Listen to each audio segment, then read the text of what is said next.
Hello everyone, and welcome to our finals map pool showcase. Today I'm joined by Sekray CTB, the one and only.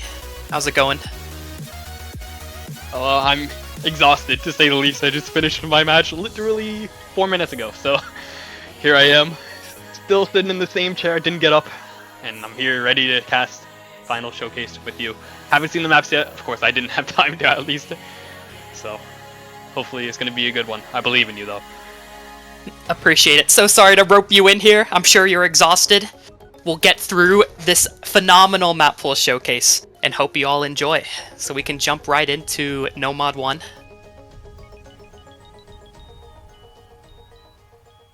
Going to be Ceatrice, mapped by Yoshi and Rusty.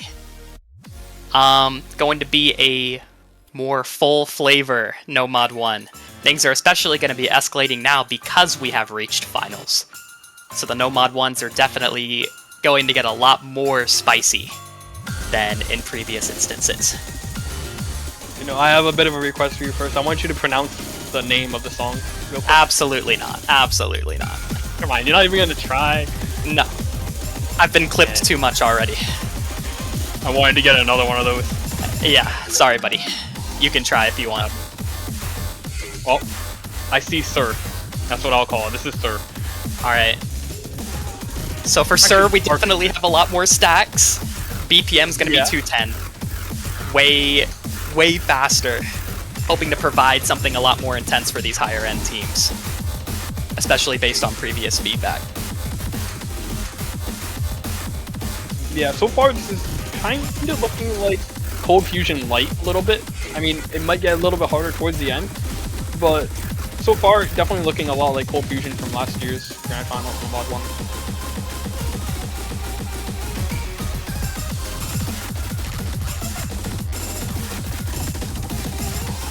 Yeah, all the anti-flow isn't going to be extended for too long. Wait, it's going to be anti-flow? I only know turnaround, man.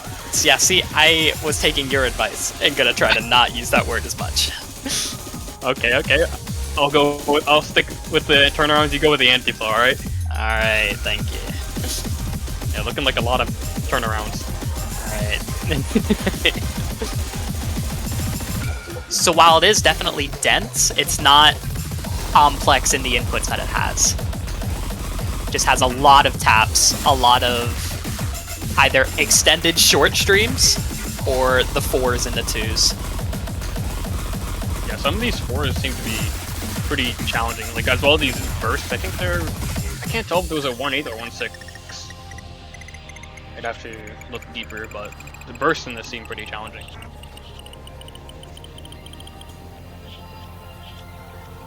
The much needed break for tension. That's either everyone's tension favorite. or tension reliever. It's going to be either tension or a big reliever of tension, depending on which side of the coin you're on.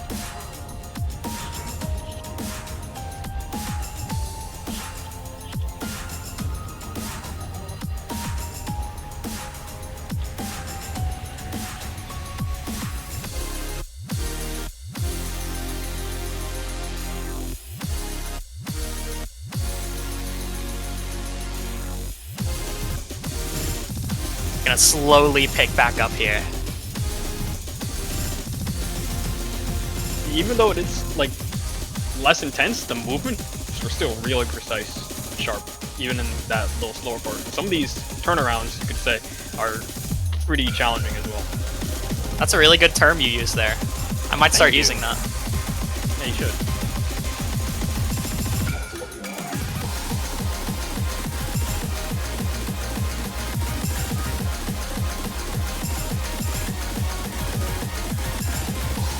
I mean, this, like I said before, this is pretty much Cold Fusion Light version, is the kind of vibe that I'm getting out of this.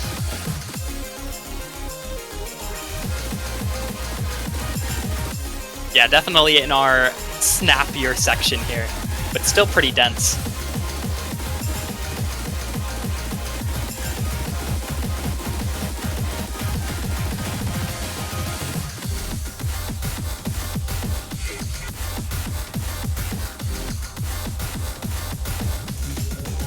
I love that wiggle stack. wiggle stacks are the bane of my existence. Really? You just wiggle them, bro. Yeah. You're moving on 1/8 sounds. Oh, motion. You choke the FPC. Or motion. The nerves will get to you in the final part, especially with a lot of those precise stacks. You know, I can just imagine motion sitting right there at his PC after he did that, and he's just like, ah. Unfortunate. Yeah. Hey, coming into Nomad 2, gonna have a Nomad 2 that I'm sure people aren't expecting. Exgon with Cosmic Blaster. Oh no. This is going to be our mechanical test pick of the pool, but it's going to have that infamous Exgon twist to it, and you'll get to see that pretty quickly.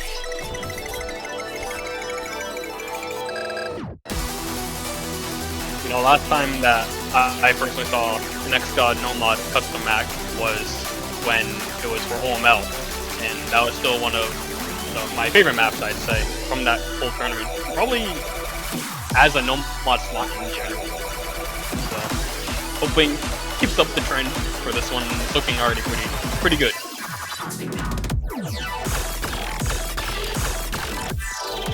Yeah, something very unusual with these Exgon stacks. Something we don't really get to see too much.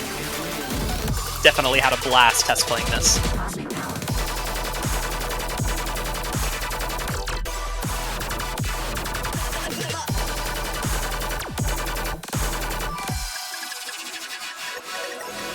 There's some harsh snaps mixed in there as well, where the Hyper Dash is the 1-4 instead of just the 1/2.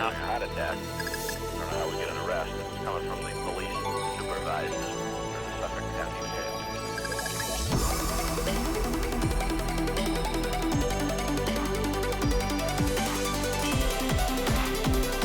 You know, the thing I'm thinking of when I see this map though is how evil it would have been if you just put this on a hard rock slot. It would have been so evil. Don't worry, we aren't that evil. And we do got the greatest gimmick of all time, Slider Tick Rate 4. My favorite. Hey, that's unrankable. What? Change the slider tick rate. Yeah, problem for another time.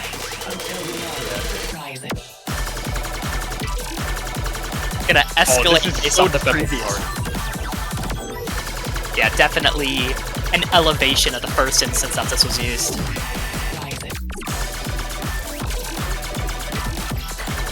Oh, this is funky now. Yeah, this gets crazy.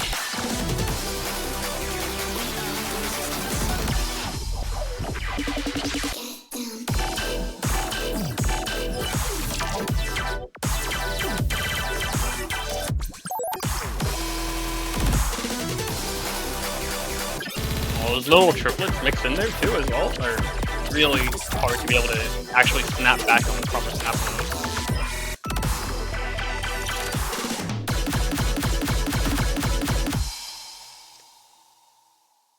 Definitely an exciting Nomad 2. I cannot wait to see this get played. Definitely just an extremely exciting map. You can tell I had so much fun. I'm sorry. I'm beaming with this map. I get it, because you're a Cosmic Blaster, you're blasting your beam. I see. Is that what you You tried made- to do there? You made the pun for me, but I appreciate it. I mean, with the amount of puns that you've already done this year, I expected that was scripted. No. You give me too much credit. Oh man.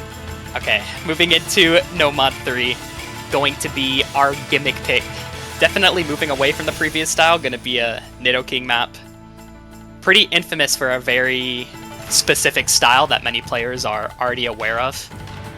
And we somewhat molded that style into something CWC-able. If that makes any sense. Is this fully Hyper Dashless, or is there a few of them in between? There'll be a few of them. Heavy focus on the wiggles. 178, so it's not the fastest, but I think it's still just above some players' comfort zone at this level still, even at finals, especially in the loser bracket probably. That pattern right there is really hard. It's just constant 178 BPM wiggle. There's still those slight instances where you can choose to stand things or not, but Oh, I feel like it's gonna be not worth it. yeah, gonna be really interesting seeing how many people learn the exact standstills for this. So that was a nice spinner, I think. Correct me if I'm wrong. Also max with that.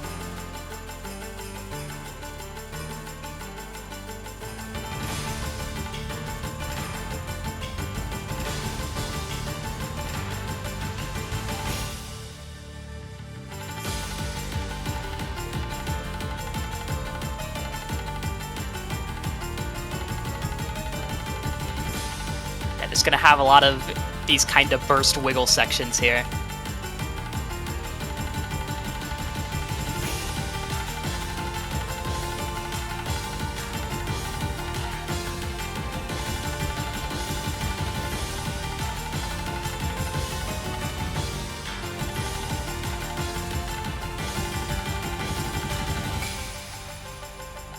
And one final burst before, there you go, you've made it. With the one singular hyper dash I was referring to. The one singular one.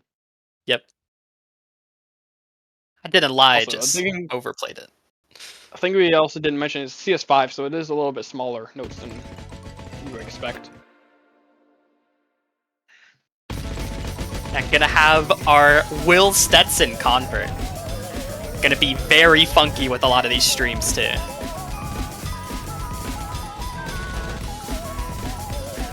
That's something else that feedback was a bit based on, enjoying the more streamy style converts than just super harsh jumps.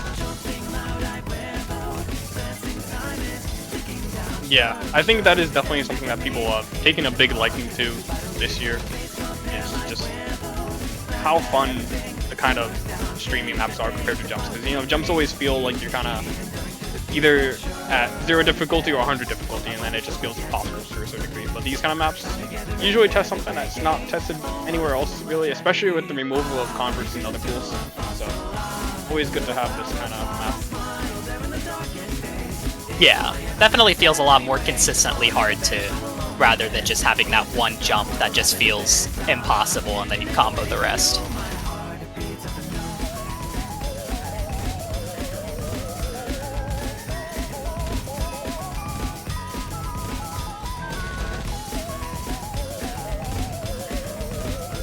Plus convert funky stream shapes are fun. Also, I have a little game for the chat here. Guess who made the replay? I know who made the replay based on the replay name. If you are a legend of CTB lore, you should also know who made the replay.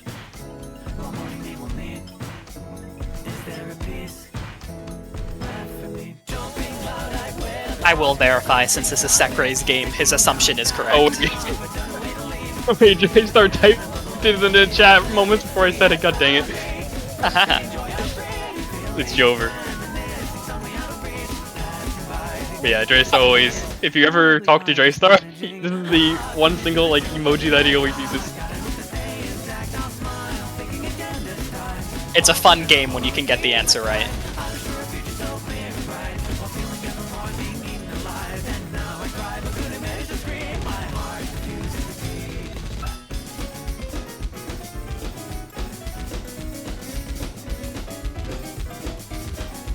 It's gonna be a little bit of a nice combo part. Yeah, you can't fully fall asleep on this though. Yeah. So, some further jumps.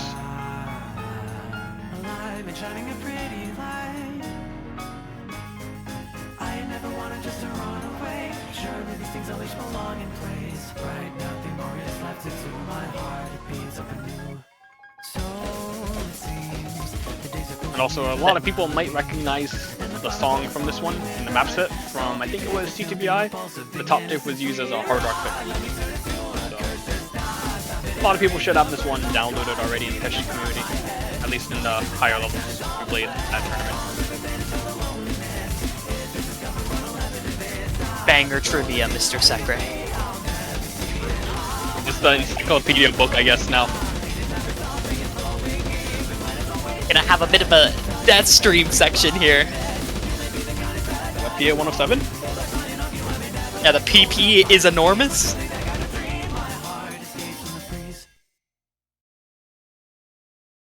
And then that's it. It suddenly just ends. I can definitely see some exciting matchups there where one person drops on the turbo stream, which just takes their score down that much lower.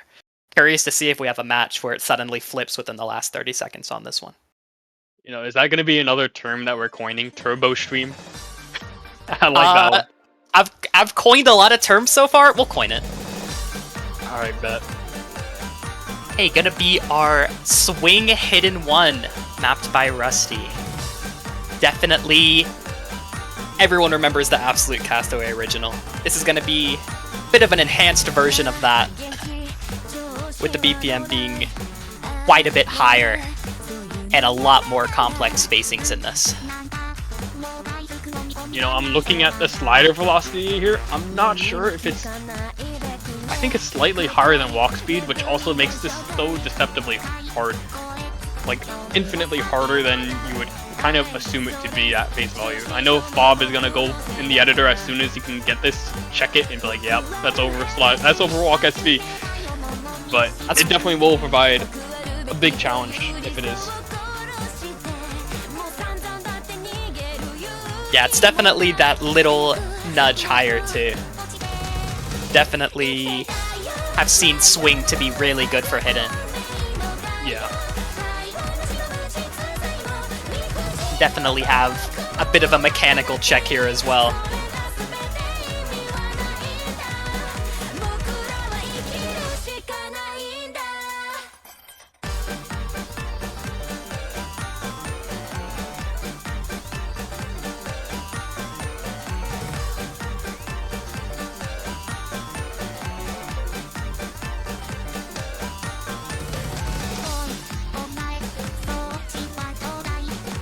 This map will be a pretty relentless too. Not all, Yeah, long. essentially no downtime, yeah. 4 minutes. Hey, you know what 4 minutes means? Straight to the ranked section. Best length for CTB. You're the one who pushed that too. You're the hero we needed and got. Yeah. Hey, the No, other I don't Nats give you did their job too. The other Nats did their job too. Greatly appreciate. Alright, now we gotta make it 3 minutes. That one might get a little pushback.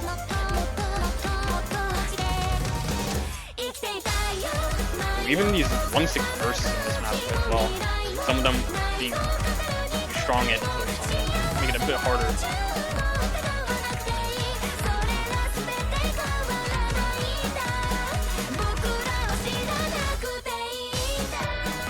We are to see some slight elevations too as we move through this. Even coming into this jazzy solo here as well.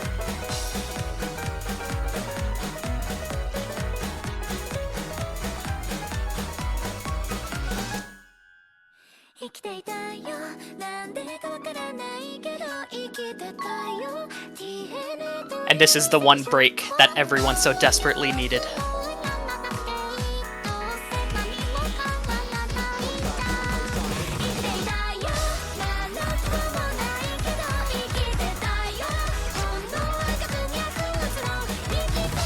That wiggle looked really harsh. You need to see also adding hyper wiggles in here as well, which we didn't really see much of in the previous parts. Oh, that pattern is also so good. Yeah, the map elevates a bit with each instance, considering how long it is.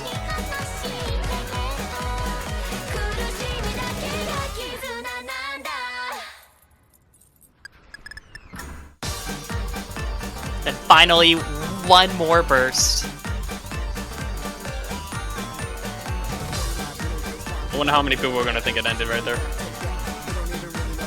They're gonna look up the score and they're gonna see like 800k and be like, wait a minute, hold up. For those who watch Map Pool Showcase, that's your reward. Knowing that this map isn't over. Seems like a pretty lame reward, no? No, it's a great reward. Less tilt. That's a good reward to have. Not wrong. Alright, gonna have our Crowley Hidden 2.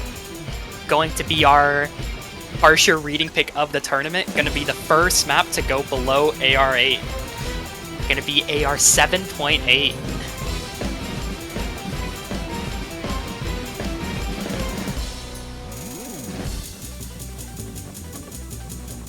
Oh, 116 doubles. It wouldn't be a map without them.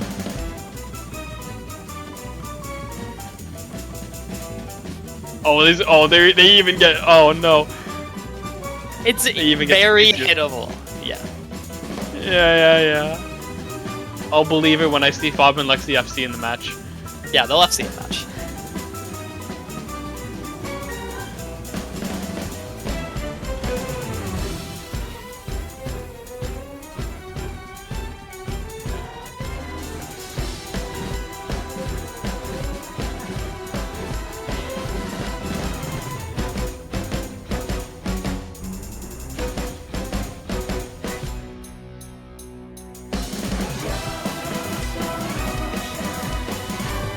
The song's a banger, by the way.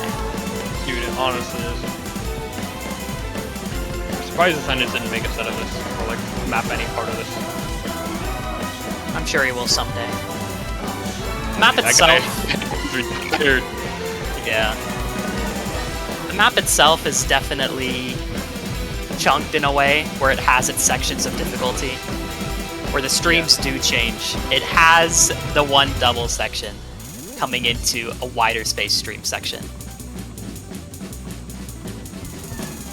Oh, this part is also differently snapped, I think.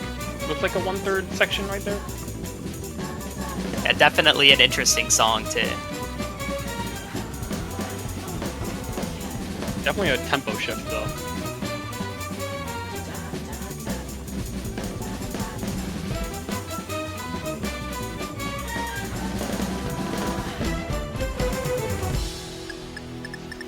And just like that, it's over.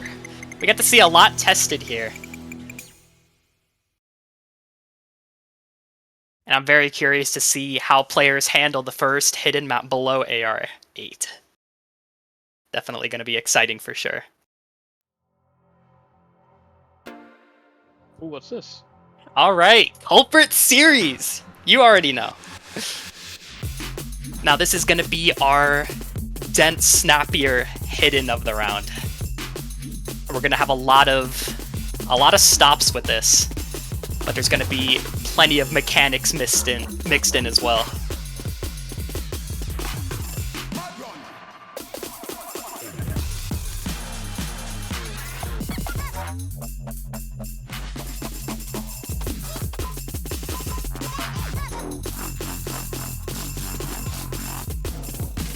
Oh, I saw that one little inverse triplet there.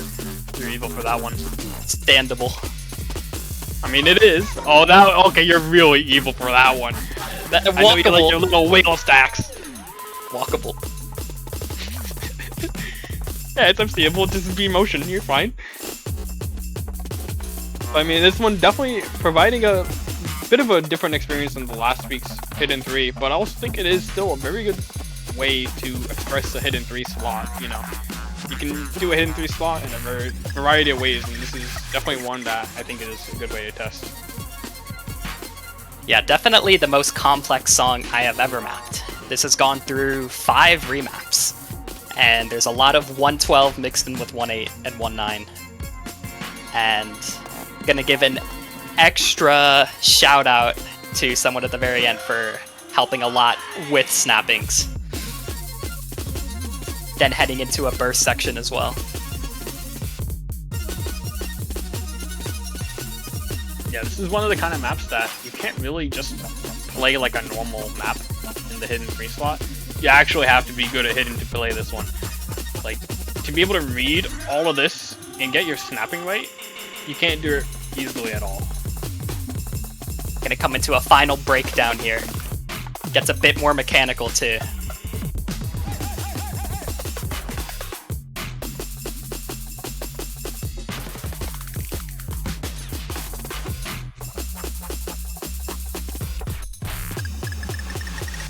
And then finally, something that is rankable. That slider is rankable, believe it or not. Fun trivia for you. Do you use tick for A4 for the whole map? Nope. BPM Wait, what was doubles that there. slider? Oh, Yeah, of course. just culprit moment. BPM doubles in quotes. Just like how you're gonna convince me that What the Cat is a 100 BPM song. I will, but that's a conversation for another time. Before we move on, I do want to give a shout out to XCon. He has been checking offsets of maps for essentially the entire tournament, and he spent a long time with me making the snappings viable on this just because of how complex of a song it is. So huge shout out to XCon. Definitely made this map possible and helped out with the offset of essentially every map so far this CWC. Definitely deserves the recognition for that. Okay, moving on to our Hard Rock 1. Gonna have our Rival of X by Rinkia. Gonna be a Psytrance Hard Rock 1. Once again, breaking that 7-star barrier. Gonna be extremely streamy. And considering just the type of song that Psytrance is, we're gonna have a lot of the kind of burst implemented in terms of wider spacings and just those quick little differentiating streams.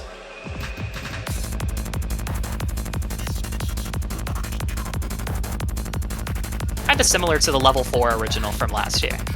Yeah, definitely has a bit of that kind of vibe to it already.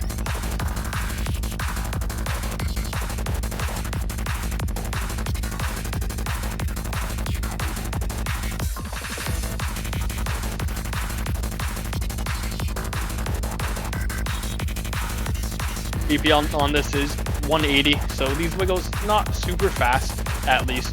It's definitely within pretty much all players' range to be able to hit the burstier types of these speed wiggles.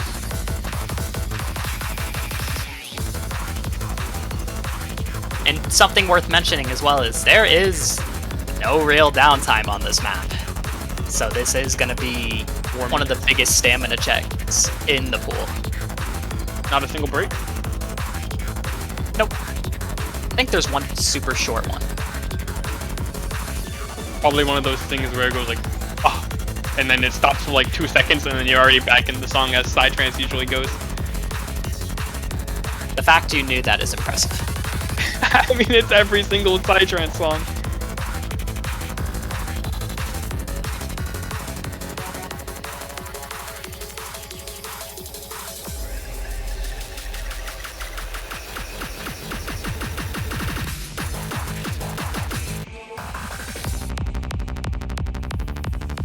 Yeah, you can consider that a little breathing part. Yeah, the spinner, a breathing part. I'm sure some players will use it as one, actually.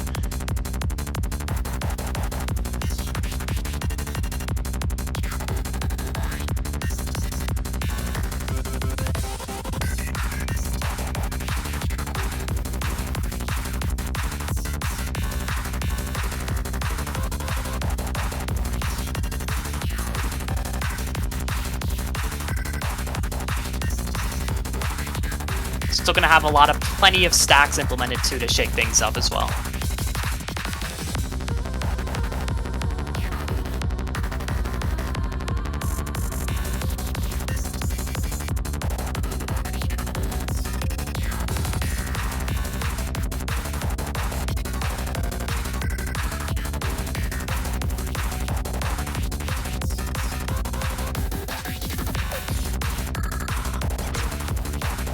Spacing gets a little bit funky there, I saw. Take some very small hard rock randomization on that little section, but there's not much overall hard rock randomization about this map, I'm noticing. That was also changed, or will be changed upon upload as well. Something worth mentioning. It's like I knew without even having to know, you know what I mean? Yeah, you're welcome. Thank you.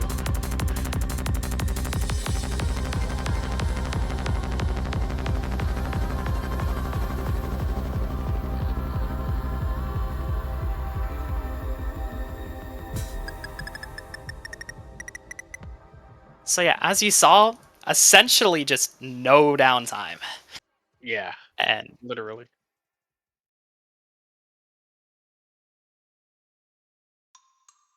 Alright, gonna be our Hard Rock 2. Gonna be sticking with the precision pick. Gonna be CS 5.2 in base, so 6.76 with HR. Gonna be safe with the conventional flow, but approaching the super higher levels of CS not before seen. Is it really the first time we've gone this high in a World Cup? I think it's like I think it's the second. Yeah, I I think we've done maybe once or twice about 6.76, maybe a few times actually. I mean, this is kind of giving a little bit of a prelude, I guess, to Grand Finals, because we're already at 6.76. It's only a little bit higher before that. That's actually, you know, playable for most people. Do we get CS7 this year? Give me CS7. I'm not spoiling anything. You still got a week to wait before that. Yeah, I know. This one seems to be very stop and go focused. So you can already see a lot of stop, move, which makes it even more challenging on the position.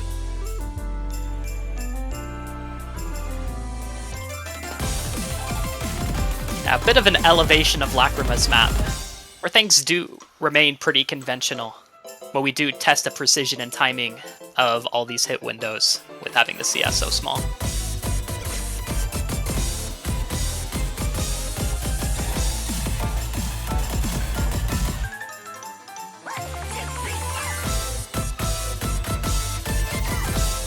Song's also a banger.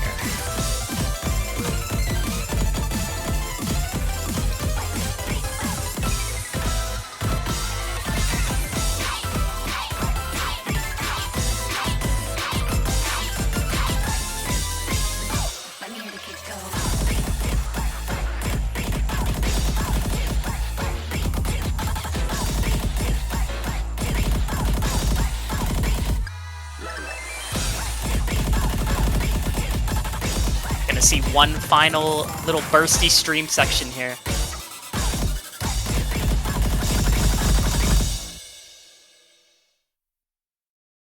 Just like that, it's over. I like the background on that. It's a fire background right there. A lot of work went into that background. Take that as you will.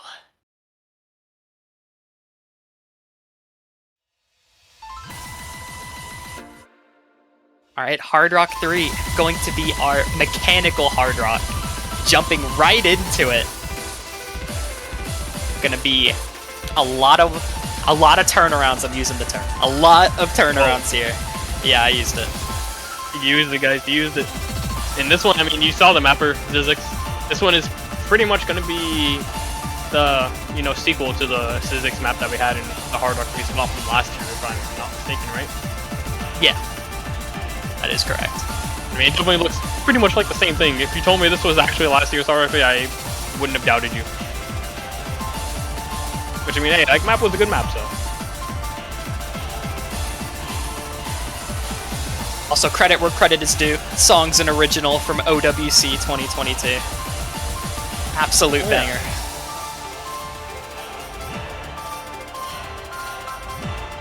Gonna have a little bit of downtime here in comparison to everything, but not much.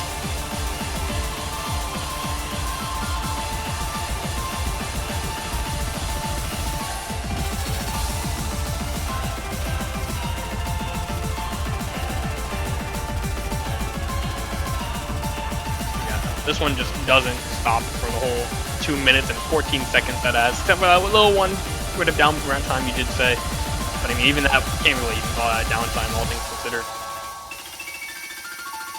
Yeah, a bit more distortions with this one as well. Definitely harder to read than something like Hard Rock 1 in this round.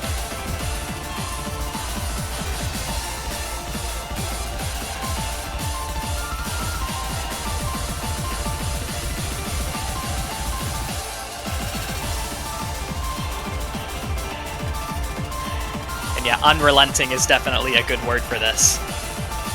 It never stops.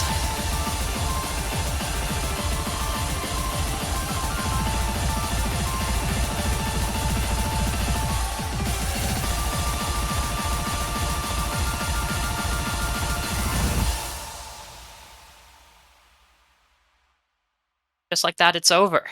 One of our shorter maps of the pool to compensate for the mechanics that it provides. But it all just happens so fast. Nearly approaching the 8-star gap, too. Yeah, true. I just realized that 7.76 on that one.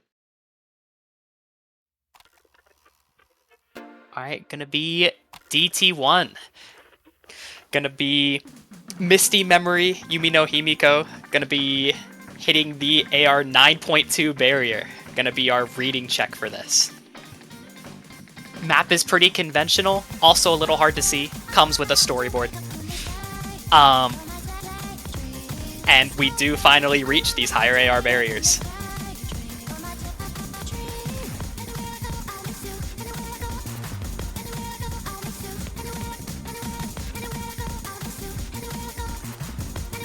Yeah, definitely seems a little bit less comfy than last week's DT1, for sure. And as well as that higher approach rate, like you said, at 9.2.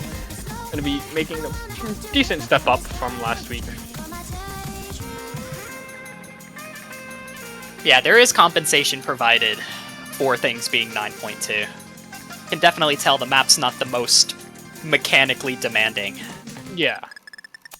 Like something like this at 8.8 probably was something suitable for our last round, for example. Yeah.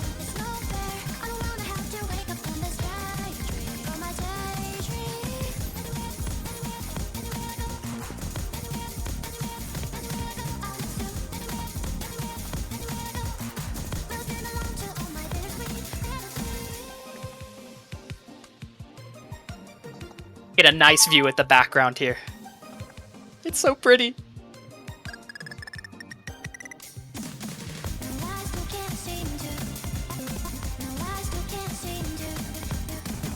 Things escalate here a bit with some double and triple hypers.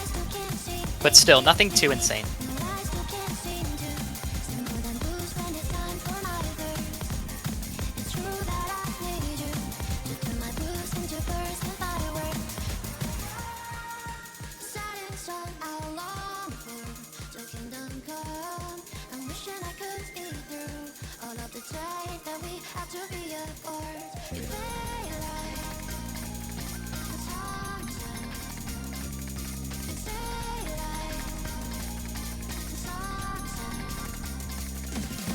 Even the sliders definitely have intuitive movement. Yeah. Moving really into do. moving into the one you could define intense part, but the movement is still very intuitive. The thing is, even though it is intuitive, it looks a little snappy as well, because a lot of them are inverted. Yeah.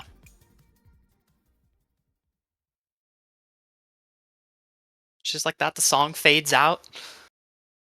Gonna be eager to see how all of the higher end players handle 9.2.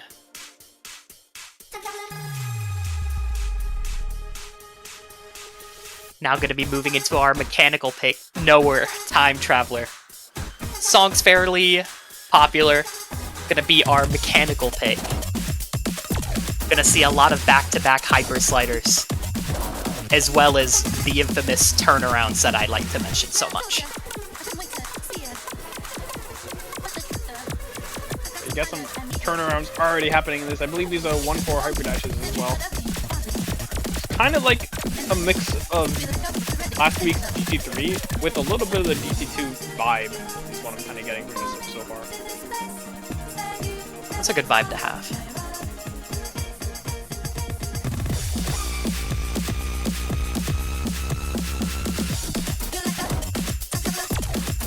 Gonna have a bit of a wide section here.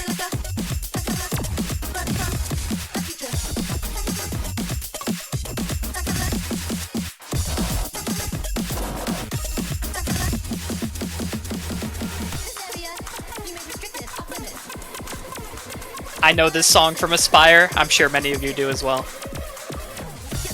I didn't. Now I do. Now you know. Yeah, these parts really dense.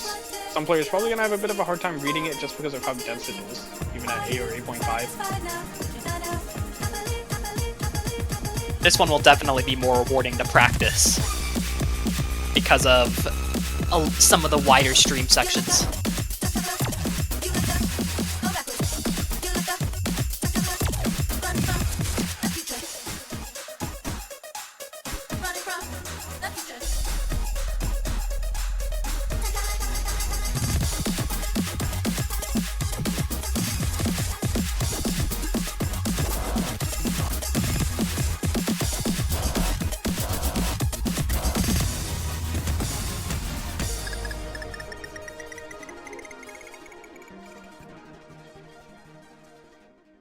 there you go. 213. Pretty bit on the shorter side, but still packs a lot of intensity with all it provides. Hey, it's that guy that you said retired. He's here. I thought he was retired. Hold up. Hey, yeah, that's what I'm saying. And he made a map. DT3. Gonna be AR Forest, the last page. This is going to be our speed and high density pick of the round. Definitely a type of map that does favor the experienced DT player. Gonna be a lot of more comfy streams paired with the density.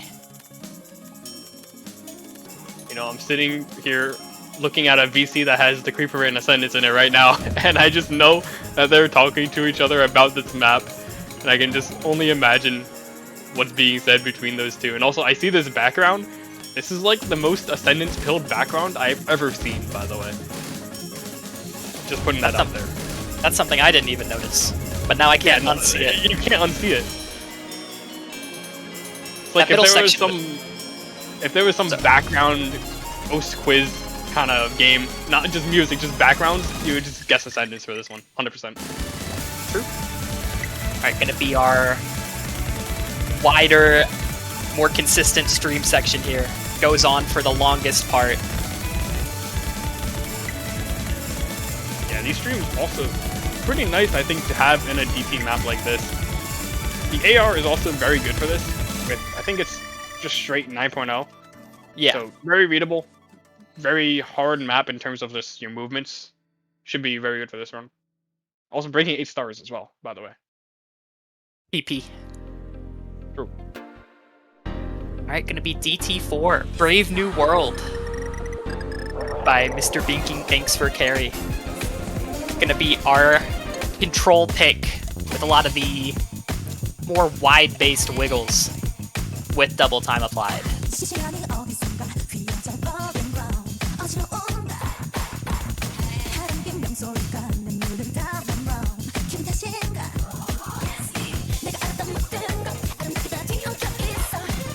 Definitely going to be a little wide. Going to require that precision with DT applied.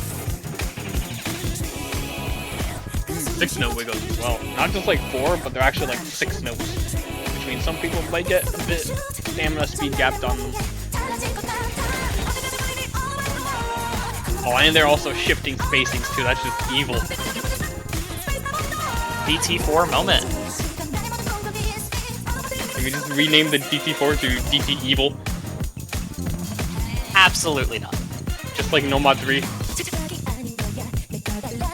Maybe next year. Alright, I'll have to propose that in the tournament feedback channel.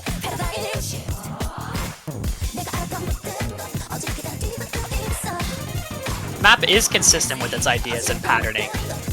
Yeah. So definitely one to practice a bit. Learning even the first half of the map will teach you essentially the entirety of the map. The mix-ups are very minimal. Definitely a lot more consistent than the previous, DT4 that we had last week, which had pretty much snaps all over the place. This one seems very, very consistent in the snaps it utilizes where everything is. You have a nice rap solo though.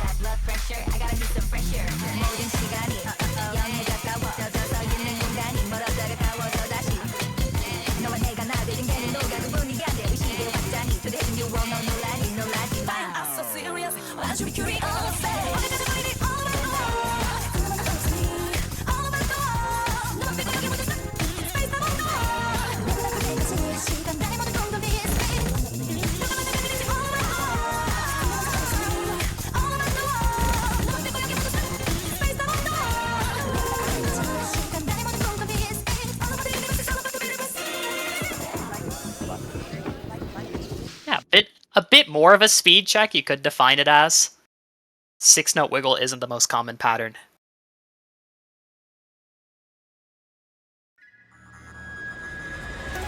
Alright, the Mix Mod 1 by Bunray. Haragiri Poppy Fox with zeros. Gonna be our hybrid pick that goes all the way up to 228 BPM. The song is also an original from TWC.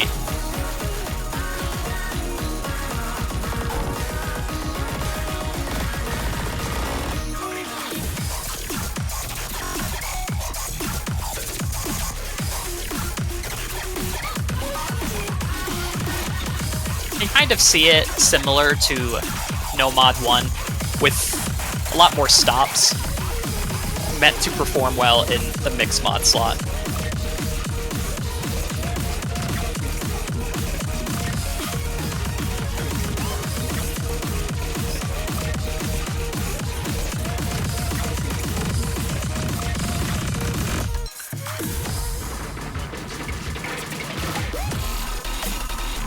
Gonna have a breakdown section here.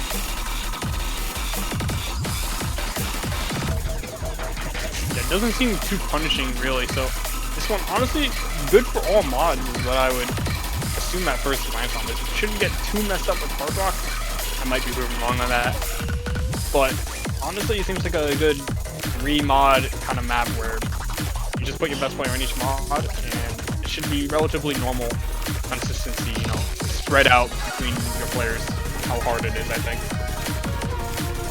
Yeah, testing that most common skill set as mentioned.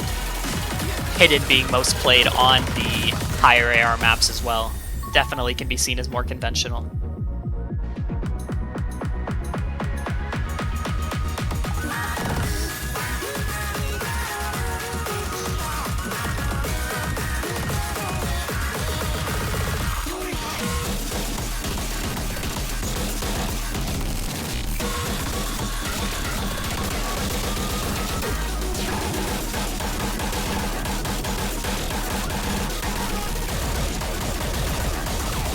Definitely a bit of a spike in the double section, but not really that big, but still noticeable.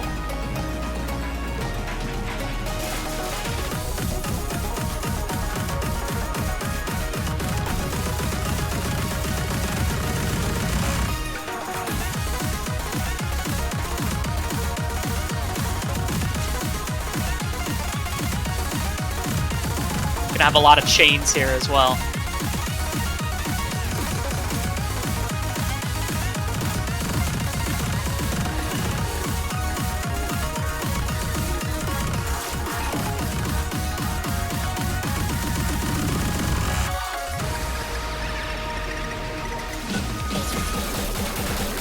And then another breakdown part, as requested in the original song.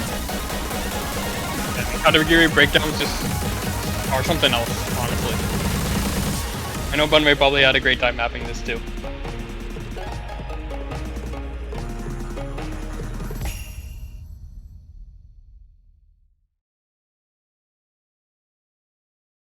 Alright, moving into Mixmod 2, gonna be a classic of the genre, gonna be Ken. Mapping Kate Sith. Gonna be our anti-mod Ken style. You guys are familiar with this style if you played CWC last year. Pretty much like past 3 or 4 years at this point, I think, for Ken. And whenever you see a Ken map in the Mixmod pool, you know it's gonna be a slapper. Speaking of which, one of them from last year is actually going up for Love to this round, so make sure you go give that one a look.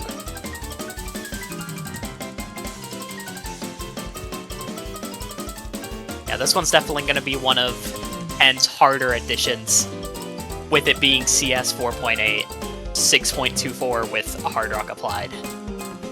Any hyper dashes? What do you think? Well, last time we had one hyper dash, so... Oh, okay, there are. Okay. There's a few. See, if you asked me what I think, I would have said there's none, but then there was just like 3 of them, so... You're trying to trap me with that one, weren't you? I was. You saw right through me.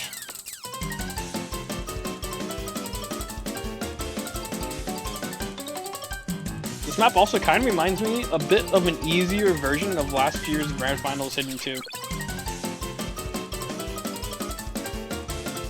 Just slightly easier. Actually, no, it's a lot easier. What am I saying? But it definitely has that same kind of vibe. This time in the mix. Yeah. Which I think is much more fitting, because usually if you're trying to find 3 players who can play Hidden on this, you're not going to find 3. Even on the best teams. It'll always be the one. Section also becomes super swing here.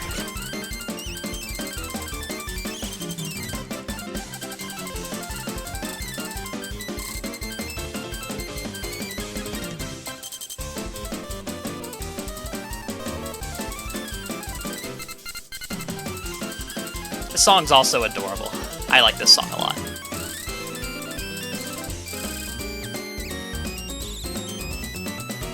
Then a slow down jump section before one more rendition.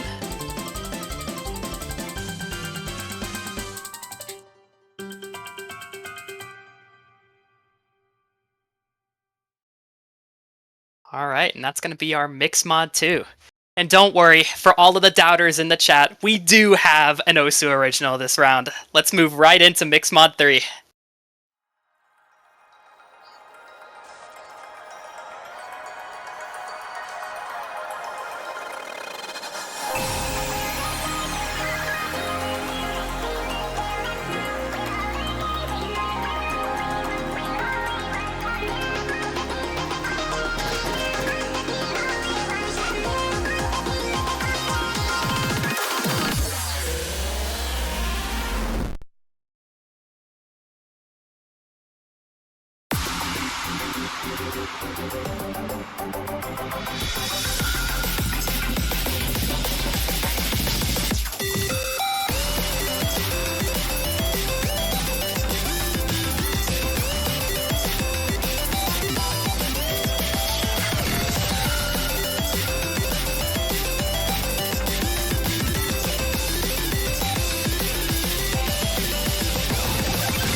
Alright, hope we caught some of the doubters out by having an original this round. Gonna be Aui's Never Last, mapped by Gemzu.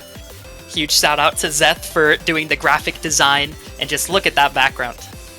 I was shocked when I first saw this background. I think it looks absolutely amazing. Once again, gotta thank Sakura for coordinating this, and also need to thank two individuals who I haven't thanked enough yet this tournament, Mango Miser and Azer, for handling all of our original work. Getting all of these originals would have been impossible without the help of those two. Definitely deserve a lot of applause, and apologies for not crediting them more earlier in the tournament. They definitely deserve it.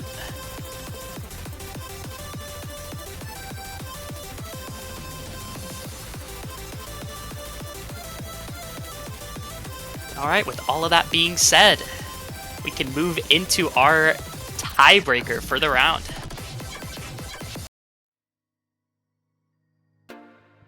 Going to be Sound Architect, going to be a collab between Gigas and Gemzu. You can only imagine how technical it's about to be.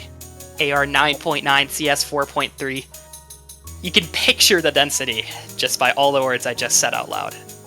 You know, how crazy is it, by the way, that in the chat, literally 30 seconds before we went on this map, I saw somebody type Gigas Jamesu collab where.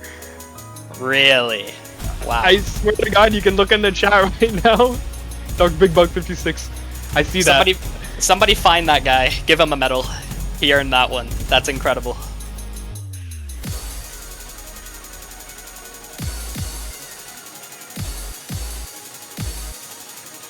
Gonna be a song that picks up quite a bit. I already notice it getting faster. Yeah, one thing I'm noticing is the max combo on this map. I already know we're going to be seeing a lot of big density. There's going to be a stack section somewhere in this, surely. A 4.4k max combo. I have no idea what you're talking about. This is perfectly normal.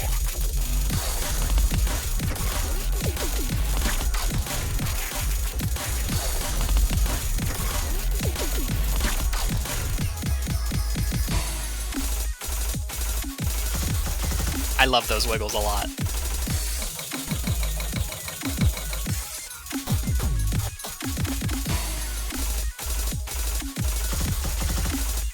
I like them so much that I made sure they happen twice. You made sure of that? Yep. Wow, look at you go, enforcing your role as a lead map ruler. Yeah, I'm just kidding. I don't deserve any credit for that. But I like the pattern nonetheless. Yeah, you can take credit for putting these two on the slot. That's what you can take credit for. Yeah, you're welcome, guys. Hope you like the map. All me.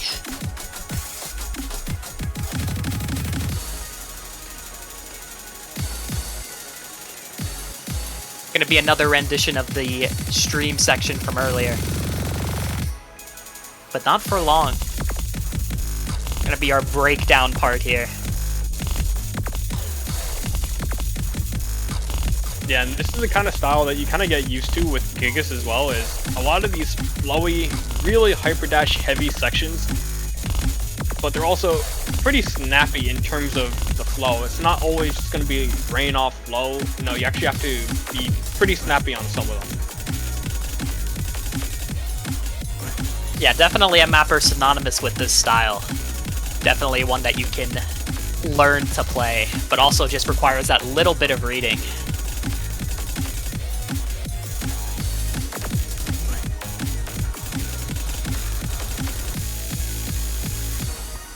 Oh, there's some stacks. Don't worry, that was the 200 combo. That was the only stack section in the map. Don't worry. No way. Yeah, maybe I'm lying. Oh yeah, especially going into a lower density 1/3 section, I believe this is. Oh, there. Okay, okay. There they are. There's the combo. I couldn't fool you as much as I tried.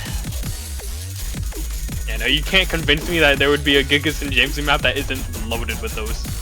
Also, those are 1/8, by the way.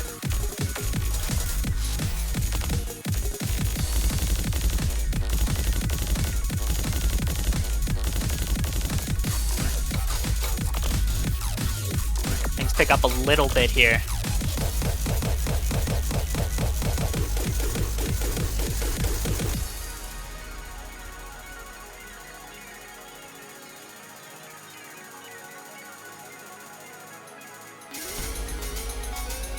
Alright, one more build-up part before the drop that we've all been waiting for. Still have over 1k combo to go. Approaching only 1/4 of the map.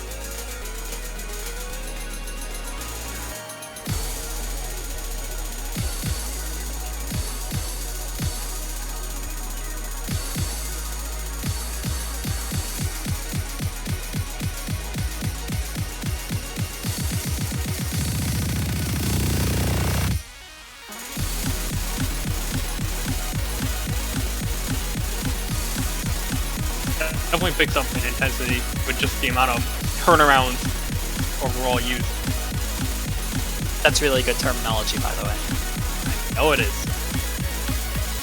Pick it up from the best. Appreciated.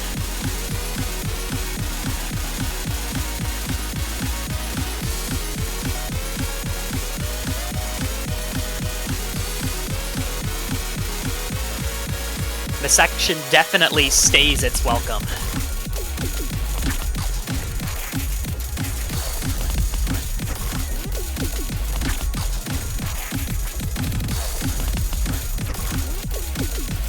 The intensity not dropping throughout the last final quarter here.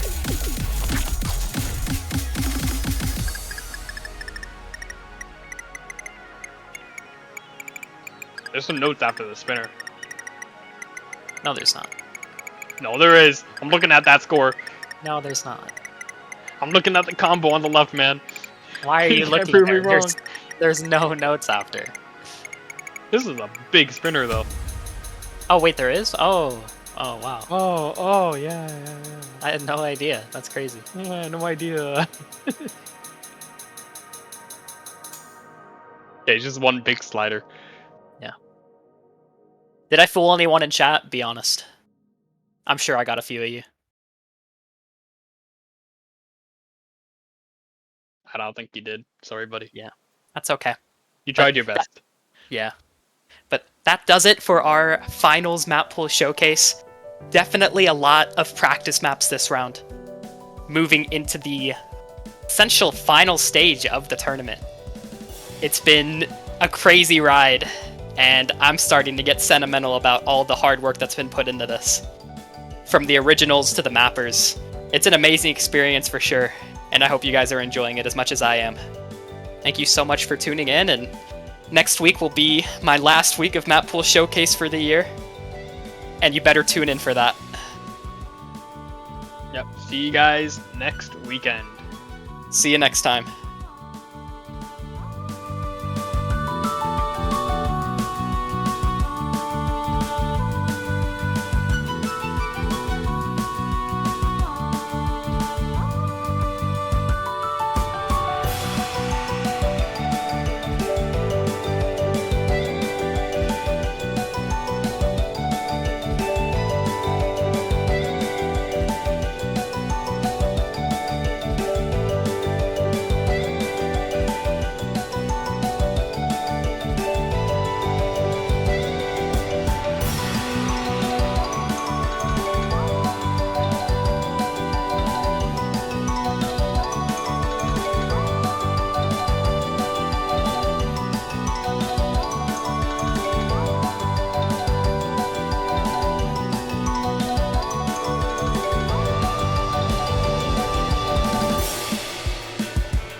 second show match of the week. Ladies and gentlemen, boys and girls, welcome back to the O2 Catch World Cup, opening the finals weekend, anticipated weekend with 6 very, very skilled teams. But for now, we'll be opening up with the special rookies versus veterans show match. I'm joined today by Realness. How are you doing? Hello. Doing good in this fine Saturday. Hyped for the matches to come in the bracket, but for now it's gonna be the show match between the team rookies and veterans. As you can see on your screen, we got 6 of the best rookies this year that obviously were eliminated earlier, and 6 veteran players also not in the tournament anymore, and it should be an exciting one. Yeah, awesome to see. Rookies side, we have got everyone for the first time in Catch World Cup. Nene Sakura, Arthur Edikovic, Baltico, Ash Ketchum, Eliminate, and Golar. On team veterans, some very old players. You may have noticed these names from quite a while ago. Molkus, Karneko, Kitsunaivi, Holo, Satomi, and Dodo Abi. Some very, very well recognizable names there. Yeah, so pretty much the requirements were for rookies has to be their first participation.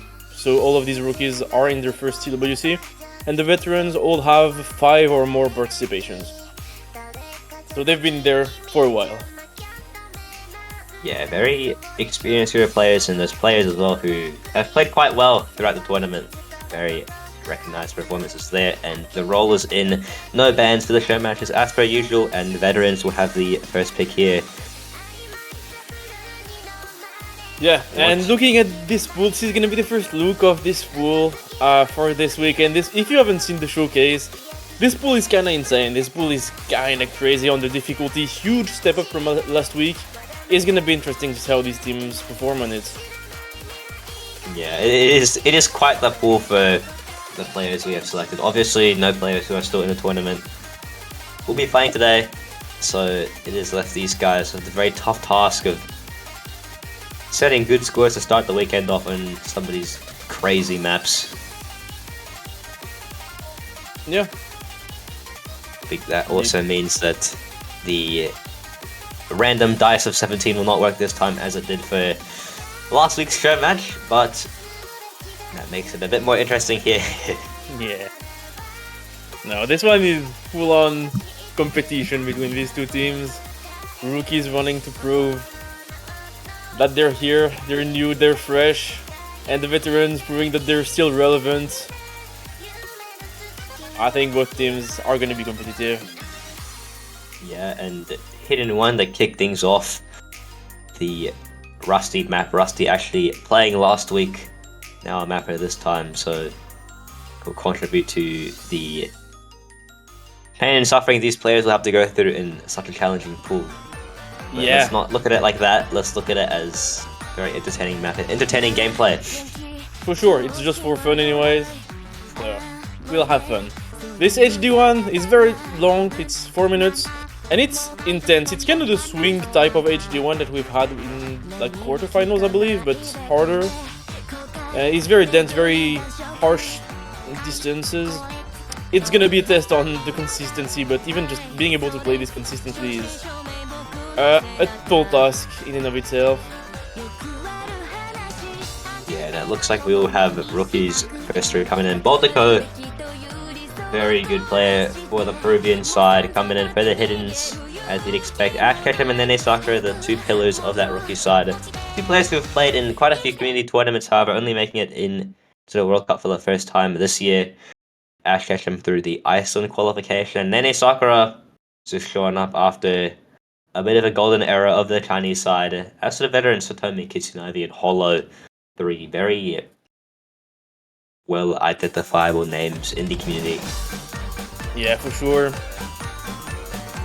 And it's the first pick for team veterans, and on paper it kind of makes sense, right? Because I feel like playing HD, especially lower AR HD, it's 9.2, it's not low AR, but like it's still kind of dense for a 6.5 map, half-star map. And usually veterans are better at HD on this type of map, so very fitting for the themes of the teams. But so far, first combo advantage to veterans, but not by much. Yeah, Ash Ketchum and Nene Sakura up at 200. It's going to be matched by Kitsunaivi and Polo. Just a few more misses at the beginning. 4 team rookies. But they are slowly catching up, and slowly it'll be tied up at that 10k lead to blue side only. A matter of 1 miss. Yeah, and it's gonna be Olo actually, and it's gonna swing back to rookies on this first veteran pick actually. Looking really solid, except for the intro misses for Team Rookies. But Sakura and Baltico missing, gonna give back that advantage. And Ash to Team Veterans now.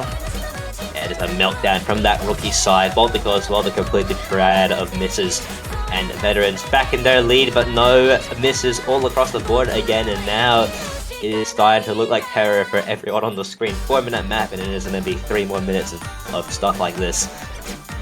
Yeah, we've seen them build combo on like these non-course sections, but during the course, the KI sections, everyone just dropped the combo. And if Veterans can keep the lead during these sections, it's really gonna favor them.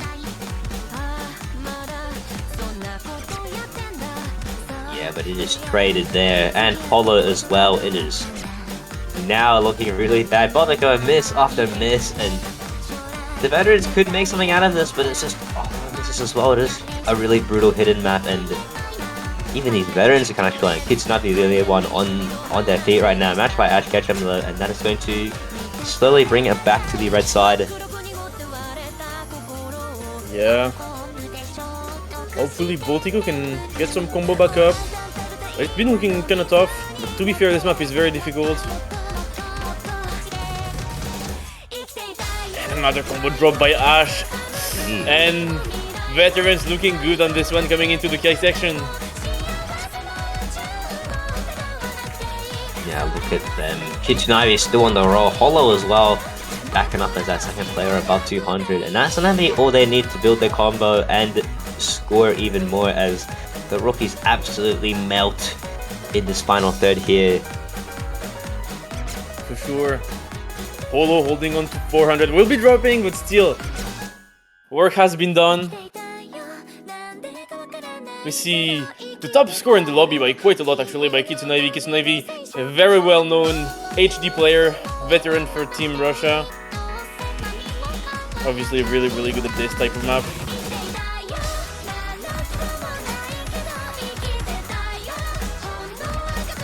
Look at that, and there's some final misses. Finally misses there, Kitsunami, but by now it's pretty much done and dusted. 200k, the lead is going back to the rookie side, but with the combo they have and just the inconsistency of their three, really no chance that they'll take this back. I felt good at a certain point in like the first third of the map, but then the team veteran was just able to hold on better during the KIs, and it ends up being a really solid pick for them. That's not the end of the map. Yeah, I was baited. I forgot there was still this. Yeah, I in won't classic, change the outcome. in classic 25G Nightcode fashion, there's a little section at the end of the song. But there it is, first pick by the veterans to the veterans. Good start there. Look at the scores across the board. Baltico, unfortunate third, who's had to go through that, and that's probably the trend we're going to be seeing throughout this map for potentially both sides on some of these maps here. Yeah. Oh, I think this is a good thing to know right away for team veterans. They know they can play HD better, which, I mean, you probably could have guessed looking at the rosters. But I think this really confirms it, and they're probably gonna go for the other HD picks, especially since there is no bans in this. Yeah, now it goes back to the rookie side, and they have options. No bans, as mentioned before, so they're going to make use of all of those picks they know are pretty bad, and they have decent scores on. As usual, also going to try to rotate a lot of their players in it as a fair match. We've got 12 players. All 12 are going to be making pretty good appearances, I would believe. Yep. Yeah, we should be able to see everyone in this. Hard Rock 3, their choice. Yeah, no, it's kind of funny. Actually, looking at the rookies team, the rookies are kind of good at HR and DT, the really fast stuff, so kind of the cliche of the newer player just playing very fast and mechanical stuff. I think this is what rookies are gonna go for. And the veterans like the slower, HD, maybe mixed mod. I mean, you look at the rosters and it kind of screams it. You look at the rookies, Ash Ketchum, Eliminate Gwala, Arthur, Edikovic, those four. Very known for playing them hard rocks and double times, both in and out of tournaments. And the veterans, yeah, as you mentioned, they already won that hidden pick, but you look at their roster, and this is some pretty gimmicky hidden players. They can do the dirty work of the Mapples. For sure. But this time we're gonna see how well they can handle the very mechanical HR, because this HR3 is a mechanical test of speed. And it's starting to be really difficult. It's kind of a continuation of last week's HR3, but even harder. I'm expecting Ash to be able to perform super well on this. Willaware will be filling that third slot for Team Rookies. On the other side, we see Dodoebi and Mokus entering the lobby. Two very well-known players. It's nice to see them. But still waiting on third.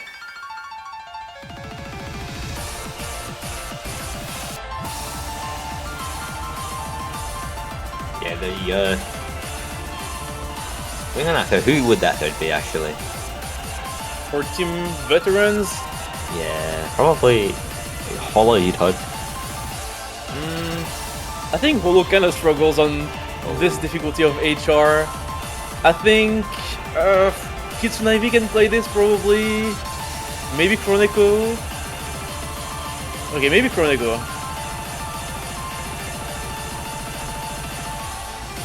Even then, yeah. Issa, Chronico. Maybe they have already revealed their weak point, the veterans' weak point, finding a hard to file a third for a hard rock like this, but as you mentioned, it is a very hard rock map, and at this level as well, not going to be easy for even known hard rock players. Yeah. No, for sure. Dodoebi should be the prime HR player for Team Veterans.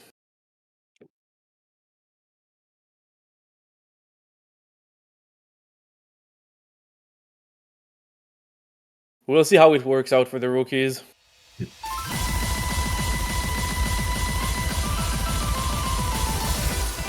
Tough start. Nene Sakura fighting against already. Maka Chronico, a lot of players actually. Notably that whole rookies team, yeah. But Dodoebi is still holding actually. Look at it, this is exactly why it's coming. That combo is what matters though. With the combos on screen right now, that is very impressive. Ash catching them back up to speed though, and that's going to help them build back up to give them the lead on their pick. Yeah, Willoware 2 up to 200. You can tell how hard this map is. It's so hard to hold on to any combo. And it just kicks off as well, and it doesn't slow down at all. It just keeps going. And you can tell everyone trying their best, but now it looks like everyone's stabilized a little bit. Back up to those combos. Nene Sakura finds a miss. Golar as well. Oh. Gives a chance for veterans to take it back a little bit now. Yeah, they're all back to 200. How long will that last? Probably not very long. But still, the combo advantage in their favor will be matched though. Molkus dropping. It's trained by Nene and Willoware. It's still 2 versus 1 in favor of veterans. It is 2-1 misses, and it is climbing to the veteran side. A miss there from Golar. Will swing it back. For sure, there it is, off the back of Chronico and Dodoebi's combos. Ash Ketchum's the only one to match that, but now he's down. Just Dodoebi doing so much work on this. You don't disregard Chronico as well. Don't mind the accuracy, look at the combo he's got right now. That is true, that is true. That's cooking. Dodoebi drops, Molkus drops, Chronico drops! Actually, there might be room for rookies to come back in this. A little bit though, just a little bit of it. Ash Ketchum really went above 200. Nene Sakura's there now. Golar misses his traded. Is it gonna be it? Last section, if Ash can hold, maybe. No one is missing in the last section. It's traded. Oh, I think Nene. Ash needs to hold still, and Nene. They will get it. There it is. Whoa, Ooh, that is close. That is close. Ooh. Got us scared of it here, but it is a successful first pick for rookies. Man, look look at the score spread as well, looking like an OWC match. One 900k war, a few 800ks, and everyone else does 700k. It's just showing how hard this map pool is and how some players rise up to the occasion. 9 misses compared to everyone else's, more than 40. Only just noticed that one. Yeah, no, absolutely insane performance from Ash. Louisby was leading at the beginning, but second half Ash played much better and didn't miss that much really. I think just had one big drop and held so strong on that map for Team Rookies. And got them the point, but it was close.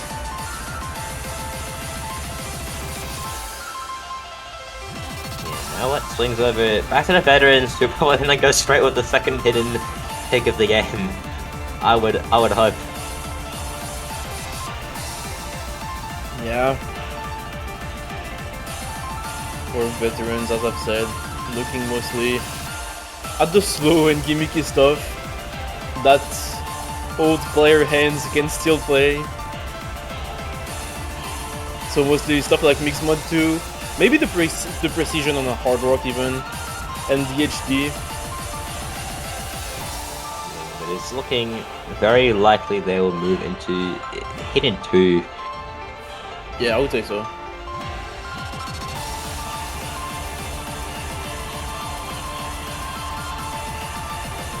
Gonna get those rosters sorted out.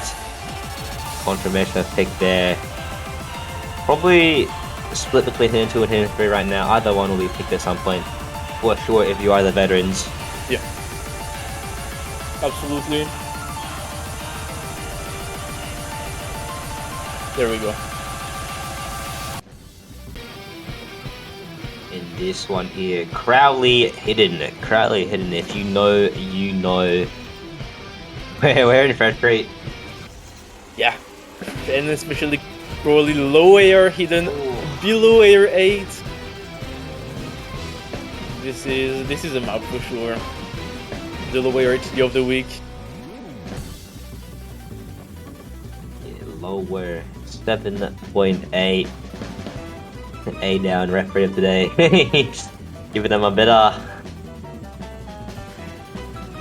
stuff there. Yeah. But Reneko's made a fair point. Or they think it's a fair point. I don't think it's a fair point. Polo, Kroneko, and waiting for that third.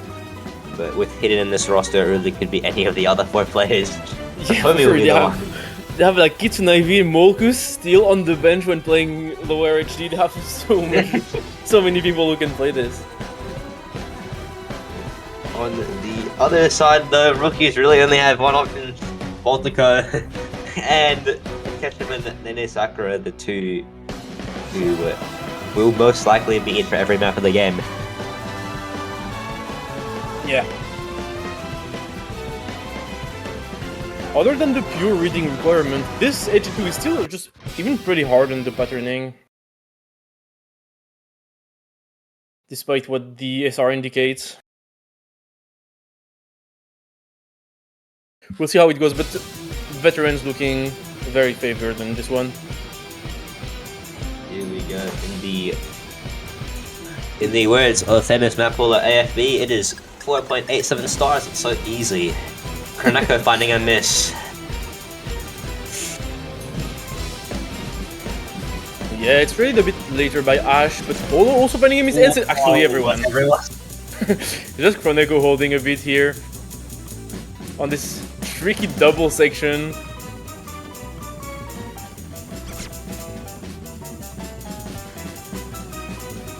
Yeah, look at this. It's just. You'd have to concentrate so hard on this map. Ash Ketchum finding a miss. Kroneko still on the roll. No, a lot of people missing actually. Yeah, pretty much everyone other than Setomi. Ash holding a bit more than the others too, but it's really just not enough to pull in the favor of the rookies. The veterans is too experienced with low AR and HD for the rookies to overcome, it seems. These guys log on and they play stuff like this. they play with intent, and it is very evident. Satomi, not Satomi anymore, but a combo like that and a map like this, impressive regardless. Yeah, for sure. And now it's up to Proneko to hold here in this section. The only remaining combo pretty much. Still Hollow not far behind and Nene Sakura. Will be dropping though, and now it's a big combo advantage, especially with this for the veterans.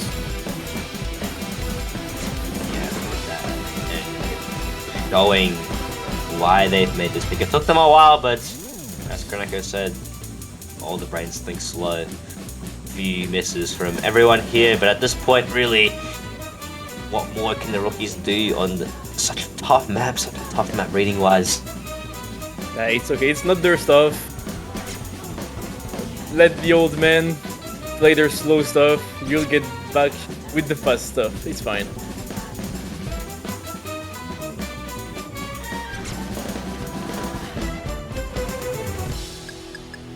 Go final spinner, and loud and clear, the veterans clearly have the hidden advantage, the experience, giving them that second point of the game. Now the rookies to make their pick here.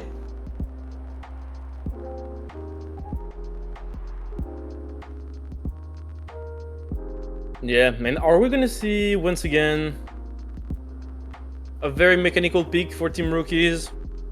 I would say it would make sense. I think it's also a pretty good DT team. Especially when you have Ash in the team. Nene is also good. As long as the AR is not too high, I think. For sure, and yeah, really, that hard rock with double time plays into their advantage. If you can find something that Ash or Nene is good at, really, that's what you go with, and you just shake up the veterans again, honestly. Yeah, that's exactly what they're gonna do. Picking DT3, AR9 DT, but very fast streams. Makes a lot of sense.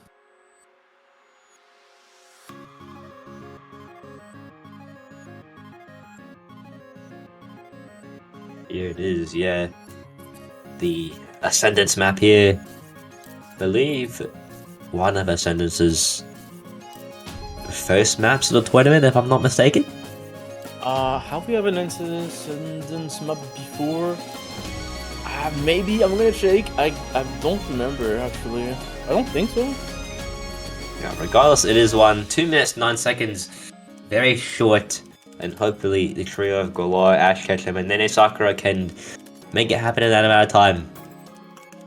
Proneko going to be coming in for this one. Other two players. Who will they be? Most likely they'll be in Kitsunaivi, I would think. Maybe Molkus can play this. Yeah, even Marcus, you're right, actually.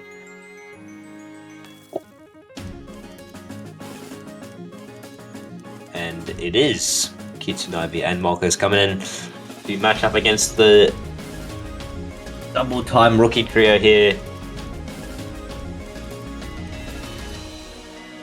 Actually, maybe Dodoibi coming in to play this instead of Proneko.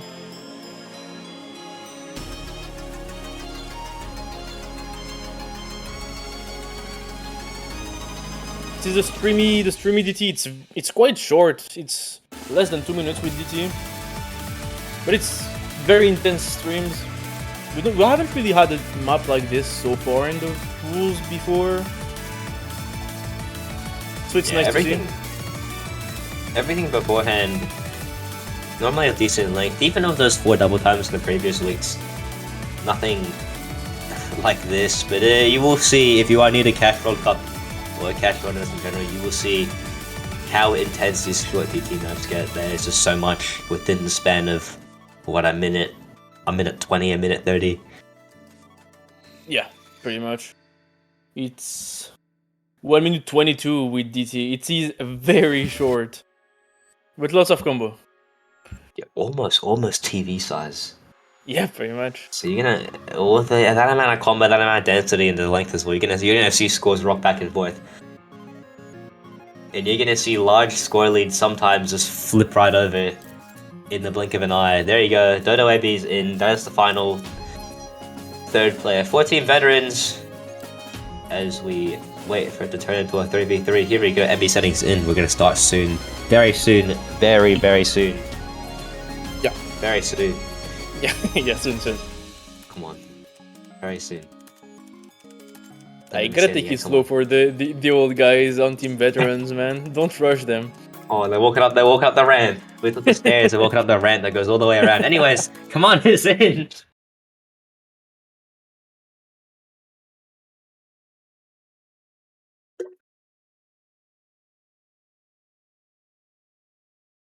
Then there's Sakura and Kitsunabe rocking hidden with this one as well. 1 minute 26 of double time action. Who will take the point? Who will flip the score? Will be settled pretty fast, given the length of this. Well, who's the first one to find a miss? Keep your eyes open. No one from rookies yet. That's gonna climb quickly. Match misses Ooh. everywhere. Dodo AB, the combo now gonna swing right over to Team Blue. That's so much score. But Molk is dropping again in the slow part.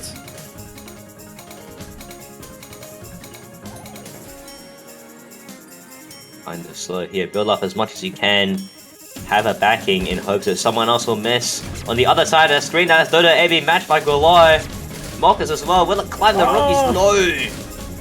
Hey, it might actually if they hold, but then Guil will have trouble holding here. But Ash is holding, but is it enough? It's just 1/3 of the map left.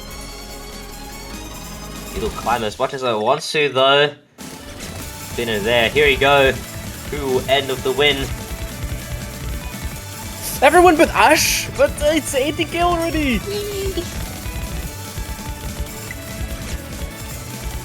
Not too many Team misses from Rookies. Team Rookie. Not able to keep up with Ash Ketchup, who is still playing super well. Mind you, look at that combo. Damn. Look at that score.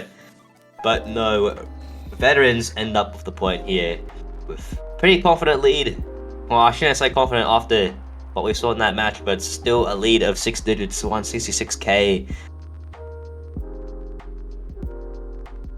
Yeah, turns out Team Veterans was still able to play the speed.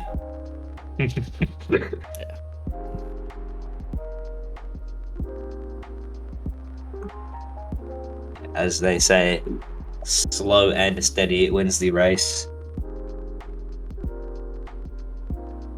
But now it will be their pick, and we can only imagine that their last pick will be that hidden 3. Maybe a bit inspired by that double time 3 win, actually. Yeah, would make sense.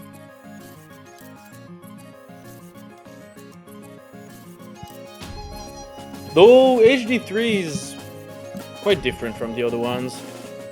You can tell if you see the mapper name associated with that artist. You know how these go. They're very almost gimmick styles. It's one of those maps. Yeah, for sure. Still very mechanical and technical.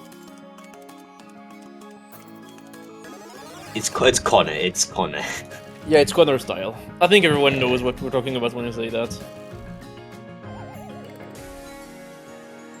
And there it is, hidden 3. Here's the choice. Now all of hidden out of the board. Hopefully looking to take their 4th point and a 3-point advantage on this one here.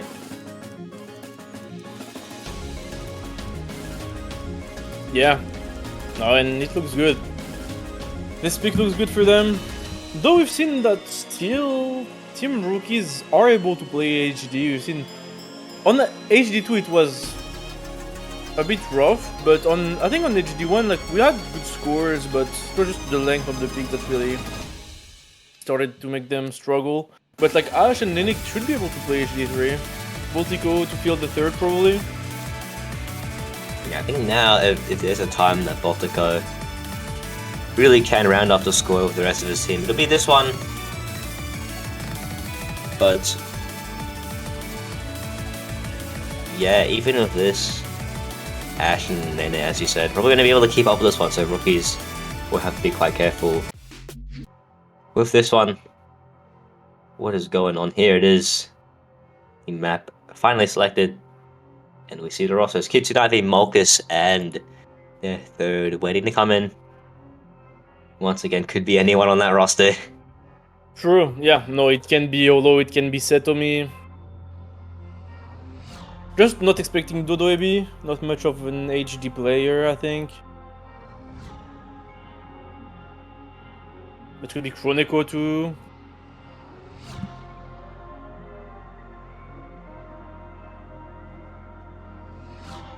Yeah, looking like Satomi will be the one rocking up here. There it is. For their own pick, hoping you have the confidence to take this one here. Play it out in the next 3 minutes 43 seconds. Yeah, we'll see. I'm actually very curious to see how people play this in match. Because watching a very clean score on Showcase from like, I don't know who it was, but like Motion or Roido or something, or Drestar, we're most likely not gonna see scores like that in match. In match, this map is gonna be very messy.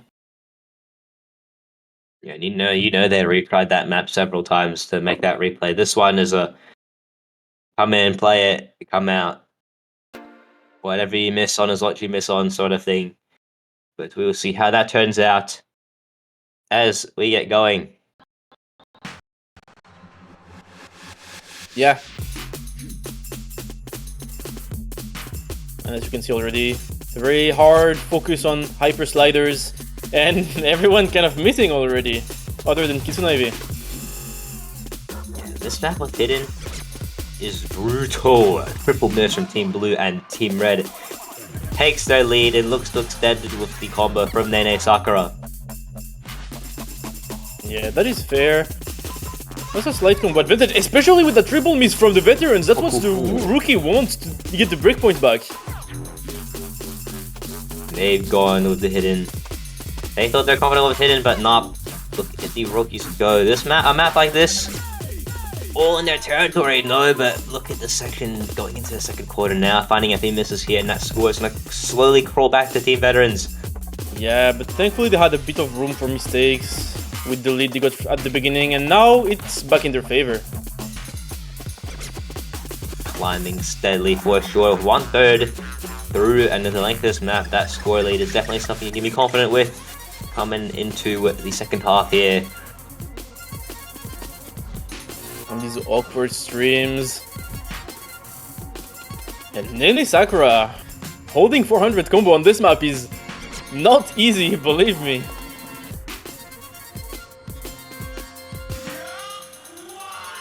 Yeah, they're gonna keep growing that. Baltica finding a miss there, but it is traded. Nene Sakura going down. Kitsunaibe as well. Ash Ketchum now the one to. No, don't worry about it. Yeah, no, this part is so difficult. The KIs in this are hell. No one holding. And if no one's holding, it means that it favors the rookies. Your boy. Yeah. That's a good description. Wow, what's finals Hidden 3 gonna be then? The grand finals gonna be then? I don't know, but the poolers, they've had to have something very cooked for finals HD3.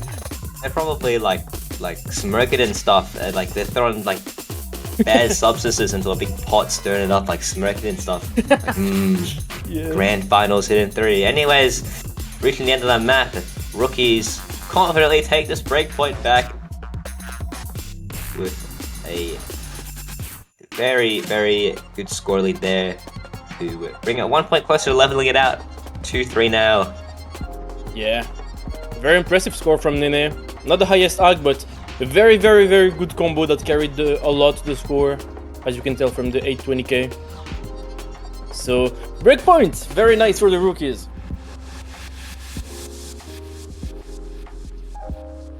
And it is their pick as well now. Hard Rock, they know they've got very close though. DT, they're gonna have to pull something off to be able to win one of those points back, but maybe it is play out a bit differently if the DT is longer. Double time 1 or 2 options there. No mod even could be a choice for them. Yeah, that's fair. It's hard to say. I think they would not go for Nomad 4. That's like the one Nomad that you probably don't want to go for. since it's the convert and veterans are good at converts just overall. It's gonna be HR1 actually, the HR consistency. Yeah, they've gone straight back to Hard Rock.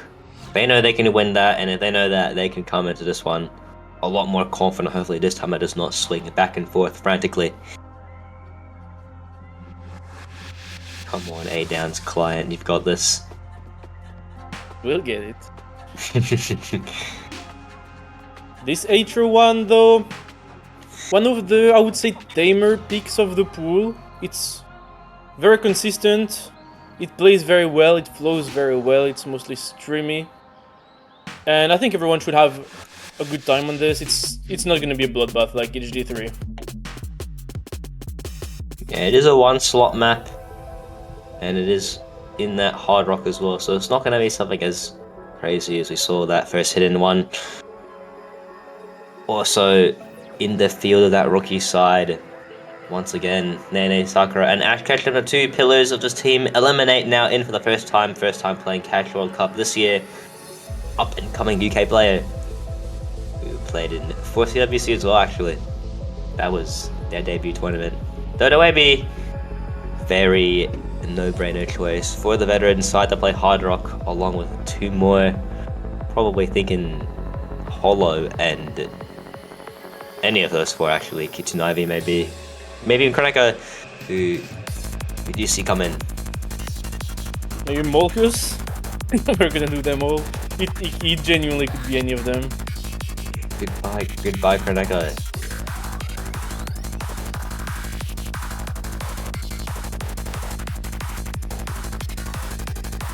But I think One it of should be these. a very Go on, sorry. competitive pick, honestly, because as one of the more comfortable maps of the pool, both teams are going to be good at this. I think it's not really a safe pick for Team Rookies because it's not hard enough to make the veteran team really struggle. I guess we'll see. Yeah, it will be Marcus, as you said, coming in for the 4-minute Hard Rock map. 4 minutes, this one hopefully going to be a lot more one-sided, or at least if you are the rookies or a fan of them rookies, you would hope that's the way it turns out. i.e. have tokens placed in favor of the rookies winning. That bet is quite close actually. It's pretty even, 168 to 162k I believe. Yeah, no, it's nice to see.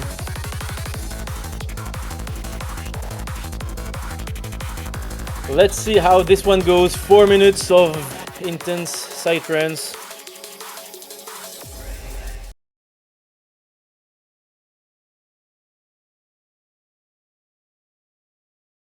Some of the Here we players in go. this lobby I'm expecting to do super well on, like Ash and Dodoebi, for example. Even Nene Sakura as well. Did not mention earlier. Really can't play anything, but Hard Rock is where he shines the most. Especially on these very consistent picks.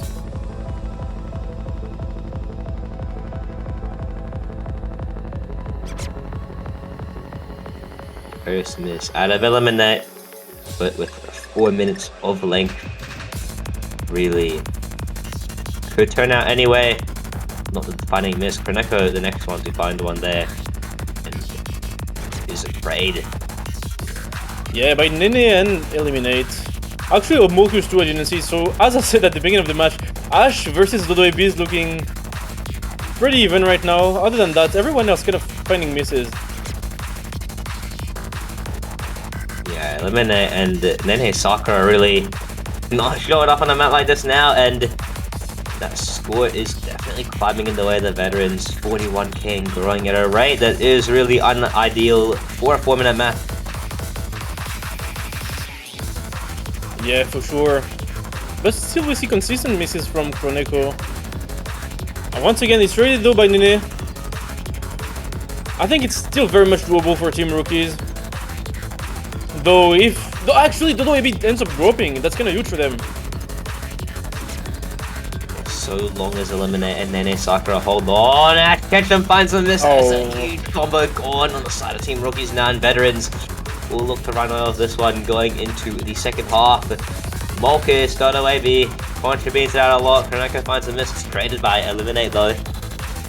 Yeah, Eliminate having a bit of a hard time finding any combo on the map. Molkus drops though, Kroneko drops too. Now it's 2 combos for Rookies actually. It's going back their way as well, and it's going back fast. So long as I hold on, there's a bit of leeway for that. And it could bring it very, very close for the time being. Eliminate above 200 now, and that's going to help them. It is a trade there. Yeah, it's a trade, but it doesn't really favor Rookies. They really want to get the score back. And it's a trade once again, but that's 2 combos down for Team Rookies. It's just Ash holding now against Doidbin and Molkus. And you look at these scores while Heart's frozen actually. Eliminate. Really needing to find some combos, some score in this final third. If you can do so, this really could go in the way of the Rookies, but by the looks of it, Picking up Eliminate. yeah. No, should be good. I think Eliminates game crash. Oh wait, really? Oh no. Oh no. Oh no. Oh wow. Yeah, Man comes in to play one map and crashes. I believe the only map Yes. definitely assigned to Eliminate as well. It's really unfortunate. Especially here, you look and Nina Sakurai and Ash were holding both 1000 combo. Yeah, but look, we'll get to the end. We'll look at the score difference, and from there determine whether or not Eliminate would have made that difference. It's a light show match though, but you might expect a replay. I don't know. It's 4 minutes map though, so I don't know. It's a 4-minute map. Good either way. Audio is a bit funny, but scores are in 2 very good scores from Ash and Nene actually. Yeah, no, that is true. Very, very solid scores, both 900k. On the other side too. Yeah. When you compare it to Dodoebi and Molkus, there is a chance that Eliminate may have made that difference. If it was a score of maybe 820 or higher, but guess we'll never know because Osu unfortunately decided to crash on him. That's rough.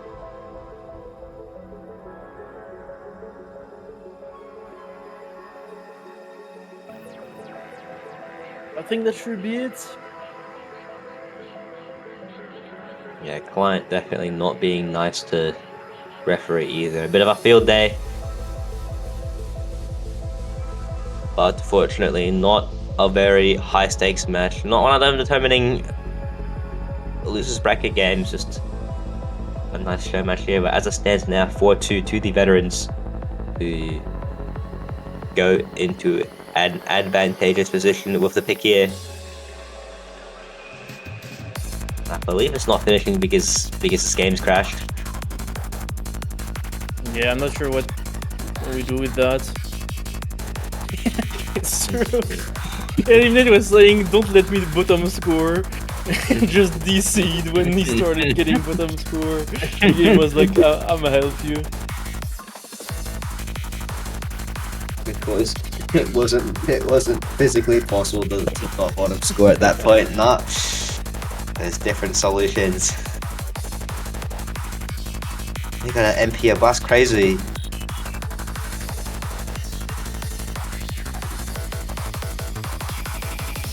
Well, now's a good time. Yeah. Oh, there it is. There it is. It's gonna be breakpoint for veterans on the HO1 pick from Rookies. Still, I don't think Eliminate would have been above like 820k to beat Kroneko. The score was looking a bit lower than that. Yes, in fact, the lead of 825k, so anything higher than that would have given them the win from Eliminate, but guess we will never know.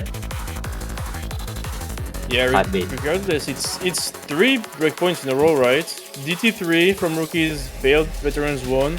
Then veterans went for HD3, failed. And rookies failed HR1. They could not get the breakpoint back. And now veterans need to make their pick. They need to break this streak and find the correct pick here, because if they don't, the rookies, I then you'd hope, would be able to break that one. But it still looks like Nene Sakura is stuck on a black screen that says waiting for all players to finish. So we will wait. Good time to plug the banners. 6 teams left, 6 choices of banners. Who do you support the most? Go check them out. And that's the key for someone to type exclamation mark banners into the chat. Yeah, the usual. Oh, I'm waiting. Looking though at the next pick for Team Veterans, I'm expecting Mixed Mod 2 since the HDs are gone. The only slow-ish map is Mixed Mod 2 with the low AR. So I would be expecting them to pick that, really. Yeah, definitely one that can play into their advantage, but even if that one, rookies could be able to pull something off. They've got, I always have to say, there's 3 players who can play all 3 mods. You can put Ash Ketchum and Mock on and Nene Sakura on anything, and they've got a group of players who can certainly play the hard rock or the no mod. Yeah, for sure. I think... I don't know if this will be the final roster. Excuse me. I'm sorry. I just heard it. In the song and I felt like saying it as well. As I was saying, Team Veterans, I don't know if this is gonna be their final roster.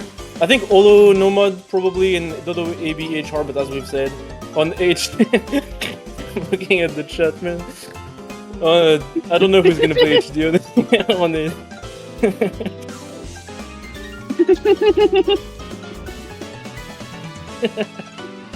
Oh man. What a great lose such a match. Anyways, yeah. Dodo Right. being most likely going to be on that hard rock. I think Yeah, that's the no, one for thing sure. we can say for sure. And people are still stuck. Let's not talk about being stuck actually. Baltico in most likely for the no mod or the hidden, meaning that Nene Sakura will step out for the first time this game, and Ash Ketchum, you would only hope, is taking the hard rock here. Actually, I don't know if Ash is playing HD on this. HR in this.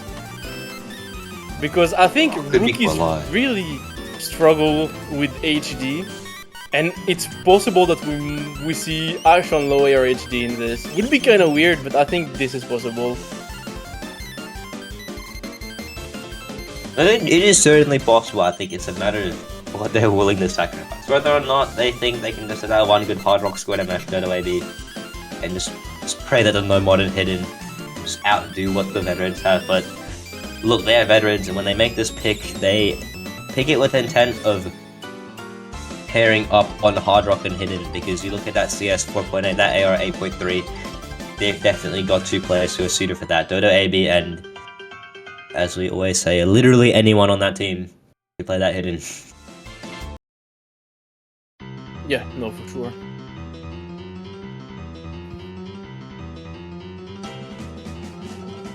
I think we still have a bunch of issues and lobby issues. Not sure what happened, but hopefully it gets fixed and we get in.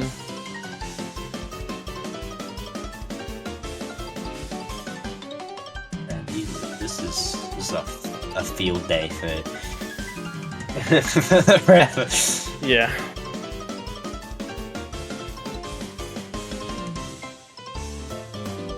You look at Envy kicked Dodo AB, he's still there.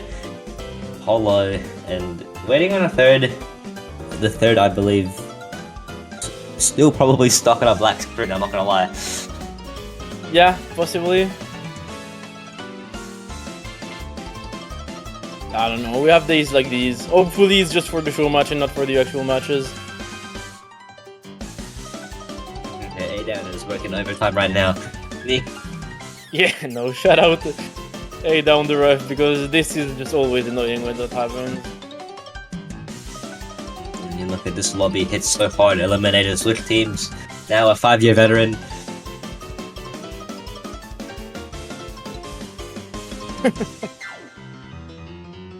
Yeah, I'm not sure what's happening. I'm not gonna lie. Holla! Oh, what's going on, Holla? Dropping straight bangers in the chat. Among Okay. Us. What is this so much?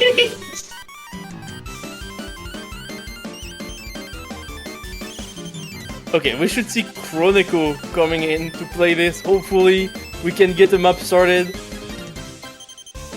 God, you'd be happy if anyone joins this lobby right now. Yeah, at this point. Just get in, man. Whoever gets in by Boncho, just play the map. No, effort. Eliminates a veteran for 1 point. Future eliminate pulls up to the function.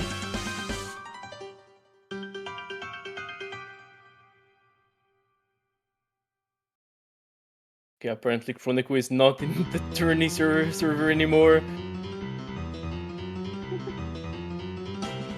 Hopefully, man's- just invite Chronico, get in the lobby, and we should be good.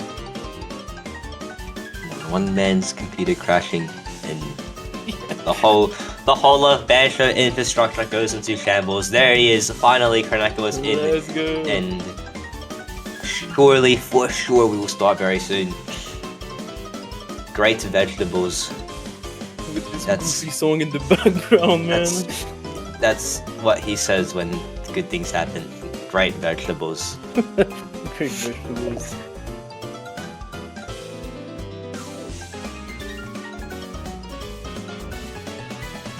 Here we go, MP settings in, finally! MP start 5, 5, 4, 3, 2, 1, good luck, have fun. Here we go. Great vegetables, we're in. Okay, and yeah, actually it's Ash HD. So that is the sacrifice they're willing to make. And we didn't notice it, but Nene Sakura is in for the no mod here. Baltico stepped out during the 5 minutes of shambolic activities.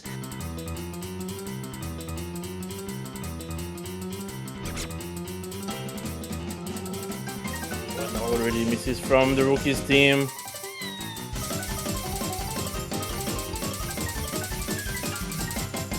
Dodo Ebi finds a miss there. It's matched by a miss earlier from Golar. Ash Ketchup finding a miss on the hidden.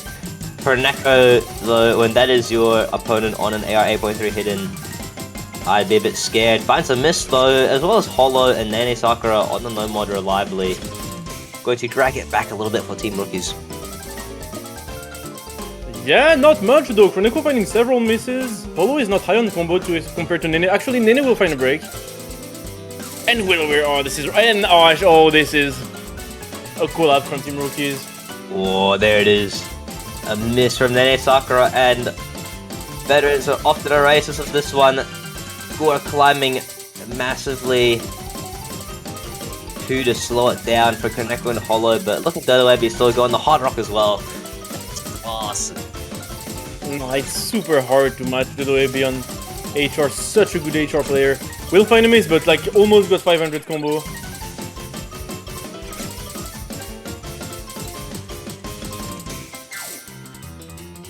Now into the second half. Trades on hidden. Singular miss on the Hard Rock. Dodo Ebi back to doing what he was doing earlier, and it was a score lead of 250k. You can only imagine this goes one way from here with 1/3 left.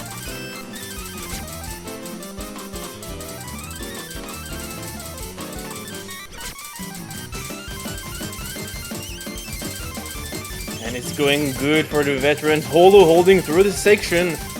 Through the wiggles and the weird stacks. Still holding 500 on Nomad.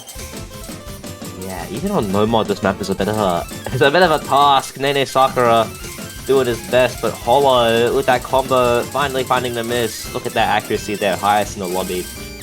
And with a few seconds left, the veterans have broken the streak of breakpoints and made a very, very wise pick here.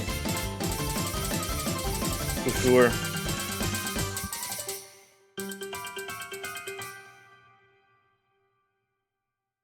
That was the expected pick for Team Veterans.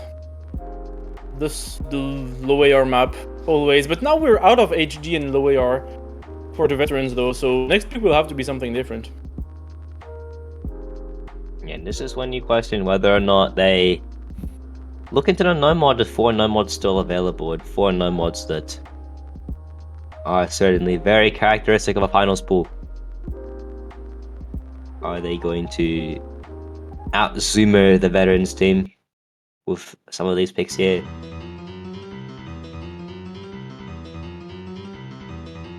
(5-2) as well, very crucial pick for them here.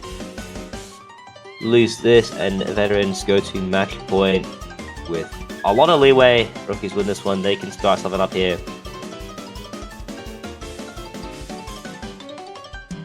What will be the pick? What would be good for rookies? Okay, it's gonna be HR again. Thank you, Ash Ketchum. Hard Rock 2, the pick here. I believe this one's the high CS. Yes, it is a precision pick. It is PS 6.8, I believe, with HR. So very high CS, the highest we've had so far, I believe. Bet you it's gonna get higher next week. But 5.2 before HR, still very, very scary. Scary, woo. Ash Ketchum, Nene Sakura, and Golar. There's 3 speed players of this team. Dodo AB back in. What else do you expect? Hollow just waiting there. Probably gonna be playing. He might just be waiting there. And Yeah. Molkus maybe as the 3rd. I'm not quite sure who would play this, honestly, for veterans, other than Dodo. I think they can all play this okay, but who would be the best, I'm not sure.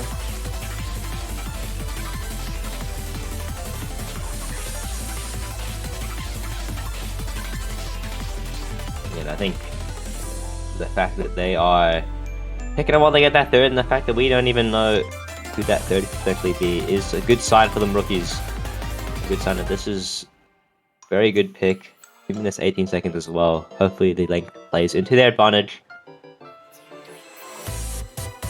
Okay, I think I know we should have... Yeah, Hollow and Molkus.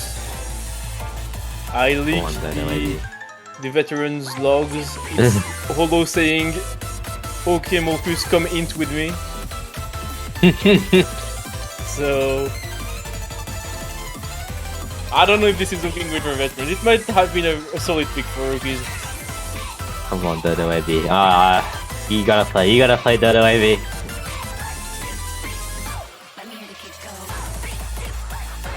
There it is. All 6 players in the lobby. Rookies looking to start up some sort of comeback here. Veterans looking to close this one as soon as possible. But when their entry message is "come in with me," we're not sure if that's gonna happen. CS 6.76. Good luck, have fun, and chat. We're getting started.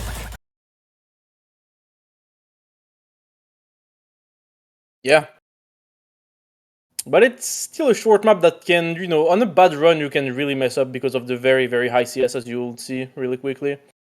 Yeah, high, it's very high possible CS. to just slip up a bit more than usual and have a bad score. When you can see the catcher's legs, you know you're doomed. Yep. Oh, Hollow the first one to fall victim to some more CS action.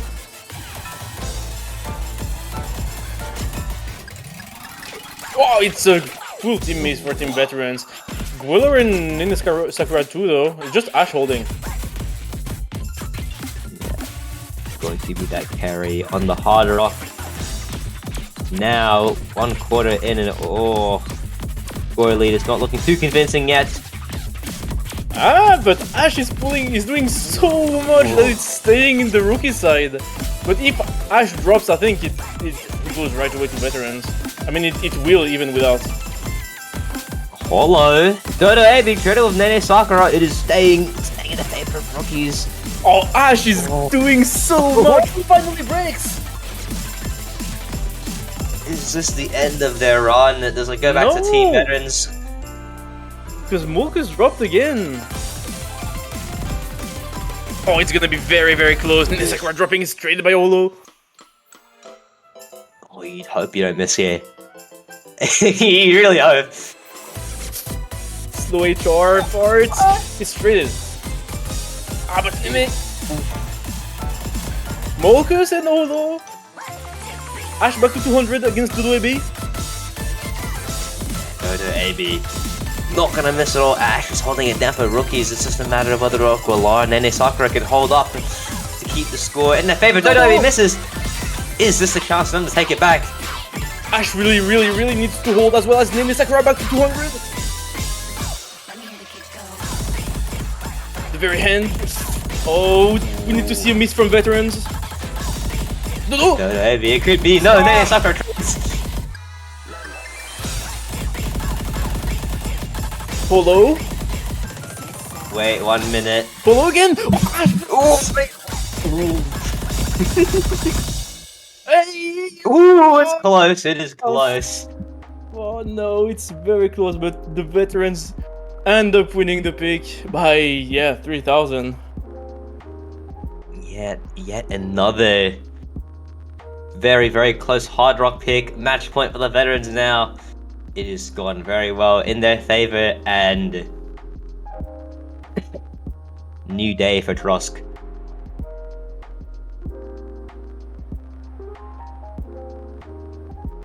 Here it is, match point, and they have the world to pick here. Those two mix mods. And pretty much all on no mod. Whether or not they do decide to go to no mod is the question. Potentially that no mod 3, but mixed mod looking very good for that veteran side, up for that confident win.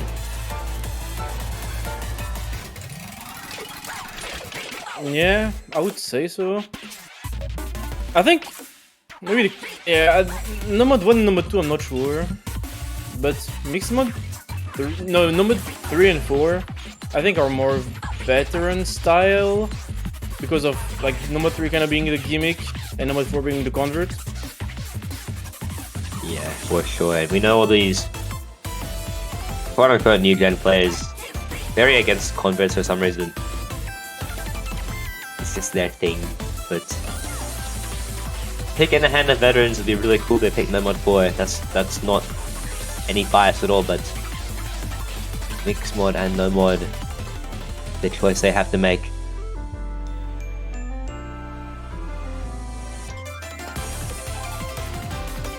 Yeah.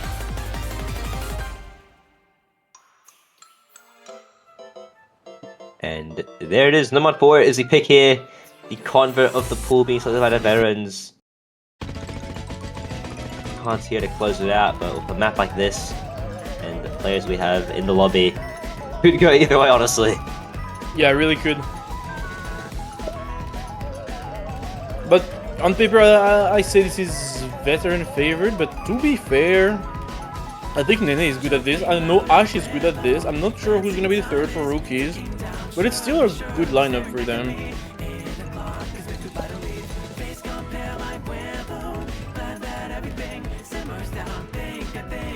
And the same 3 staying in for rookies, proving to be the very core of that team.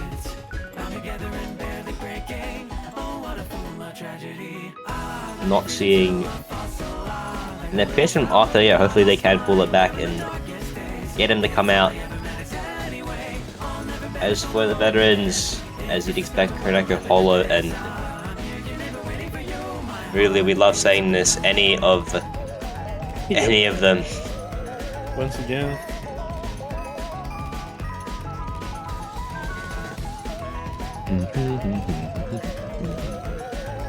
It's a good song. It's a good song.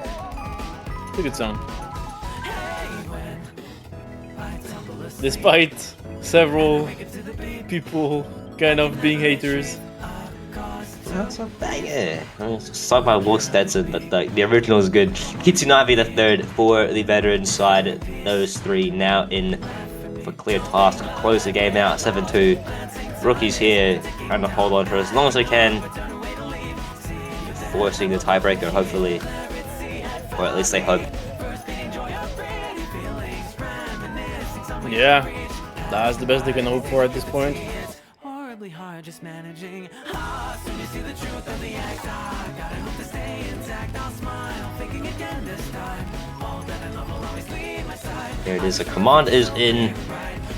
We are about to get going on the convert. And at a level like this, in a song like this, I can only imagine it's going to be back and forth, back and forth. But we will see who is up for that task. We'll see. It's a very difficult convert.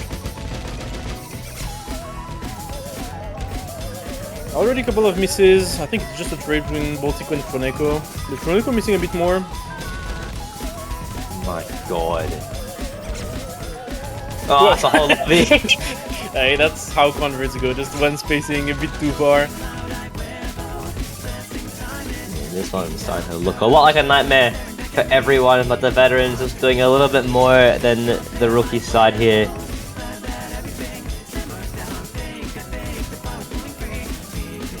Yeah, just holding to a bit more combo, especially with that miss from Nene Sakura.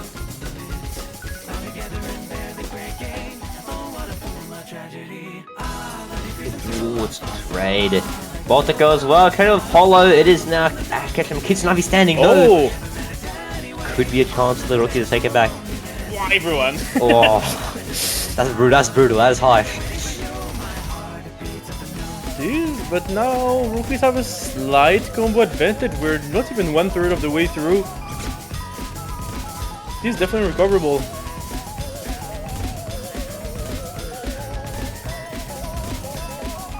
Nene Sakura. Getting some of that. Whoa.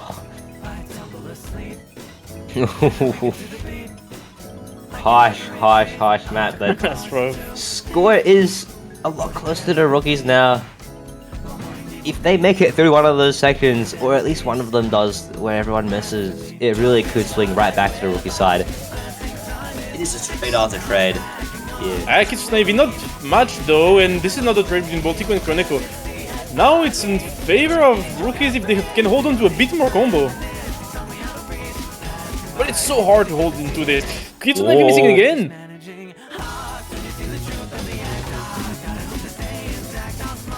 And Finally now, take the lead. now it is in the favor of the rookies. Oh, it's all Actually, no!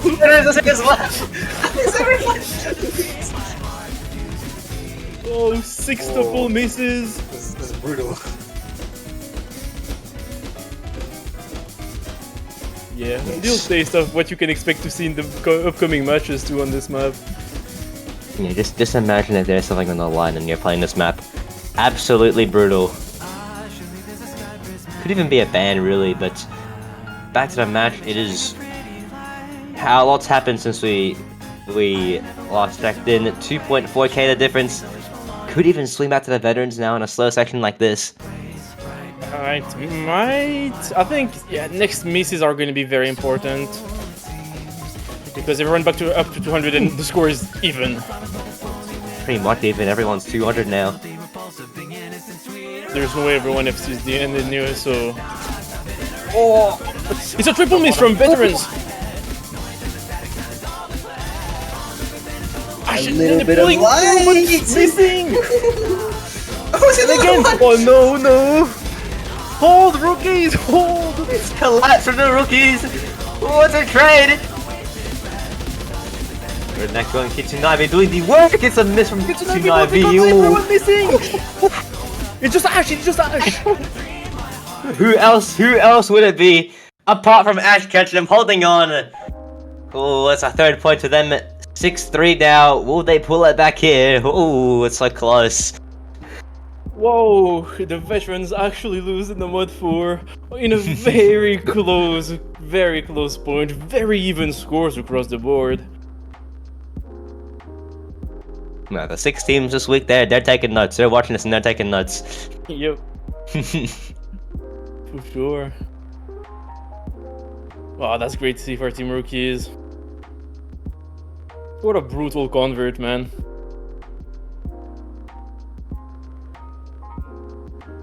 Yeah, even with the edits, you notice every combo basically CWC edit at the end. Even with that, some of that stuff can't be avoided. You will see those Yeah. 6 misses across the board, and no mod 2 the miss. They are confident in their no mod for sure. The X1 map has been picked.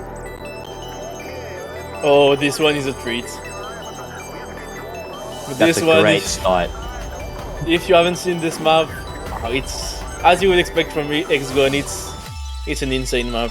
See, having an X-Gun map in no mod is insane, especially at that level of difficulty. Here we go. Arthur Edakovic in for the first time this game. Hoping to make that impact. To not make it the last for this game. And Ketchup and Renee Sakura. Who else do you expect to be taking those bottom 2 slots? They've been there the whole time.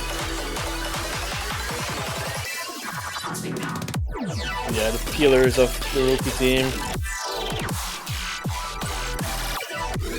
On the veteran side, I think veterans are gonna struggle a bit on this pick, honestly. I think most people will struggle, to be fair. Because it is a very hard map. It is 7.93 stars. Yeah, that's really high for our finals. Yeah. Oh, what are you expecting the next week to be? That's crazy.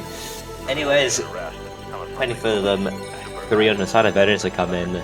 Hopefully this pick though, a lot more sided towards the rookies. They've got the roster fit for this. Marcus, the only one in right now.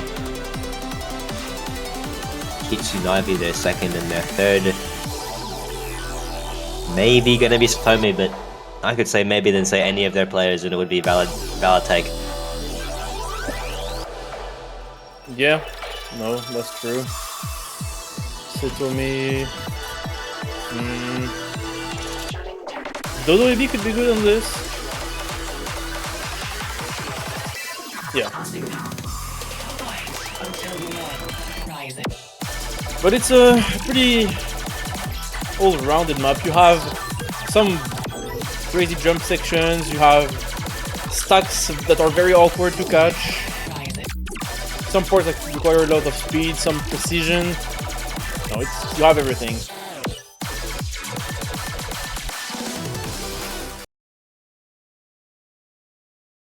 Yeah, here we go. 2 minutes, 56 seconds to make the difference here.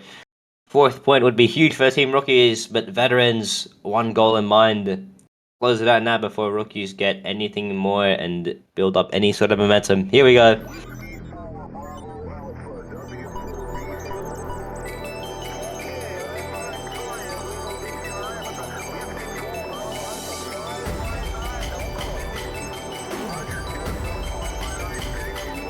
I'm excited to see how they play this.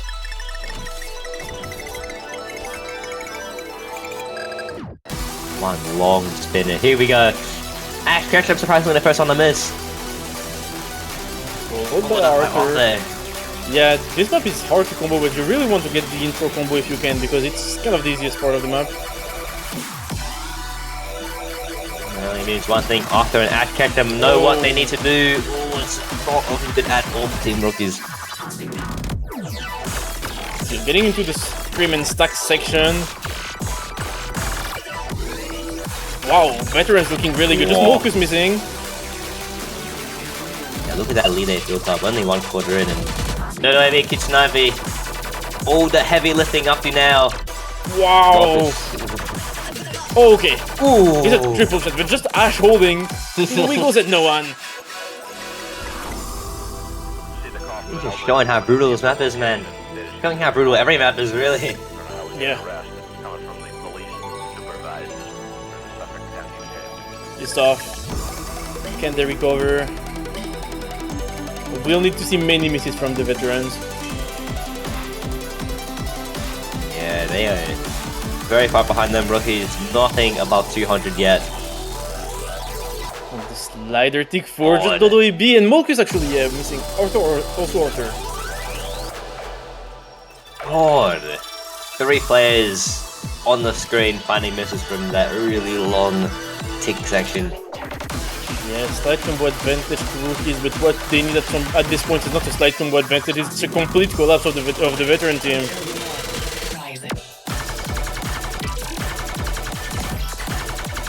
And this section is so difficult. Only Ash once again holding, but missing still. Doesn't look like the rookies will be able to recover from this.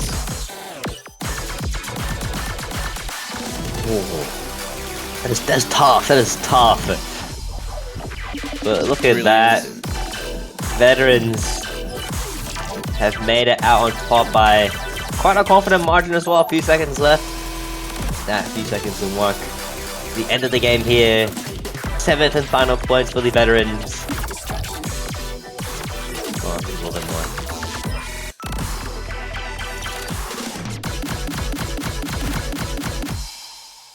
Yeah. No, very good scores from the veteran side. Look at Kitsunaive, I think, has the MVP in the lobby. Only 15 misses on this map is honestly very good, especially holding 99.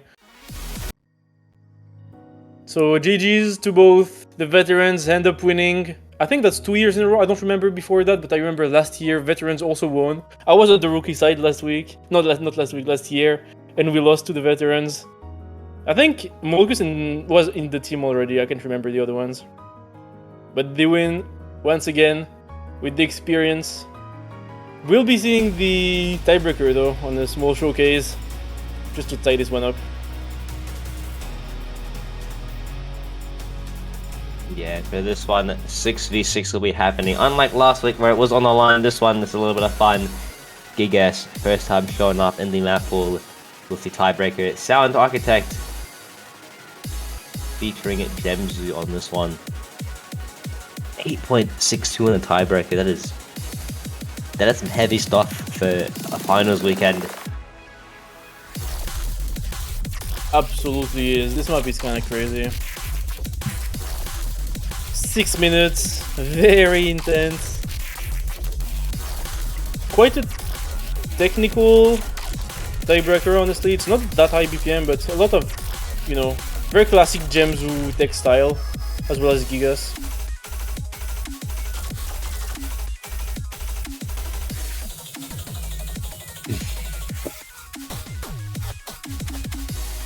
Yeah, we'll see who takes what slot. Ashketch, I'm staying in that slot this whole game. Yeah, it hasn't yeah. moved. And it looks like Eliminate will be taking this top slot. That top slot where he crashed. Unfortunately now up here. Well, tiebreaker Galar as well in slot that was occupied by Nene Sakura for the majority of the game. Holo, Kitsunovi and Dodo AB, the 3 to be showing up on stream.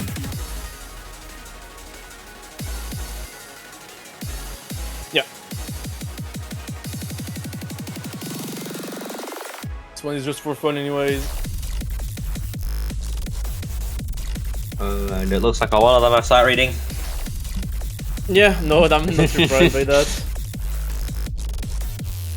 How it goes usually, especially if you're not playing like for a very serious match. Yeah, just in for a bit of fun and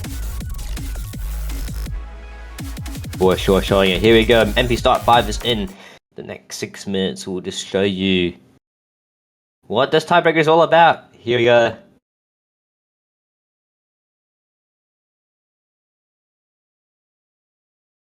We'll see who can play this the best. I'd say probably, I don't know, Ash, Kitsunaive are good candidates. Seeing how Probably Kitsunaive Ash. played the last Nomad. Ash is certainly a no-brainer, for sure. After what we've seen this game. Yeah, Ash has been the rookie's MVP pretty much. I'm not sure if you'd even call him a rookie. He played in show matches the last year. Yeah, that's true. He even played in the All-Star show match last year in Grand Finals. But technically, first participation in CWC. Hopefully not the last. That Icelandic side is going places, don't worry. Yeah.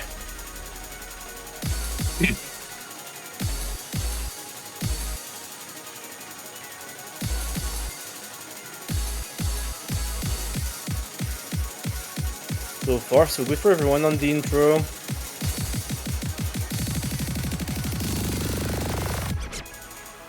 Oh, eliminate the first one on the rookie side.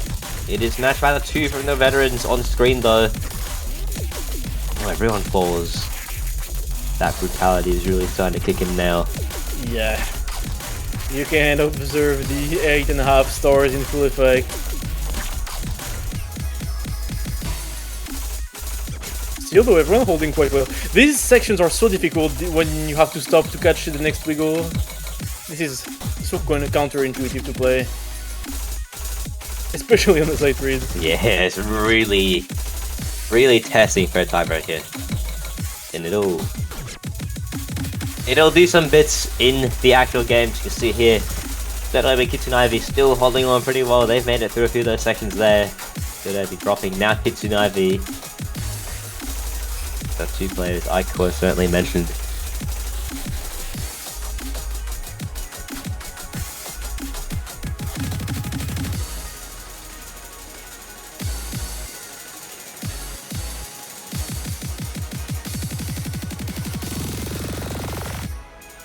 Yeah, and all things considered, for all these players, it's kind of close actually, the scoreline.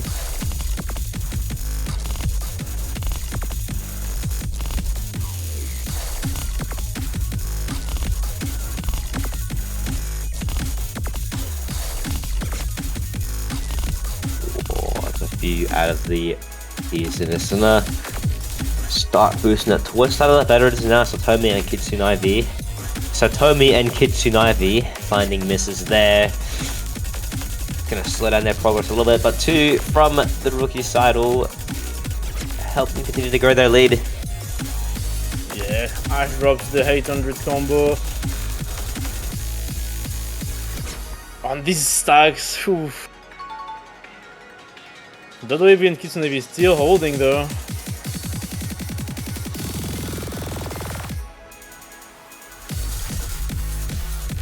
And we're also only halfway through. You're gonna start to think at which point does the stamina requirement start to kick in. Because this is not easy on the hands. Look, it is a 6 straight minutes of patterns like these, back and forth so quickly.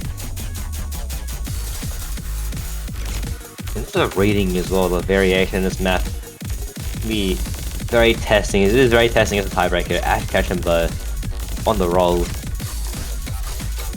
Yeah, no, for sure. I'm surprised he didn't miss after I said his name. Look, he's still going, he's still going. Hey, No, don't worry. Hey, you didn't have to say that anymore.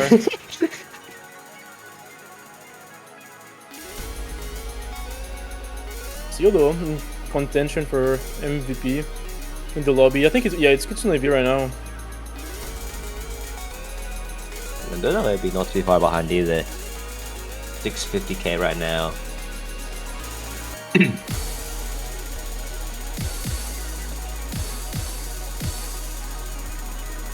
This part is like the closest you'll get to a slow section in this map. Just a little bit of breath. Here you go, kick into this final little test section here. Look at all these misses. Yeah, but despite that, still Kitsune Ivy is holding so strong. Look at that accuracy.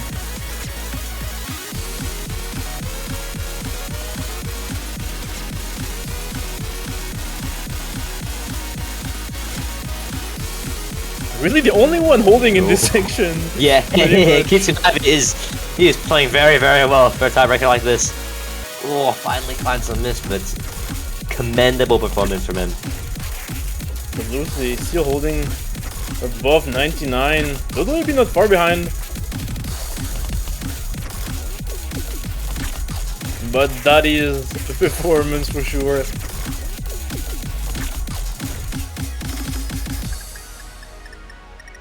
Here we go. Final spinner. Very calming spinner. I think there's Especially something after right all the map. But even then, you'd hope it's a slow section. No, there's almost nothing. I think. Actually, I'm not even sure anymore. Yeah. Just one long slider. Come on, Ash Ketchum.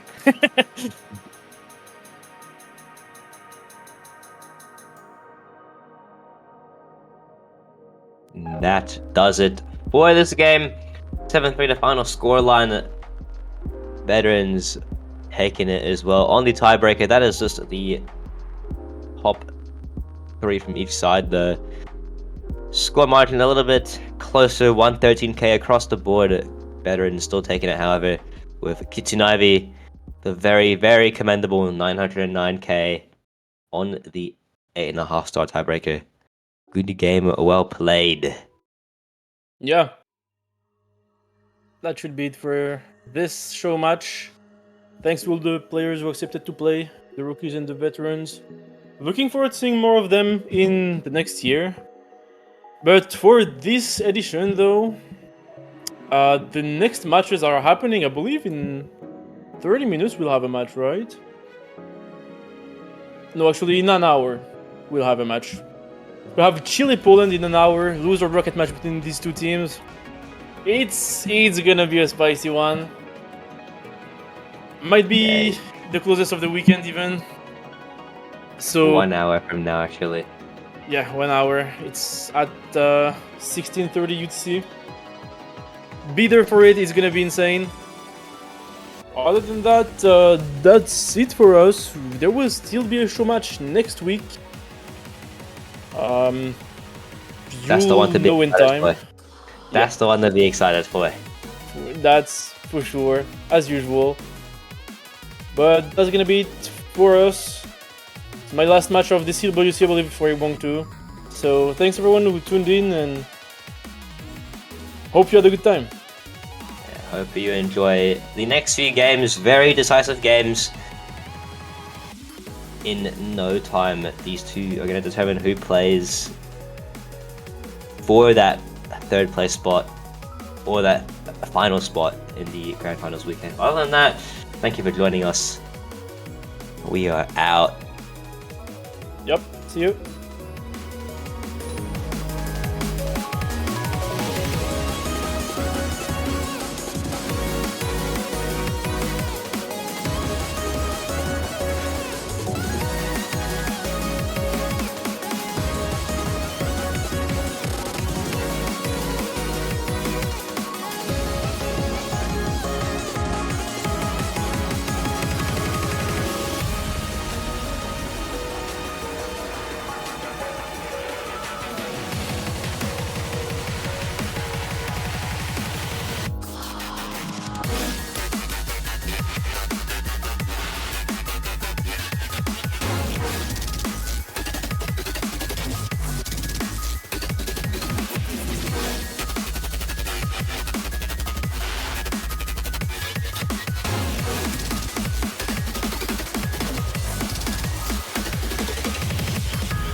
Okay, thank you, Sakurai Maito, for the great introduction. What a match we just saw, Poland. Once again, your winners on the screen here. From moving forward to their top 4, their best result ever, and I don't think it stops there. But we're going forward, quickly getting into the second loser bracket matchup of the weekend, Finland versus Canada. I'm Elskefe, joined by Ash Ketchum. I think it's the first time ever that we cast together whilst both of us living in Belgium, I guess. We got it. We got it, right? So like, this is history being made, as we just saw history being made as well, because that 3 miss from Trigon is absolutely insanity. Either way, Finland versus Canada, seed number 3 versus seed number 4. Finland getting knocked down by Argentina, Canada getting knocked down by Chile, I believe, but Chile is now out of the tournament, so Canada can one-up them if they end up winning this match against Finland. They're obviously fighting for a top 4 spot. This is a loser bracket match, but already mentioned that, so the loser of this one will be eliminated from the tournament, will be slotted into 5th and 6th position. Yeah, I mean, the hype is still insane on my end as well, just from seeing that match between Poland and Chile. That was great, so I definitely hope we can drive the momentum here and go the entire distance as well. Ash Ketchum, tell me, what are your thoughts on the map pool? Because you've played in the show match, what are your thoughts on this matchup? Let's hear it. Right. I mean, starting off with just the matchup itself, Finland-Canada, I think that this is going to be a very, very close match. Okay, listen, I don't think it's going to be as close as what we just saw between Poland and Chile, but I still believe we're in for an absolute, insane match here. I think, on paper, on this pool, obviously I played the map pool, it's really hard. I think perhaps people would be leaning towards Canada, especially now that Fuhi is back for them, and I think they got Unlucky W as well. And Solaris, obviously, they got a really solid core on high-end maps here. But Finland, they have players like Veti, they have players like Kage who can really do their job on some of these maps. I think Finland's gonna have a little bit of a third player issue on some of these maps, but it's gonna be interesting to see how that goes. I think it's gonna be close. I think it's gonna be a really good match, and I'm super excited. Yeah, for sure. These two are, well, seated right next to each other, even though the qualifiers was easier than the finals. So the scaling fact, which is a big unknown for us, is going to be obviously taking a part in this as well. Plus, additionally, we saw a little bit of a weaker Finland, or at least that's what it felt like, against a very strong Argentina last week. And then Canada had a really solid back-to-back 7-1 victories in the semifinals, so it kind of feels like Canada's a favorite. But if you then look at the scores that both teams got last week, it kind of feels like it's way closer than just... it looks like it's way closer than it feels, right? So I'm very curious how this goes. We see Double Time 1 getting banned immediately by Finland, the Air 9.2 Double Time taken away, and then Hard Rock 1 getting banned. That is interesting, because Hard Rock 1 is, well, arguably the easiest map in the pool, or like at least one of the easiest maps in the pool. Do not be mistaken. Wait, that's not the right saying. Don't be mistaken, rather, because nothing in this pool is easy. But if we do have to rank them, Hard Rock 1 definitely comes in first, I'd say. So they're taking away the easiest map, and I think I like it as well against a team like Finland, who have shown that they're really consistent. And we believe they've more like a higher skill cap in comparison to Finland. So taking away the easiest map in the pool makes sense. As we also see Double Time 3 getting picked, which is the other speed pick in the pool, right? So the Double Time 1 is like the high IR and awkward patterning pick, and then Double Time 3 is more like the, well, also high IR because it's AR9, but then very speedy with a lot of streams and snappy patterning, which is impossible to play for us mere humans, but for players like Ash Ketchum in here, who showed off an insane score on this in the show match, it's apparently still doable to play. Right, it's interesting to see that we see Totoriji Piste here for Finland. I think this is probably going to be the only map that we see him play if he is playing this. A DT player for a high AR here.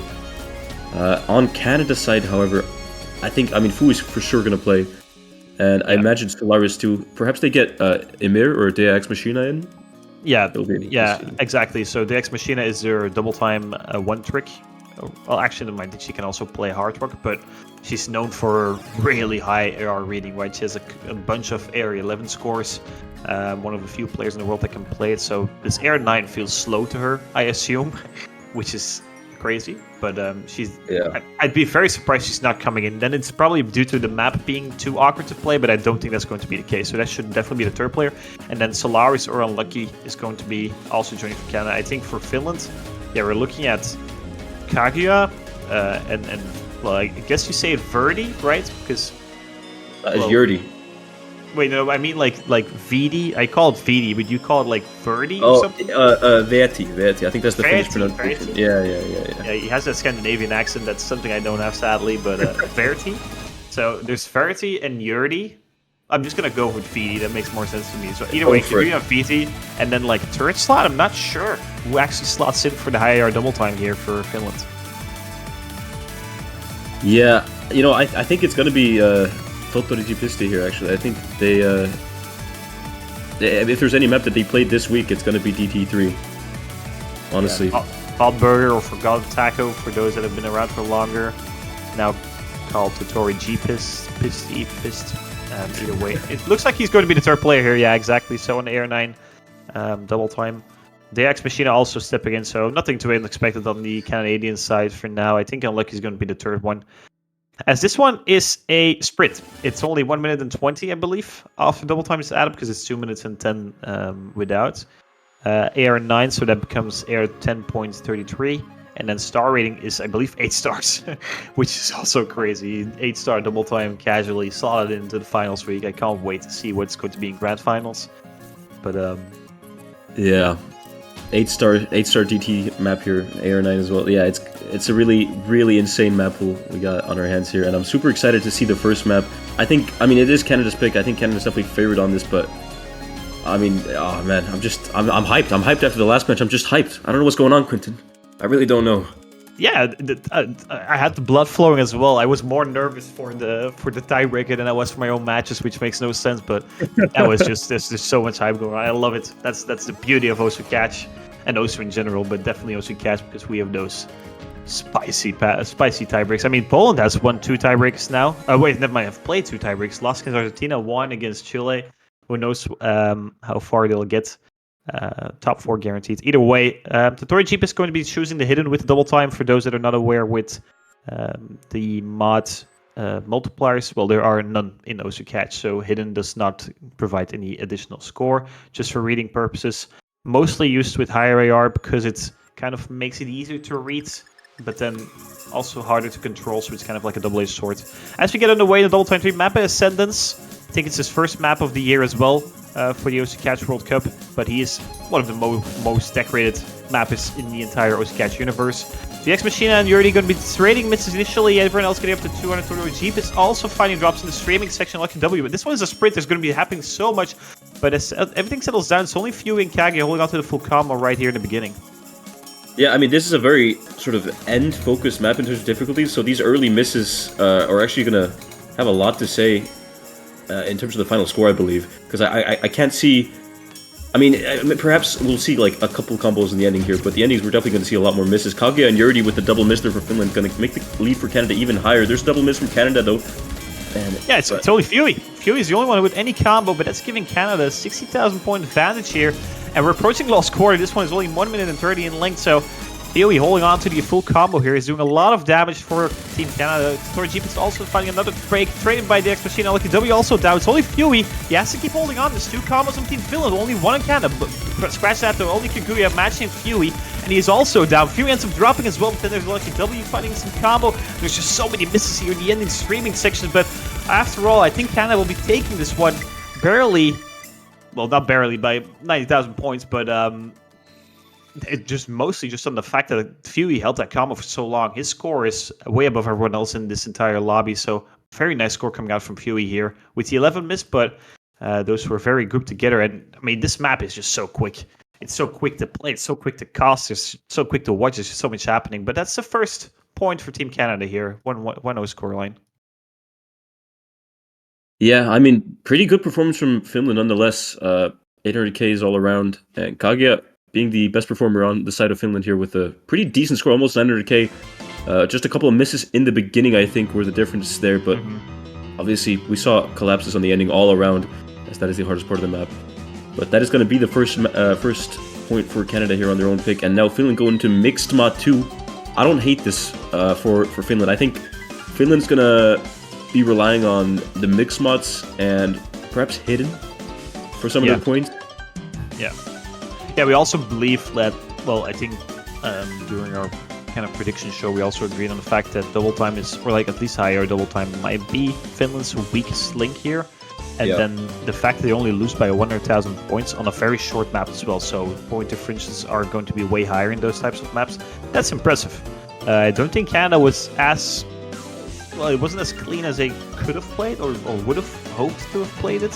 I think if Fuey wasn't there, then that could have already been a break point. So, yeah, a point's a point nonetheless, right? So if it's 1-0, it's 1-0. If you win it by 1 point or by 1 million points, that doesn't matter. But still, the feeling, it kind of creeps inside of your head, or it could creep inside of your head. But if Fuey is playing up to his, well, up to his level as we know him as one of the best players in the world, then that's also a good thing for Canada. They can rely on that, and it does seem like that's going to be the case.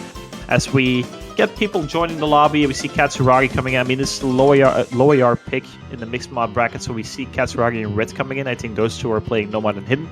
And then, well, Hardrock obviously turns it into AR10, so assuming Solaris or Fuey going to be slotting in for Hardrock here. Yeah, this map, in my opinion, is one of the most brutal maps in the map pool, especially on Hidden. It's going to be really interesting to see the Hidden battle. And Hard Rock, actually, too. It's really hard on Hard Rock. I think... Yeah. Depending on who the Hard Rock players are, it could be quite close. I imagine Kaguya is going to be playing Hard Rock for Finland, and Solaris, perhaps, for Canada. And Fuey with the Nomad, actually. Yeah, that could also be the case, now that I think about it. That's a good point.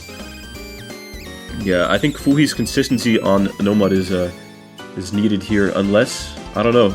I'm not too sure, actually. Yeah, they're switching things up here. I'm curious to see where it is going to go. It's also fun because we expect harder players to be on top, but we've noticed during the past couple of weeks that they're not always on top, so we're kind of like making guesses, right? It's going to be Kaguya and Fuey, and then suddenly Leno and Katsuragi put on Hardrock and they're not on top, and they're, wait, what's going on? Which is not going to be the case. They're going to be playing Hidden, I'm 99% sure, maybe Yurdi, but it's going to be Hardrock on top. That makes the most sense if you look at the Canadian roster, especially, because I don't think Katsuragi and Reds are going to be playing high AR stuff, or at least not on the mixed map pool. And it's going to be the case, yeah. So we see Lenu, Katsuragi Hidden, and then Kaguya and Fuey with the Hardrock, Yurdi and Red CXCA taking on the Nomad. Red CXCA being the rookie for Team Canada, but has shown some really nice things over the past few weekends. Had some weaker moments as well in the earlier rounds, but especially in the later rounds has definitely stepped up to the plate here, which is giving him some playing opportunities, especially on the lower AR picks here, like the Mixed Mod 2. As we see a couple of early breaks coming out from many players, actually only Red CXCA and Yuri Noah players holding on to combo. The Hidden players trading, the Hardrock players also, both of them miss, but Kaguya missed earlier on, so giving him a small advantage, but it's very close here. Yeah, I mean, most of the drops have been on the Hidden side here. I'm not too surprised. This map is absolutely brutal on Hidden. Trade there from Fuey and Kaguya on Hardrock. Gotta keep things equal here. But yeah, just the Hidden players really dropping. Yurdi and Red still holding onto the full combos, but Yurdi misses right as I say that. That's going to be huge for Canada here. Yeah. But yeah, trade from Red. Oh, sorry. Yeah, because come to the fact that Kaguya isn't currently equipped with Hardrock on the stream, but he's going to be playing with Hardrock in the lobby, so some of these misses might not actually be misses, unless we miss something with the mods. But either way, if we're looking at the lobby, there's not much combo on anyone, really. Fuey being the highest combo right now on the Hardrock here for the Canadian side, but there's a very clear difference in score here. 120,000 points for Team Canada, and Team Finland is struggling on their own pick here, especially Lenu, not even holding an A rank right now. 250,000 score is trailing behind over 180k on his teammate on a Nomad. So this is really interesting from Finland. It doesn't look all too great here going past the halfway section here. Yeah, it's not great. Not great here, and it really is mostly the Hidden difference here. Unfortunately, Leno struggling on this map, and Katsuragi just doing that much better. Kaguya also finding a couple misses, and actually, the Nomad difference is also quite substantial, enough to make a big. It's mostly the Hidden. Leno definitely struggling here with the Hidden. As we have confirmation, Kaguya is playing with Hardrock in the lobby, so it's a bit of a a visual glitch here, but it doesn't really matter. Does seem that they're quite neck and neck to Fuey. I think both of them pretty much have the same score right now. The only difference is mostly the hidden, whilst Katsuragi also isn't holding on to an S-rank right now. Well, barely ends up getting the S-rank right now, but still very brutal on the hidden here for the Mixed Mod 2. But if you're Team Finland, then you go for the Mixed Mod 2, and you're not winning it right now, right? It's 2,000 points in difference, and it's increasing. Like, they don't even get over 2.1 million team score, which is relatively low team score, I would argue. If you look at Team Canada getting 2.4 million or close to 2.4 million, this is, well, they lost this point by more points than they lost the double time 3, so it's a really weird pick coming out from Finland, I would argue.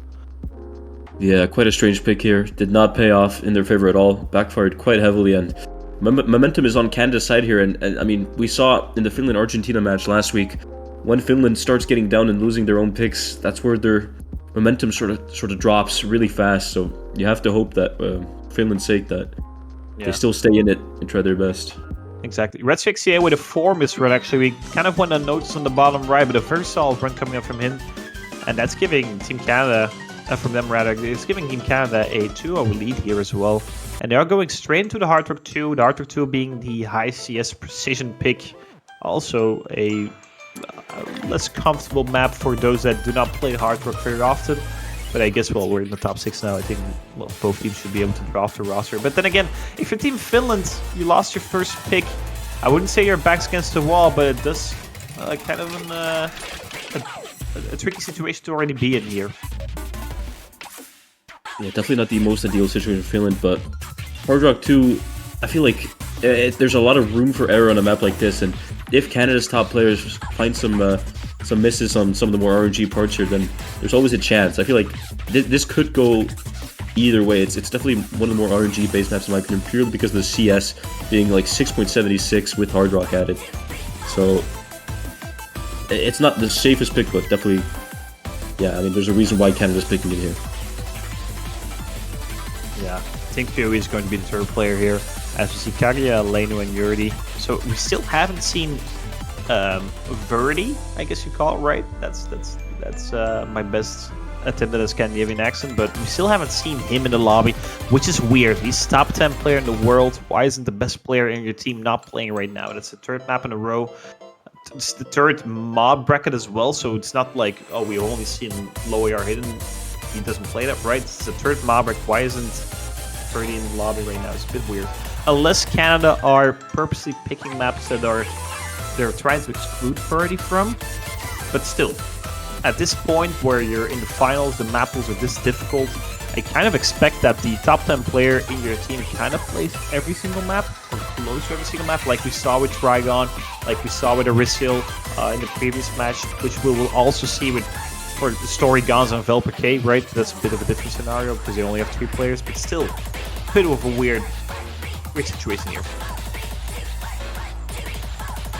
We don't see Fuhi actually coming in here as the third player, interestingly enough. It's going to be Dex Machina. Interesting in my opinion. I think Fuhi probably one of the most consistent player on Canada. Interesting to not see him in a map like this. Yeah, plus he's also quite good at high CS, so it might indicate that the other 3 are just absolute gods at it. Could also be the case. As we see, no lunatics picking hidden with this. Thank goodness. But Kaguya, Leno, and Yurdi, the same 3 from the last map, trying to avenge that Mixed Mod 2 that went so horribly wrong for Team Finland. While Solaris, the Ex Machina, and Lucky W are going to be trying to secure a third point on the board for Team Canada here.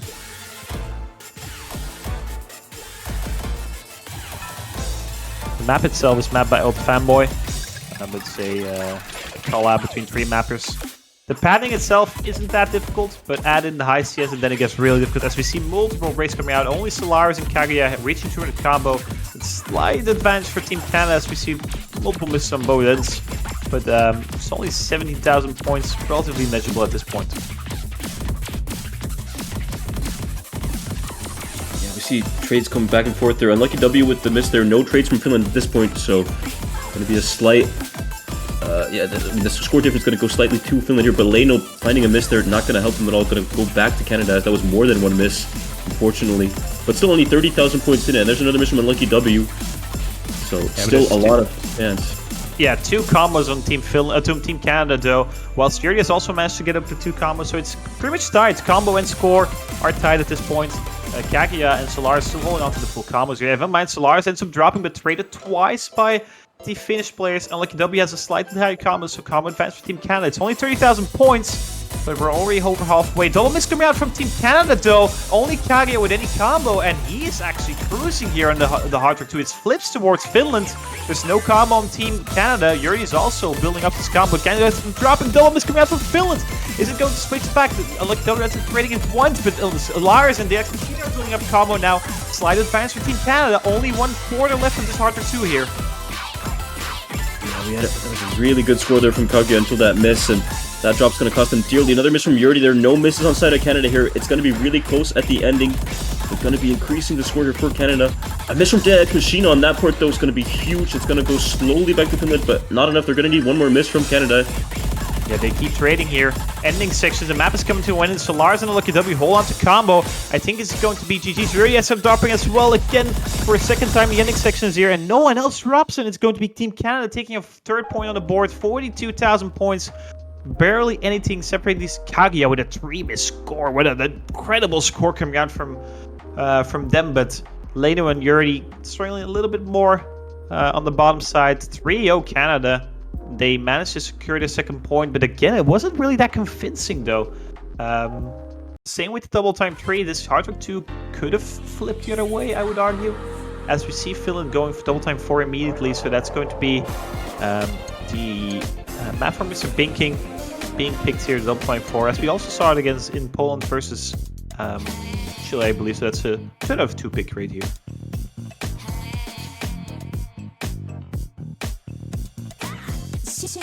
If I'm gonna be honest, DT4 kind of screams Finland for me though. I'm gonna be honest. Players like Kaguya, players like Leno, they play maps like this for fun in their in solo. So I think if we're gonna see a point here from Finland, it's gonna be on a map like this. Although Canada not weak on maps like this either at all.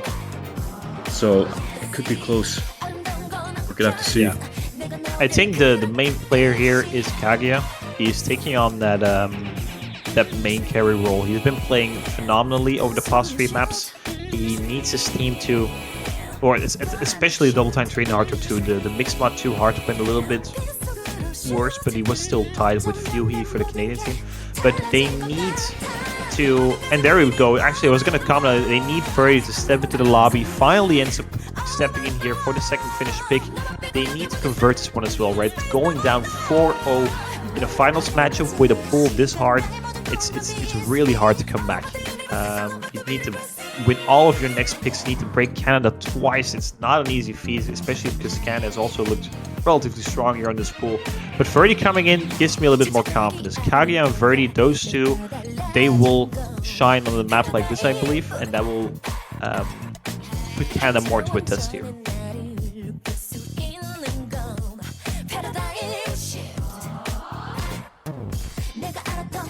As we see Katsuragi also making his second appearance of the match, also played the hidden, but ends up playing the Air 8 double time.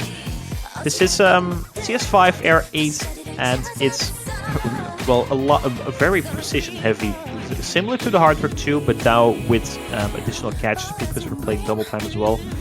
The X Machine, we haven't seen Fury actually either. Also a bit surprising. Why isn't Fury playing some of these maps?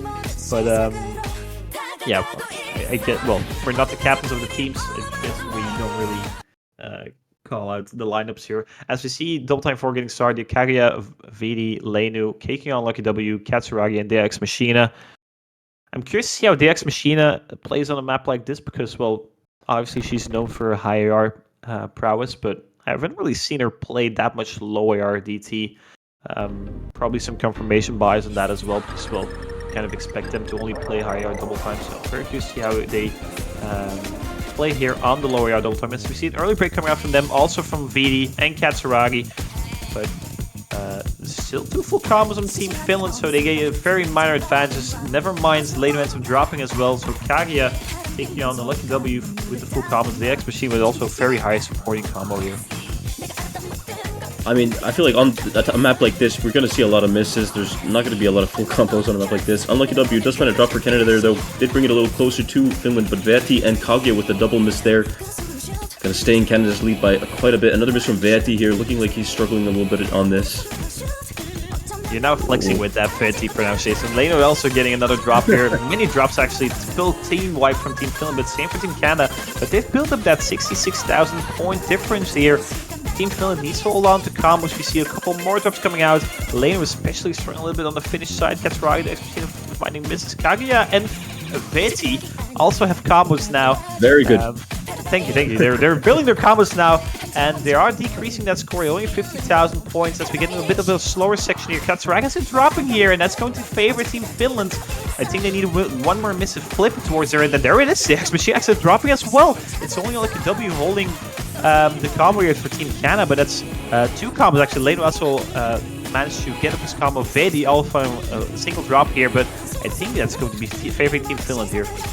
Oh, but that miss from Leno and Kaguya is going to be... oh, but wait, there's a double miss from Canada, but a T miss from Finland, unfortunately. So Canada's going to stay in the lead here. That miss from Unlucky W could flip things around in a trade.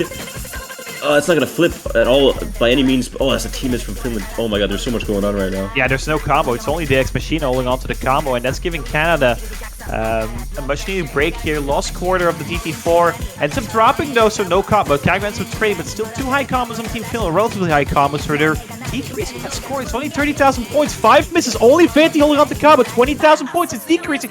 Canada's collapsing here in the ending of double time 4. Veeti holding on to combo. If he holds on just a little bit longer here, he will secure Team Finland for their first point.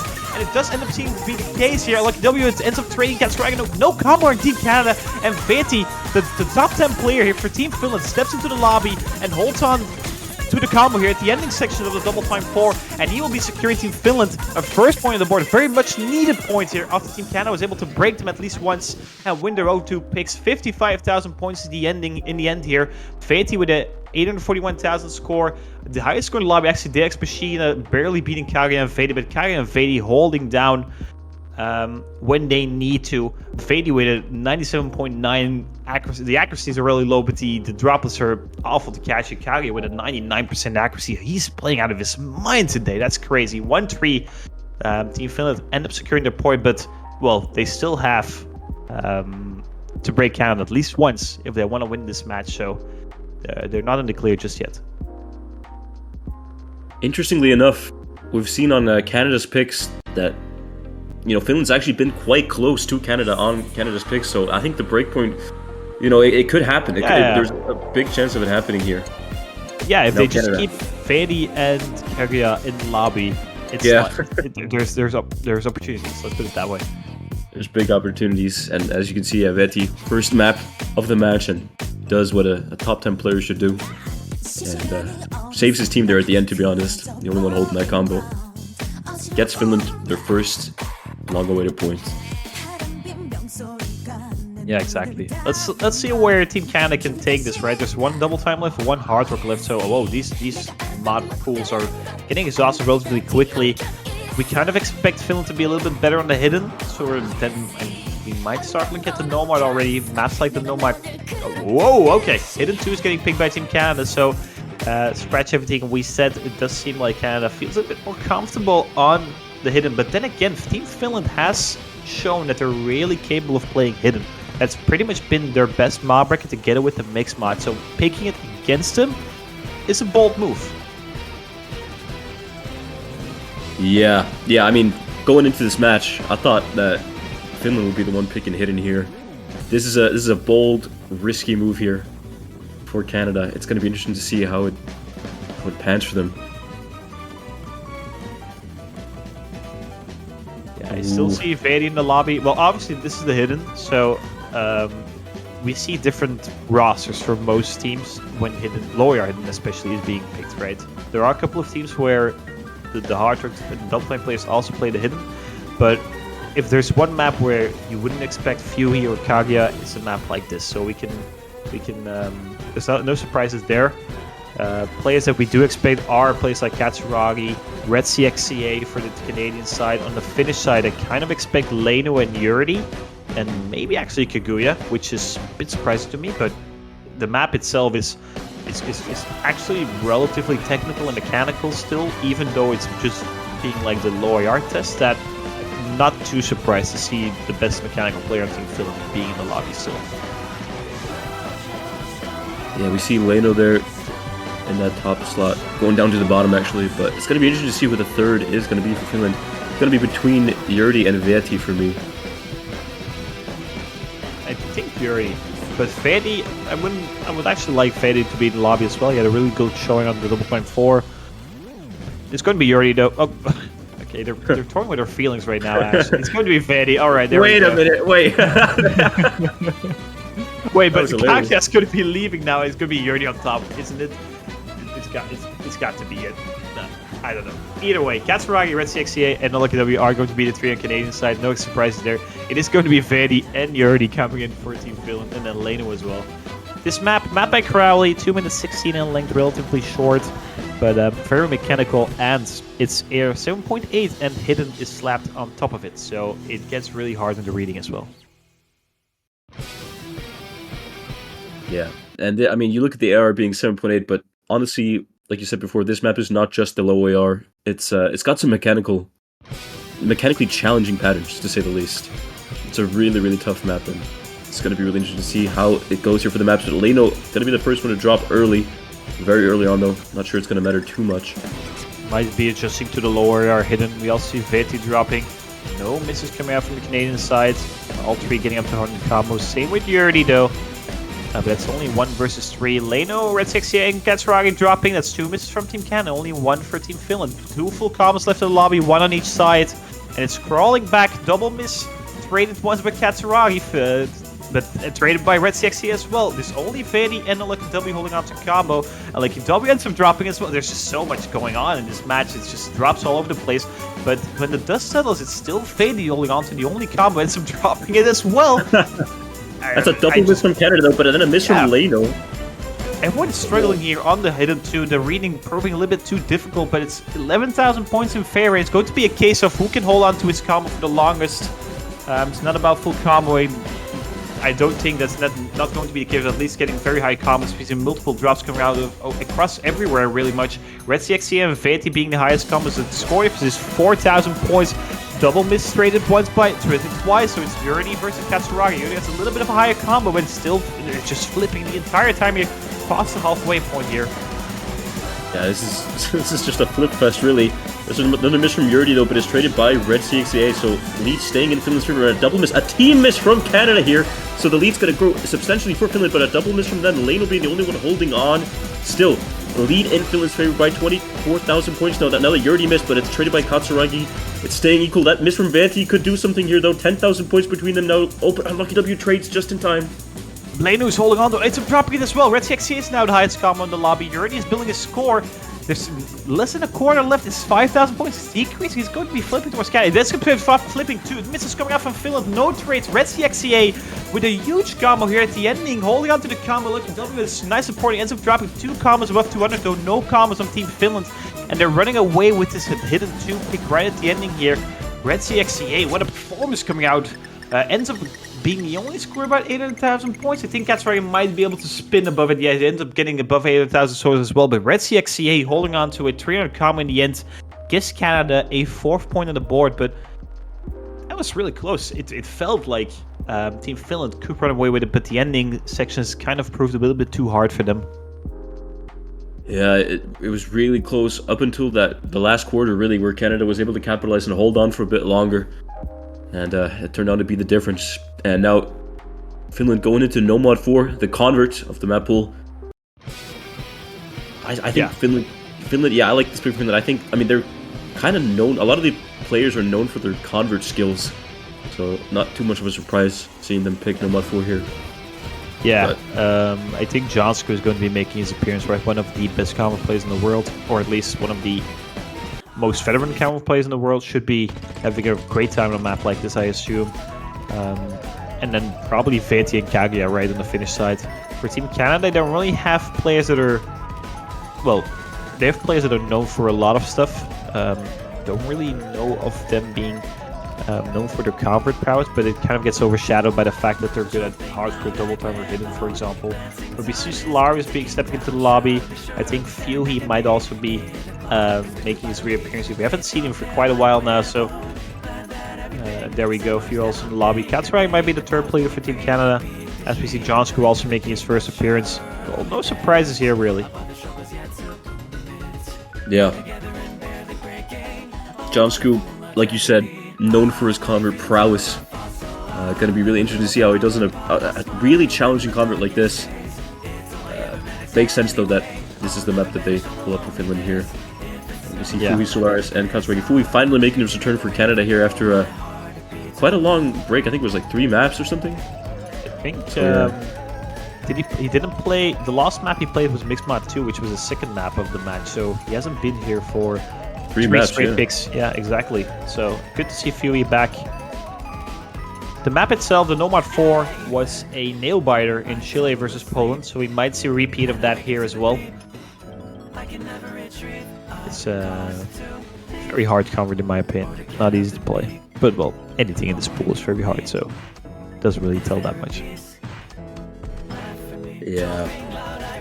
I mean, honestly, and also this map in this pool, like obviously the whole map pool is really hard, but this map is just such a chain missable map. I mean, it's really like, honestly, for me, this is one of the harder maps to just combo, to get a solid combo on, because there's so many edge stashes, you know, convert patterns, jumps that you can just miss on. Like if you just lose focus for 1 second, you will miss. You really need to lock in on a map like this if you want to hold combo. Yeah, exactly. I think I'll be expecting a high score coming out from Kaguya. Has been playing phenomenally in this match. Obviously didn't play the hidden 2 because he's not really a low AR hidden player. As we see multiple people breaking the beginning sections here. Only Solaris holding on to the full combo. Multiple drops coming out from both sides. And some Solaris ends up dropping as well. No one getting above 200 combo here in the beginning section before finding a break. It's a tiny advantage for Team Canada, but given the fact that there's been so many misses, we have to wait until they get above 200 combo to completely assess what's going on right now. Katsuragi ends up trading with Kaguya. I think it's slight advantage for Team Canada, but now with the miss from Katsuragi, that might put back to Finland here. Yeah, and that miss from Solaris as well is going to help Finland hugely here now, as 2 combos over 200 and Kaguya slowly approaching it as well on the side of Finland. And really good start for Finland here actually on their own pick. Veti does find a miss there, traded by Solaris though, so lead stays in Finland's favor. Another miss from Katsuragi is going to help him, but a double miss from Finland, Jonsku and Veti, and another miss from Jonsku. That's going to flip things over really slowly to Canada as long as they hold. Yeah, Fuhi with a 600 combo right now, completely decimating the entire lobby. Kaguya matching him though, but it's going to give a favor to Canada because there's multiple breaks coming out from the Finnish players. Veti, lowest combo in the lobby, so tiny, Katsuragi ends up trading one of those misses. Fuhi ends up dropping a huge combo. That's actually monumental for Team Finland, and Kaguya does not end up dropping it. We're only 1 turn in though, so there's plenty of time left in this map for people to find breaks and to find combo as well. It's only 20,000 points separating these 2 teams. These 2 teams have been so close for most of these maps, at least in like the first 3 quarters, and then the last quarter it might kind of split towards one team, but the first 3 quarters have been so close, and this is no different whatsoever. 26,000 points with a double miss coming out from Team Finland. Yeah, Solar is actually in the bottom right, is built up to a very solid combo from his own as well. Triple 200 combo from Team Canada, only 2 now with the drop from Katsuragi, but it's traded by Kaguya, and that's giving Team Canada actually the advantage here, but it's very, very minor. Yeah, and another miss from Katsuragi is going to flip things over, especially from Fuhi. They're traded by Veti. It's going to be really close here at 2,000, but a double miss from Solaris and Katsuragi, and a team miss from Finland, and a team miss from Canada as well, I believe. What's going on in this section here? Everyone's missing, and Finland stays in the lead because everyone missed, but a slight advantage to Canada, I believe, just because like maybe 1 less miss, but it's oh so close, only 4,000 points between them, and although it's going slowly to Canada, it's only like 100 points per 4 seconds or something. Like it's something like that. Incredibly close. Everyone's above 200 combo now. It's 3,000 points separating these 2 teams. 1 quarter left. We have to keep in mind Finland is down 4-1. They need to win this point. It's pretty crucial for the rest of the match from their end. It's also their pick, but they're only up by 3,000 points. Bit of a slower section here until we get in the final hard section. And everyone's above 200 combo. First miss will be mattering so much here. I'm expecting more drops than only 1. Everyone's going out to combo here. It's 3,000 points, Ash. There's only 3,000 points. We're getting towards the endings here. Katsuragi! Yeah, but problem is coming out from Finland, though, is flipping Solaris and Kaguya 3. It's only Fuey. Fuey holding on to combo is so huge here. If Fuey ends up seeing the entire ending, he will be carrying Canada towards a 5th point. It's pretty much a one-man show at this point. All eyes on Fuey. It's kind of decreasing. Kasraitis dropping, though, it's traded by Veti. It's 10,000 points. It's only 10,000 points. And Fuey holding on to a 700 combo. Solaris Katsuki missing at the end, and oh, it's also Kaguya missing there at the end too. This is, wait, oh my God! It's 3,000 points. It's 3,000 points, and Canada takes the break point. This is devastating for Finland on their own pick. It's Fuhi. It's Fuhi. Is that was incredible from Fuey. That 805 combo at the end. The fact that he held on, he was able to drag his teammates and his team over the line here, but that's a 2,800 score difference. And the fact is as well, if this is like, these are the maps when after the match is finished, you look back at these maps and these were the crucial points of the match, right? Whoever wins it, these are the crucial points. And 2,800 points is literally like missing within the last 15 notes or something. And the fact that Few was able to hold on there was crucial. 5-1, and I mean a 5-1 and a 4-2 are two completely different scenarios. Like 5-1, you have to only win 2 more points. You still have 3 more picks left, so they have to. Well, they have to at least break you. Well, they have to break you twice. So you have 4 more picks left as Team Canada. You can try multiple things. Whilst in a 4-2, you have to win 3 points, so there's less opportunities to try, right?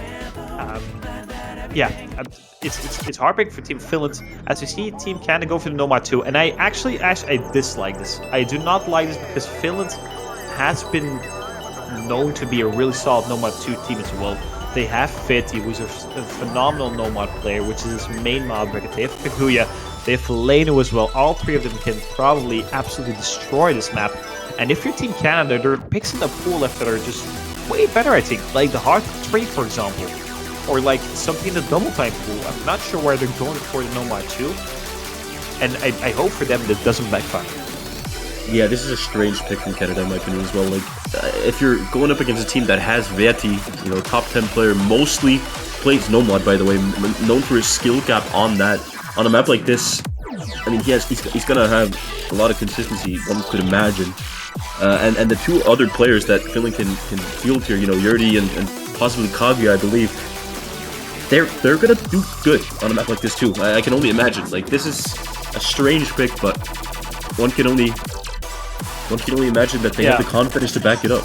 If you look at the Canadian side, though, Fuey is also just going to be. I'm not gonna say he's going to FC the map. If he fulls combos this, I'll be amazed, and I don't know. I'll stand up and applaud him for sure. But still, on the other players as well, like W and Solaris are probably going to be the 2nd and 3rd player. Those 2 can really play a map like this well. So I can understand if from the Canadian side that you're picking this because you feel comfortable in your team scores. But then if you're looking at the weaknesses and the strengths of your opponents, then this pick kind of decreases in priority, in my opinion. I would have liked this more when you're kind of running out of picks that are more comfortable for your team. As in, we've seen Finland is struggling a little bit on this or on that, then yeah, that's why I think it's a bit weird. But then again, I talked about the fact that they could experiment a little bit.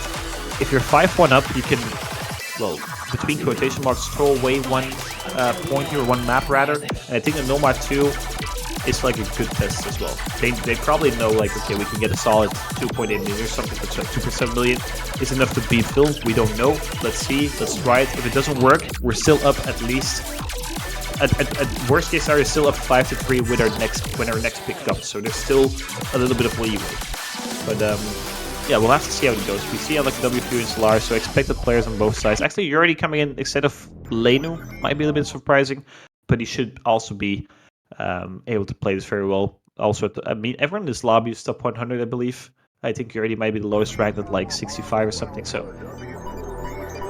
or maybe unlucky W. I'm not sure. Either way, let's get going here. The Nomad 2 map, but X-Gon, one of the, well, probably the most famous player of the game, or well, yeah, player of the game. But his maps are even crazier than displays in my opinion, because the maps are just something I've never seen before. And the Nomad 2 is definitely an example of this section. So an early break coming out from Solaris, but I'm expecting a lot of breaks in the harder sections, so the early break doesn't matter. But then again, you kind of want to hold on to combo in the early sector because you're more likely to break in the hard sector. So it could backfire as well. We've seen that Yuri also found a breaker. Yuri also found a break. The almost come after Team Finland. Giving Team Canada a bit of a break here. Veti only, it actually ends up dropping it as well. So Fury and Fury ends up dropping it as well. So only looking double only onto the full combo here with the reach stacks also gone. And that's going to give Team Finland the combo advantage. 2 combos of 200. They're fully capitalizing. Trades come after Yuri and looking W. Kagi ends up dropping. Solaris holding out the combo right now together with Fury. And that's giving Team Canada a 40,000 gap right now. Yeah, starting off with a pretty big gap here for Canada after the first back and forth section. Actually, not too big. 46,000 points. Could still flip around if Finland holds on in these upcoming parts and Canada finds some drops, but looking pretty good for Canada here to start.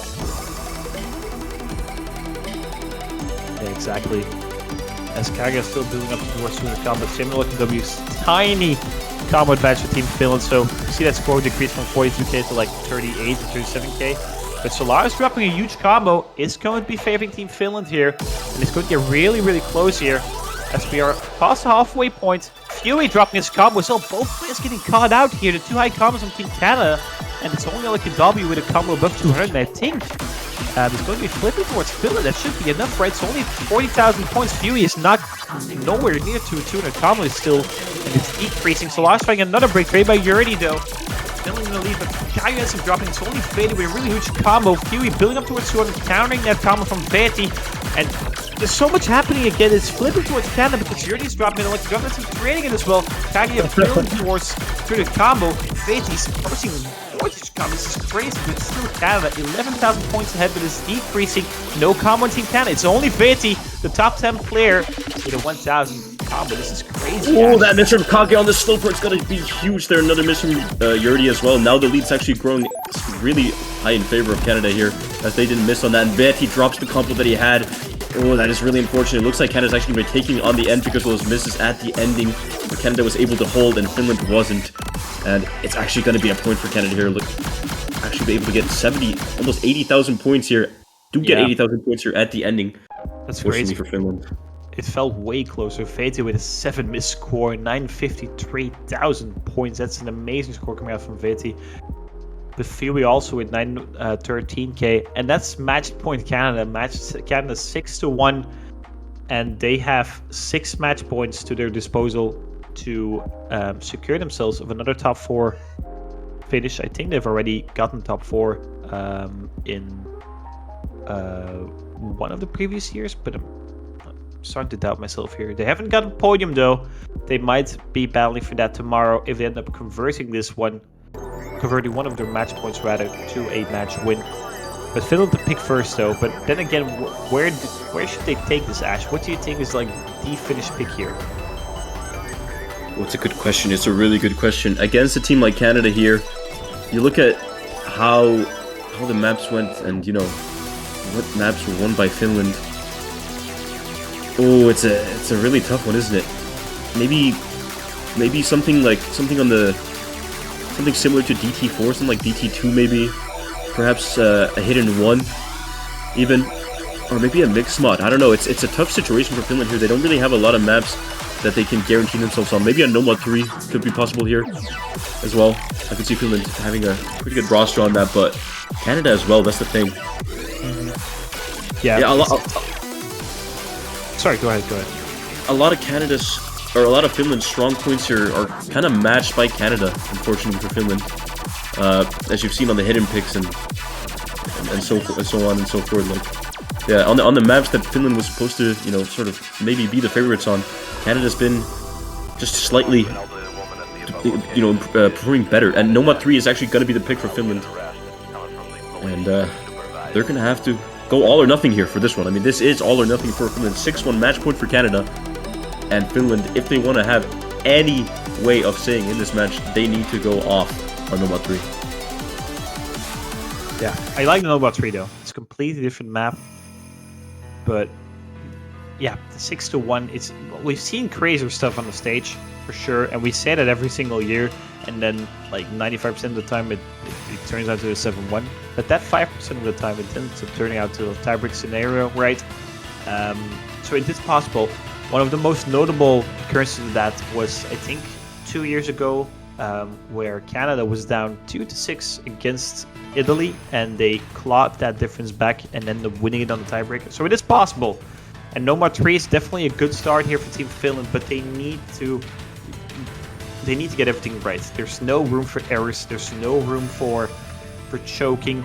There's just so much pressure building onto the shoulders of these Finnish players. And we have to also keep in mind this is their best result ever. They haven't gotten, I think, above top 12. I'm not sure. Don't quote me on, but they haven't gotten top 6 for sure.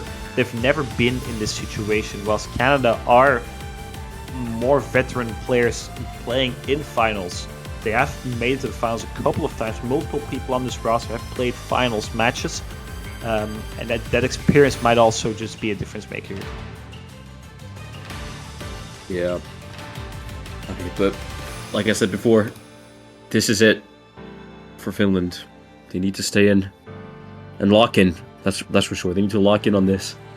For sure. And then maybe they can make something happen. Yeah, we see Veti and Kagia stepping in.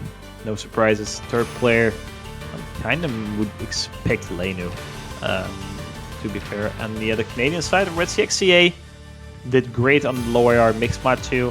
I'm kind of expecting them to be great on the Nomad 3, but it does seem to be Fuey, so never mind that. But either way, Canada having 6 match points to their disposal. They are kind of known for doing a little bit of trolling left and right. Kind of hoping that is going to be happening here. Canada, when Nomad 3 gets picked, could be a meme from the future. I'm just telling you right now. The Nomad 3 incident.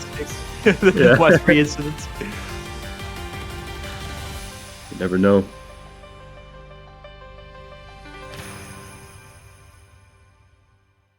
You never know. Okay, there we go. First match point for Team Canada. LKW, Katsuragi, and Fuey. 3 veterans as well. LKW and Fuey and Katsuragi have been playing for years. Katsuragi especially. I think, well, can't estimate how many CBCs, but it's got to be a lot. LKW as well had some really nice moments on the stage. In that 7-6 victories against Italy, for example, he played phenomenally in those last 5 maps. And he's been playing really well today as well, but I think most of the spotlight has been on Fuey, and I think for this Nomad 3 it's also going to be the case. Whilst on the Finnish side, Veti and Kagia are, well, the 2 strongest, you could argue. Also some spotlight them, as we see a little bit coming out though early on from Veti and Yurdi, giving Team Canada a bit of a initial buffer here. But there's a couple of very difficult sections where I expect multiple breaks coming out from multiple people. So the early misses might not matter all too much. But Team Canada have a solid break here. Yurdi might get 3rd miss as well. It's going to keep increasing that score. And the double FC still from Katsuragi and Fuey. It's raised from Katsuragi and Yurdi. But Veti also dropping. It's only Kagia. And he's taking out Fuey and LKW right now. Yeah, Kagia's doing really well holding the SS still. Doing his best for Finland, for his own country here, trying to stay in, but unfortunately Veti and Yurdi just finding a couple of misses, and Kagia finally dropping, and unfortunately dropping the FC. And Canada's lead goes bigger and bigger as the map goes on. Yeah, team is from Finland, and if we look at the other side, well, Katsuragi and LKW also found missing a really hard section, but look at the double S coming out from Fuey. Halfway past this Nomad 3, and he has built up a 150,000 score yep, mostly on his own. Even though there's some really nice supporting comes from LKW and Katsuragi, but Fuey is just popping off here. He is locked in. There's 1/3 left. Team Finland has to hold on to the combos. There's just no combo in them right now. The score gap is still increasing. 170,000 points probably ends up at 180,000 points. And there's a really rough section also coming up, and they need to hold onto combo, all 3 of them, and they need all 3 of the Canadian players to just find Seamus after Seamus. And it's looking very, very unlikely here. That's a first though, but Veti ends up trading it, and Yurdi also ends up dropping Katsuragi, and Fuey is still holding on to the full combo, approaching 1,000 combo.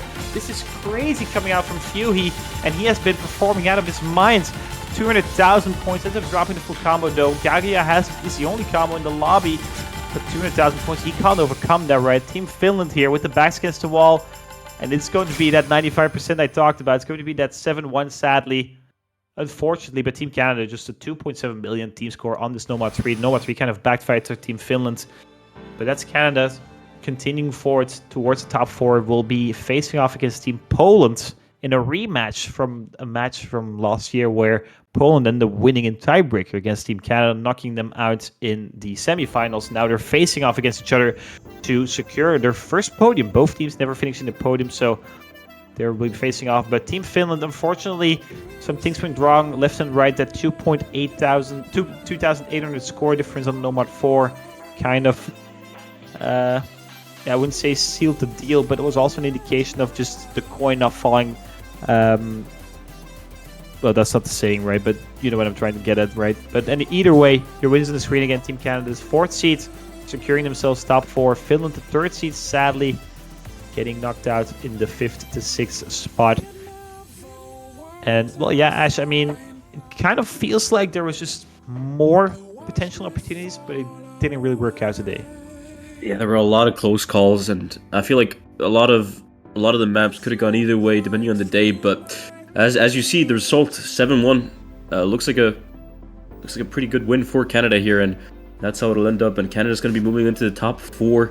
Finland, you know, as a Nordic person myself, I'm super proud to see Finland get into the top 6 to begin with, and I think they can be very proud of their performances. This is the best result Finland's ever gotten, like, forever, and you know, by far, like, very, very well played from Finland this whole year. And I mean, I think next year they're going to be strong too. I mean, if Finland keeps playing like this, they have a lot of a bright future, let's say it like that. But congratulations to Canada, and yeah, we also have to keep in mind Finland was like 13th to 16th last year, so that's a 10 places increase in comparison to last year, which is crazy.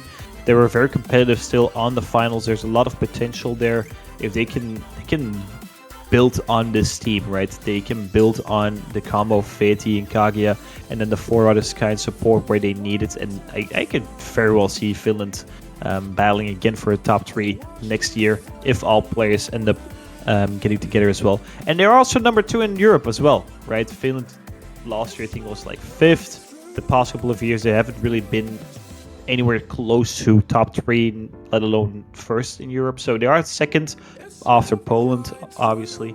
But still, very solid performance coming out from them. But Team Canada, they have always been a team that could battle for podium, but it never really worked out. And I think this is the first time that they will actually be battling for the podium. So I think, or maybe the second time. Either way, Team Canada could make their first piece of history tomorrow against Team Poland. But then again, Poland looked incredibly strong in that matchup against Chile.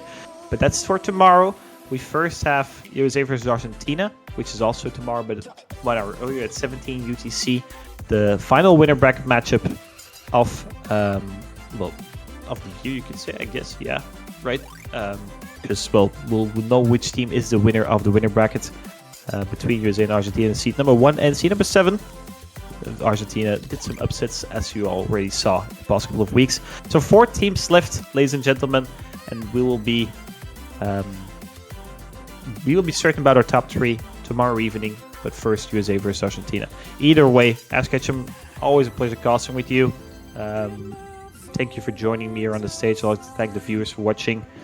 Be sure to tune in tomorrow, 17 and 18 UTC. You do not want to miss USA and Argentina playing on this pool.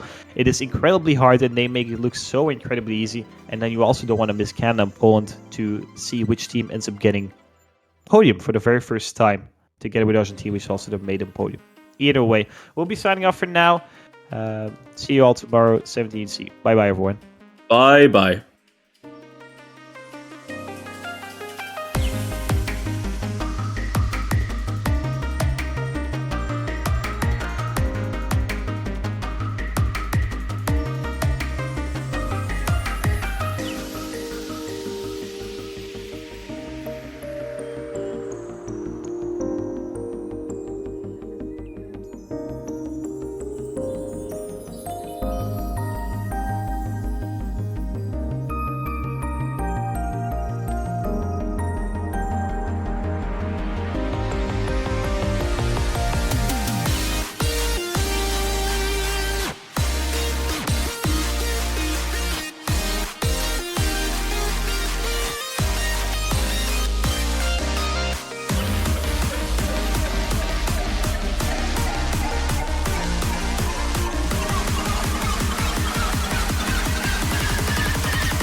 Hello, everybody. Welcome back to the Osu Catch World Cup 2024. We got some exciting action to end out the weekend. It's Canada versus Poland in the losers bracket, seed 4 versus seed number 2. I'm Snow Leopard, joined here by Real Mas. How you doing?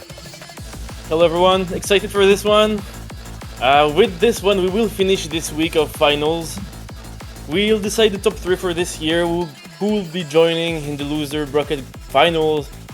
Argentina that we just saw lose to the US. The US obviously also confirmed top 3 now. And one of these two teams is going to make top 3 for the first time in a long time. So a lot is at stake here and it's going to be exciting. Absolutely, yeah. Lots of new teams making that podium appearance this year.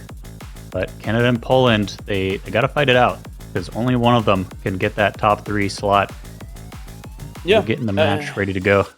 And for those unaware, Canada has never made top 3 in CWC. Their best placement was like 4th, like 10 years ago or so. And Poland hasn't really made top 3 either in CWC, so this is gonna be a very exciting one. This is gonna be a first regardless of what happens for the top 3 in CWC. Absolutely, yeah. Canada always been a fairly strong team, but just not quite enough to make it to the very end. But this year, coming in at seed 4, trying to make it to that podium. Poland coming at seed number 2. I think that's the highest seed they've had in a long time, if not ever. Oh yeah, for sure. Both teams really strong this year. Yeah, and we're jumping into the bands. They both won their first match of the week yesterday. Poland's match was pretty crazy against Chile, if you haven't seen, winning on tiebreaker 7-6. Canada was a bit more one-sided towards Canada, 7-1 against Finland. Regardless, this one is sure to be a good one. We see the bans already. DT4 ban for Canada and DT2 ban for Poland. Actually, 2 DT bans coming in. Yeah, looks like actually might have been misclicked DT1 for the Poland ban, but still, yeah, 2 double times being banned out. So, not a lot of double time enjoyers on these 2 teams. No, for sure. Actually, surprising. I mean, for Poland, Canada, it's not surprising. But yeah, Canada likes it, but I think the main reason behind the DT4 ban is that both teams played this map yesterday, and Poland's score was way better than Canada's. So I'm thinking they just don't want... They know for sure they have very little chance to win this big, and so that's why the ban is coming in. Yeah, that's definitely smart. That's the other, I guess, kind of disadvantage of being a loser's bracket is you get your opponents will get to see how you did on the previous match for these later matches. So, but hey, it works both ways. Yeah, it works both ways. They both see. Though it is fair to say that Canada might have a small strategic advantage since they only played 8 maps yesterday. Poland played like 13 maps yesterday. So more info for Canada than for Poland, but still, both have a good idea of what the other team is good at. Yeah, so gonna get into the first pick of the match from Poland, and it's gonna be Mixed Mod 2. Yeah, I would say as expected from Poland. I believe it was also their first pick yesterday, or at least it was one of their first picks.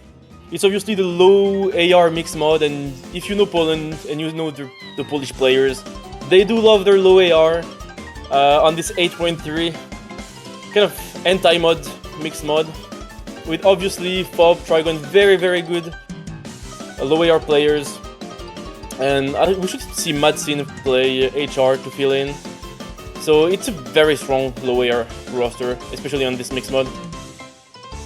Yeah, Fob gonna be taking that low AR hidden, and then the Hard Rock player also gonna have a tough time with that base CS 4.8. Yeah, that is gonna be rough with Hard Rock. Yeah, for sure. No, it's a pretty difficult map on HR. It is. Usually, I'd say I mean, to be fair, I think this map is harder on HD than HR. But given the HD players we have in the lobby, especially Fob, not expecting a low score from Fob on this. Yesterday has shown that he can play this very well. But that's what you would expect from one of the best low AR HD players in the world. But on the other side, we should be seeing, if it's the same as yesterday, Red should be playing Nomad, Fuhi HR, and Katsuragi HD, but looks like Unlucky is in, so maybe a roster switch.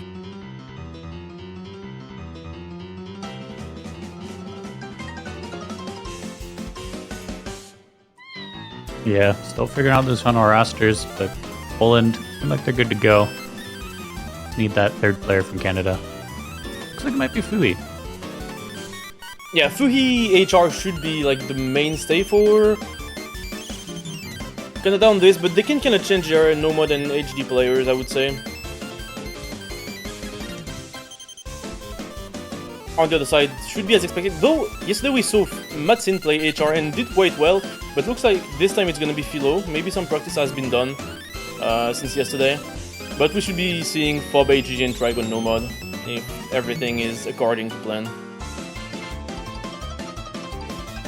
Yeah, looks like these rosters will be locked in, so... Based on that swap, I'm wondering if Fui probably hidden. If they're trying to match up slot-wise with Fob. Would be surprising. No, yeah, this is gonna be Fuhi HR. Yeah. Yeah, Katsuragi So, yeah. hidden does make more sense. Yeah, same as yesterday. Only change is Unlucky playing Nomad. So still, map that has been played yesterday, but different rosters. Interestingly enough. But on paper, obviously, you're looking at the HD players and Fob probably gonna have a better time than Katsuragi on this one. And that should be a pretty big difference in favor of Poland. I'm actually gonna find a pretty early miss though. Was tricked by Unlucky. Yeah, surprisingly, but still in favor of Poland so far, especially with that miss from Fui, not matched by Philo, and Poland will be building a small lead that's growing and growing as the misses pile on for Canada. Yeah, Katsuragi still holding that full combo action. Did he have an early miss? I think he had a really early miss. I'm not sure. Oh, he missed now. On the doubles, we do see misses. Yeah, these doubles are super difficult. But actually, yeah, most people finding a lot of misses in this section as expected though. But Fob still holding strong despite that early miss. Unlucky on the Nomad 2 holding. Match not by far by Dragon though. Yeah, Fob probably gonna fall, but plenty of misses coming out all around. Unlucky W, only one with combo, but that's enough to start clawing that score gap back. Yeah, but the misses keep coming and coming for Canada, not really lowering them. But it's also kind of the same for Poland, and with Fuhi holding strong and Unlucky, they definitely have the combo advantage now and might take the lead in this pick. Yeah, there we are. It's flipping over. Still a third of the map left to go. A miss from Katsuragi will flip it back, but it's anyone's game now. Yeah, Katsuragi really needs to find some combo, but it's so difficult on HD. Though Fob will find a miss, it's traded. But it's just that HD difference, but what can you do against one of the best HD players in the world? But Fob finds misses, but it's also traded by Fuhi. It doesn't look like Canada can really get the lead back. Yeah, getting into final seconds now. Poland bringing that score lead further. Back up to a comfortable spot. Fob will miss. There's no combo for Canada. No, there isn't really. And that's so many misses from Canada, and that pretty much, yeah, kills their chances of getting back in this.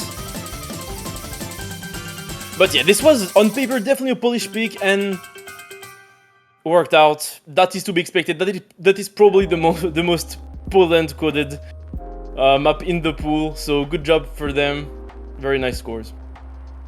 Yeah, a pretty decisive win at the end. 135,000 score advantage, though. Towards the middle, it got a little dicey. A bit of a messy opening for Poland, but they got their points. That's all that matters in the end. Nah, for sure. But that's the theme that's gonna be around this match for Poland, going into these low AR weird picks that Poland is known to be extremely good at. Meanwhile, for Canada, it's up to them to pick, and Canada probably has the upper end on the, I would say, the very mechanical picks. I would say a really good pick for them would have been DT1, stuff that Poland can't really have a 3-man roster on. And yeah, as usual, it's kind of always the same with Poland, right? The dynamic when you're playing against them is really trying to get Fob or Trigon out of the lobby on stuff that they can't play well, so DT1 would have been that, but it was banned. But yeah, stuff that they're not really specialized at, yes. Yeah, still plenty of maps left on the board. I think Hard Rock could be decent for Canada. Double Time 2, you would imagine, would be decent for Canada as well. And then hard to say on the Nomad pool. It'd be a fairly even fight. Yeah, I would say HR2 is a good looking pick for Canada actually. I believe they got a better score than Poland yesterday on this. Also stuff like DT3, you know, the high RDT, stuff that Poland is not that comfortable at. HR1 also a good option.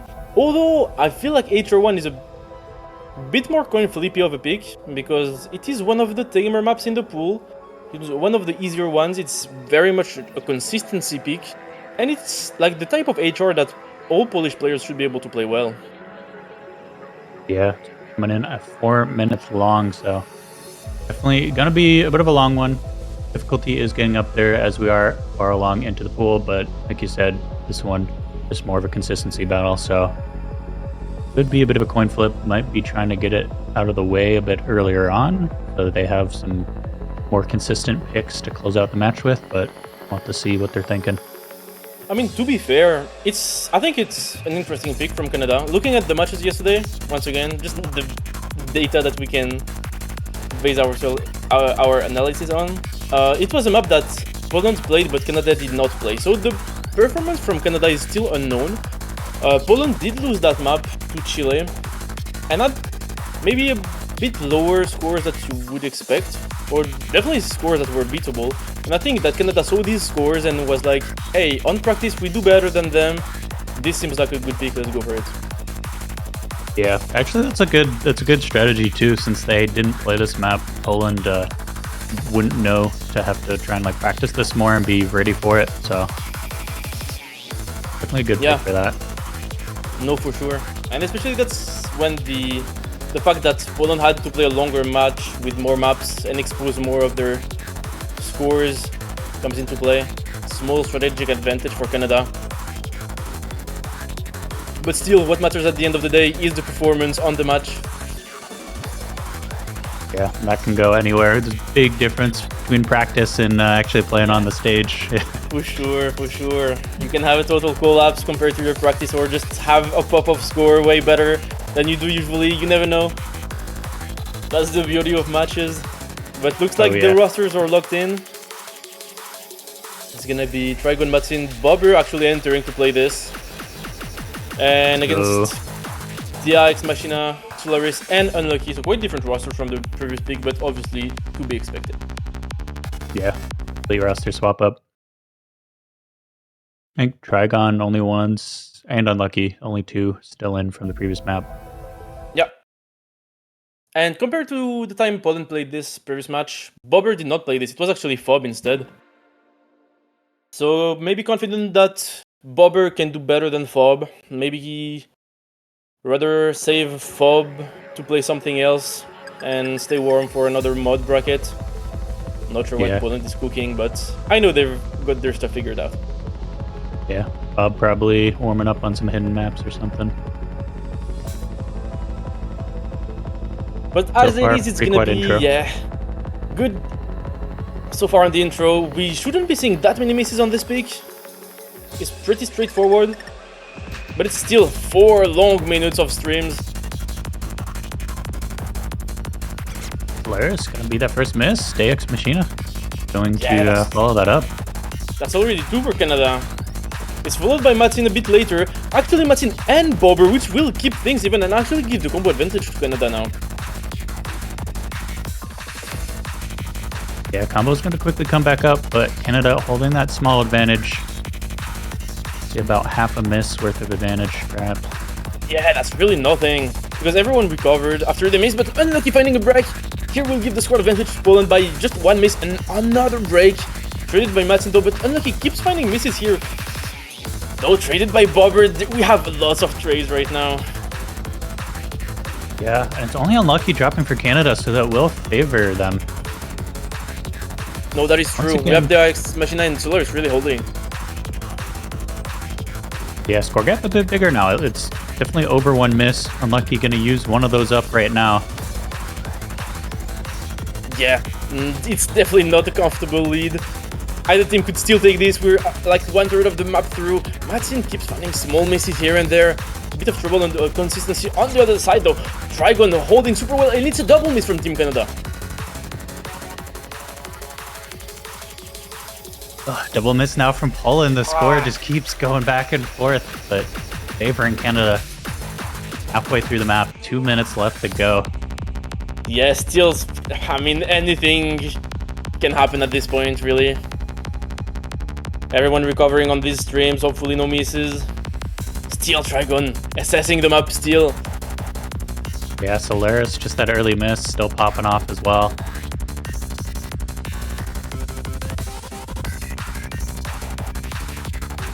It's starting to get kinda stressful for these teams. 2/3 of the way through, 40k lead. It's like 2 misses pretty much. We had lots of trades, but so far none. Everyone recovering. Bobber finding one more, widening the score lead for Canada.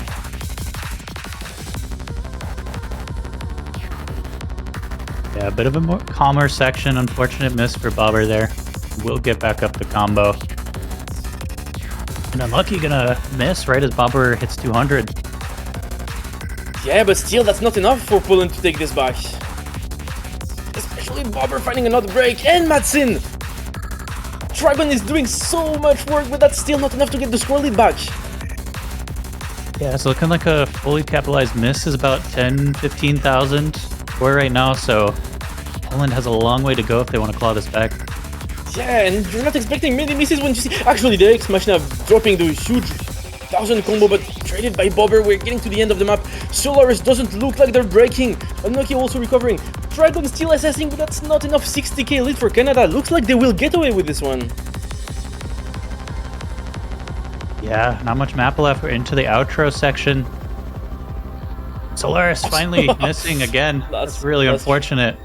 But that shouldn't be enough for Poland to get this back. The lead was too comfortable for Canada on their successful HR1 first pick. Yeah, beautiful SS from Trigon, but fortunately Canada just more consistent overall. Madsen and Bobber struggling a bit on that one. Yeah, no, but to be fair, Poland improved their team score by like almost 100k compared to the last run, but Canada was just better on this. Trigon's SS is insane. This pool, this semi-finals pool is so difficult, but still seeing FCs is just insane.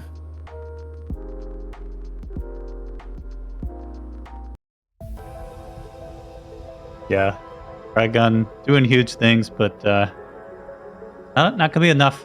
Gonna be 1-1, no break points yet. I think that's alright. I think Poland can still be happy about that. Like you said, they had a very notable improvement from their performance on that yesterday, so yeah, still a win for them. For sure. But like, that's Canada's first pick, it's fine. The other Polish picks should absolutely be stuff like...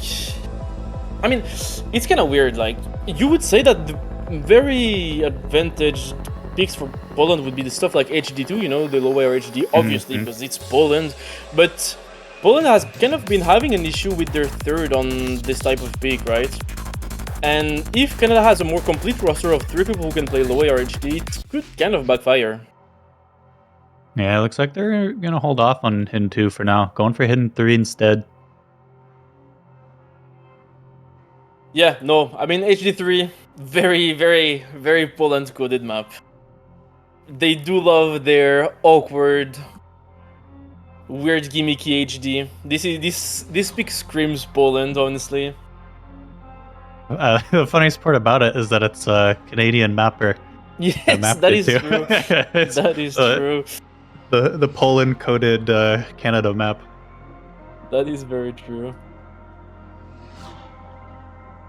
As for this one, Poland did play it and pick it yesterday against Chile and won because of insane scores from both Fob and Trigon, as you would expect. Still Philo doing good on the third last time. Canada still, we're not sure what the roster should be on this, as we haven't seen them play this yet. Yeah, we got Philo and Fob in for Poland right now. Imagine Trigon will also be back in. Yeah, absolutely Trigon will be in for this.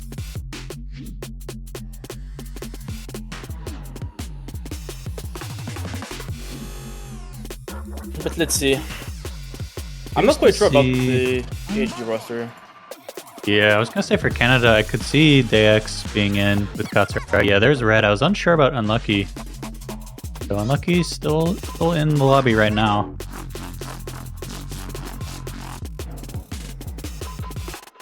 Yeah, no, Red makes sense. Has been a very reliable HD player for Canada this year. A rookie in the roster, but been doing a lot of work. Katsuragi, you would expect on the HD pick, and looks like it will be Unlucky. Yeah. But on paper, yeah, you look at Poland's roster on this, and you know that Fob and Trigon are gonna do just amazing on this map. Very, very challenging HD pick, very awkward tech patterns, but also very mechanically demanding. Something that Poland really loves. Yeah, and it's 3 minutes, 43 seconds long, so Canada probably not going to get any just like luck out of this. Bit too long for that, and they need that consistency. Yeah, for sure. It being very long will average that every time Poland should be able to take this. See a couple early misses, but we're going to see many misses on this. From Red and Katsuragi, followed by Philo.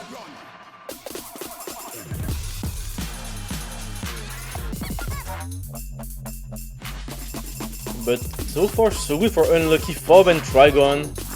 Philo finding another miss though, as Katsuragi and Red recover, will be giving actually the score lead to Canada for now. Oh! That's a double break though from Canada. Red and Katsuragi. Insane score swing for Poland right away, 40k. Trigon though dropping, but with the misses from Red and Katsuragi, because of everyone else holding kind of on the Polish side, we see misses, but Fob still strong. Canada not able to get the score back. Yeah, Philo, I'm struggling a little bit, but there we go. Unlucky. W gonna be down. No combo for Canada right now. Red is close. It's traded by Fob though. Ooh. But unexpected miss. Yeah, but to be fair, it's still not a combo advantage to Canada. Now it is with that miss from Philo. But Katsuragi trades it, and they really just can't seem to get that combo advantage going for more than like a second in order to get the score back. Yeah, Trigon found a miss, gave him the advantage, but then Red following it up. Yeah, and again, Red, Unlucky on this section, very difficult. But Trigon, Fob, and Philo, all three holding. This is prime Polish map by the Canadian mapper. Yeah, well over 100,000 score advantage now, breaking 150k going into the final minute. Philo will drop, but that's a whole team down for Canada. Yeah, and you can really tell in these sections how very difficult with HD that Poland just does a bit better every time than Canada on average, and now we have a 200k score lead for Poland simply. Yeah, not much hope for Canada here.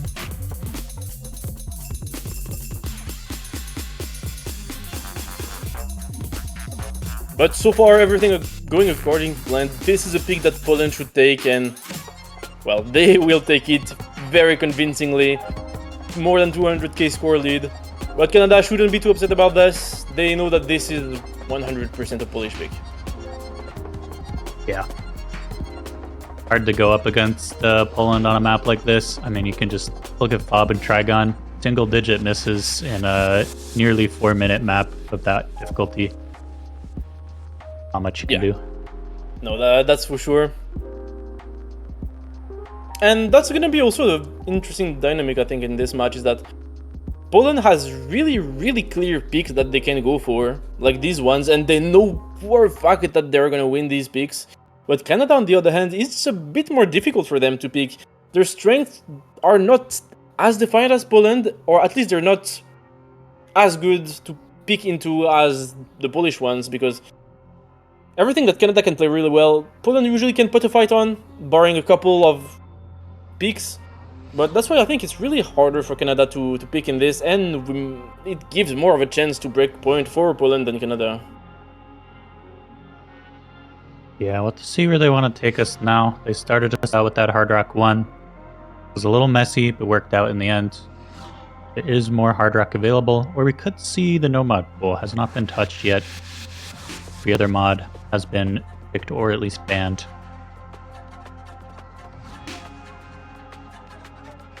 Yeah, no for Poland. I mean, if we follow the same as their last match, they did the same 2 picks and then they went on to pick HD1. So is that something that we're gonna see again? Actually, oh yeah, never mind. It's the Canadian pick. Yes. No, it is gonna be HR2. HR2 is a pick that I expected Canada to get because they did get a better score than Poland on one of the rare maps they did. It's gonna be the HR Precision at the very high CS. Yeah, that makes sense as a response to that previous map. Gotta pick something that's pretty guaranteed win for you as well. I'm gonna keep things tied up, bring it 2-2. Because if Poland gets a break point here, that'd be huge for them. Being up 3-1 and their pick. Yeah, but honestly, it's something that might happen in my opinion. This map is, yeah, they did better than Poland, but you know, with the nature of high CS and stuff, it's something that's kind of volatile that could kind of go either way, I still think. Yeah, that is true. CS 5.2, nothing to take lightly. 2 minutes 18 seconds as well, so it's easy for a small mistake to just snowball out of control. Yeah, no, for sure. Absolutely.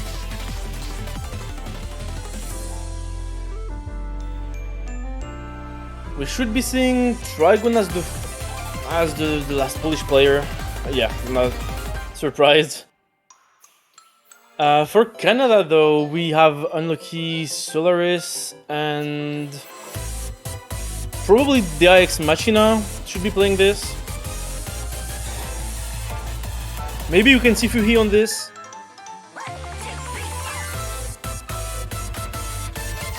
Bobber stepping out. Bob gonna be coming in.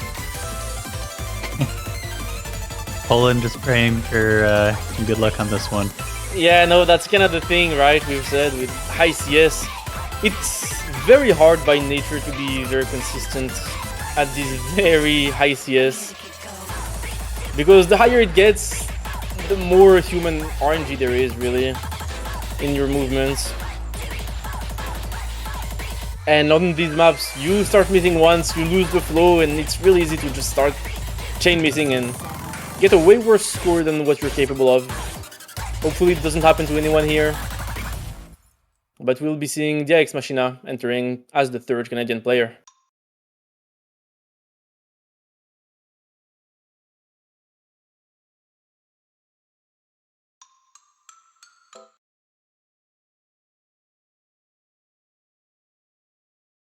Alright, jumping into it now.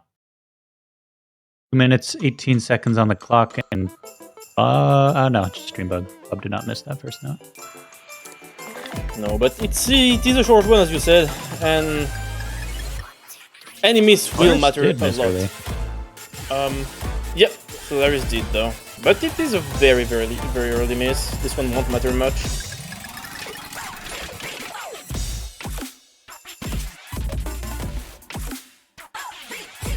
Trigon will be the first Polish miss though. Yeah, finding another one as well. Everyone else holding strong. We're really gonna start creeping up towards Canada. Yeah, and that lead is pretty big, but that's because it's a pretty short map, and just you see just a couple misses here and there, not even like 2 misses, can really give so much score away on this, especially if you hold like Canada is doing. But the IX Machina the first one to break on the Canadian side. Pillow gonna break again as well. Yeah, but it's looking so good for Canada. Solaris and unlucky. I mean, Solaris had a very early break, but still holding 600 combo pretty much on this is very good. Unlucky will find a break though, reaching that 600. But Fob has found one just right before, and recovering combo on this takes some time, and 95k score lead for Canada, especially with that miss from Philo. It's traded though, is hard to recover. Oh, missing again. Still combo advantage for Poland. Trigon's down. Solaris now carrying for Canada. Absolutely. Last time was also the one. We'll be finding a break though. Still lowering lower than 70k. It's now nearing 60k. We're entering the last part of the map. Poland doesn't really have big combos though, especially with miss from Targon. It's a double miss though from Canada, but we're nearing the very end of the map. And less than 50k, honestly. Oh, wow, Trigon missing though. I think that's gonna be it. One had a shot there, maybe. It's a really small chance, but yeah, that's gonna be Canada taking the point, securing a nice 2-2. Yep, that will be it. Very nice scores from all Canadian players, honestly. And has to be said, I didn't even notice during the round, but Fob 1 miss is kind of crazy, especially when it's not really something that Fob is known to be good at. On the previous run, Fob had 17 misses if you want a comparison. So insane run from Fob, but unfortunately the Canadians were just too strong on this one. Triple 900k is really, really solid. Yeah. Bit unfortunate for Poland, but you know, we expected that pick to go Canada's way most likely, so not a huge surprise there. Still no breakpoints, still anyone's game. Yeah, for Poland sure. could take us somewhere now. Like you said earlier, could see one of the hidden picks into. Yeah, hidden 1 if they do the same as they did against Chile. HD2 I'm a bit more unsure about. Obviously they're good at, but I'm really not sure about the third Polish player. Usually on low AR HD picks, for Poland you obviously have Trigon and Fob, right? But then the third player has to kind of tank as much as they can, because they don't have a third low AR HD player, and it's kind of rough when the other team can kind of align 3 solid players on the pick. There you go, hidden 1 just as you thought, so following the same script from yesterday. Yeah, no, for sure. It has worked against Chile. The pick strategy will be the exact same against Canada. That's interesting, despite the teams being quite different. But still, it's mostly because Poland is very much playing into their strengths. Yeah. Be interesting if they do the exact same pick order. Canada could be looking at that and having their players that are not in the current map like practicing for it. That could be a bit of a danger for Poland, but like you said, their pick order is that for a reason. It's stuff that they have a strong advantage on, so might not matter in the end. For sure. We see the 3 for Poland. Obviously the 2 big HD guys. Fob Trigon once again. Below, yesterday had a really good run on the map too, to be fair. Has been shaping up to be a very, very solid third for Poland on some HD picks. On the side though, we see Katsuragi, unlucky and red. Yeah, it seems like that's going to be the hidden roster for Canada right now. Yeah, it was the same on HD3, so we'll see. And this map, HD1, very long, it's 4 minutes, a bit more than 4 minutes, of very intense swing rhythms. And if you've seen like quarterfinals, it's kind of the same type of HD1, with like these swing rhythms that have very tight spacings, really. And with HD, it's really not easy, especially on 9.2. Makes it very difficult to be consistent at, and with the 4 minutes that this is, you need to be consistent, especially when during the K section the map becomes pretty mechanically demanding and starts to kind of hit on the stamina too. Yeah, let's see how that plays out. Katsuragi with some early miss. Lucky as well, actually. And Trigon. A lot of early misses on that. Funnily enough. Philo will follow. But as we said, 4 long minutes. This map, when you play it, seems like it never ends. There is still a lot of room for a lot to happen. Yeah, very small advantage to Canada due to that Philo miss being a bit later on. But Philo back up to 200 combo, so everyone's fully recovered. Yep. But the beginning of the map is kind of the easiest part. When we'll get to the Kai, the map becomes really difficult mechanically. And we might Yeah, start seeing more misses. Yeah, Unlucky found one earlier. Katsuragi and Unlucky again now. Yeah, And Red, as I that's the whole said, team down. that's the K section. That's where the map starts being really difficult. And we see the triple miss from Canada, obviously. And no one on the Polish side falls, though. It's huge for Poland immediately. Almost up to 100,000 advantage. They will reach it.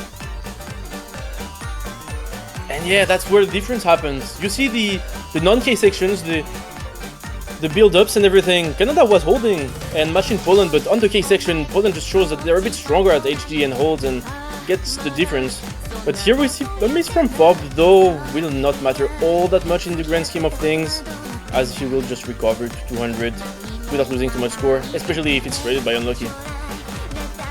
Yeah, Poland have a ton of room for those small mistakes. As long as they can continue to do well in those sky sections, Philo will find a miss, but created by a double miss from Canada. Yeah, especially if Canada can't hold in these sections and they play the KI's worst, they really don't have a shot at getting back in this. Philo will finding a couple of misses here and there, giving a small combo advantage to Canada, but they will need much more than that. Yeah, traded misses from Katsuragi and Philo. We're past the halfway mark, 2 minutes left. Poland's still looking very strong. Yeah, this one KI going a bit better for Canada, even though, as I say, that Red finds a miss, Katsuragi too, traded by Philo, but not by the core 2 of Poland on HG. Fob and Trigon still holding very strong.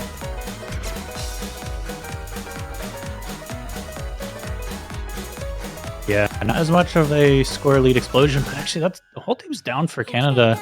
Yeah. That did bring it up to about 160,000. That'll grow a little more until Canada gets back up to 2-1 combo.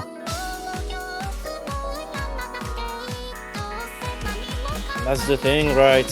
When you have Bob and Trigon putting up these performances on every HD peaks, why not just go for them? Yeah, can't argue with the pick so far from Poland.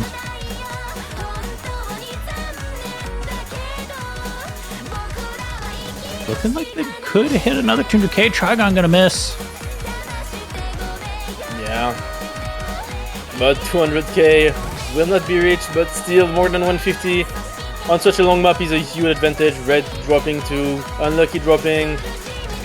Bob still holding strong. 200k. They could hit it. They do. Yeah, They will. They can hold this. Question though. Someone, yeah, they will. It looks like.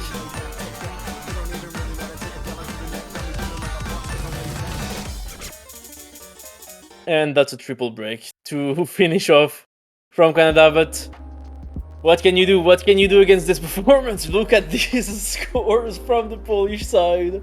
Look at these scores on the bottom row of the Polish side. What can you do against that?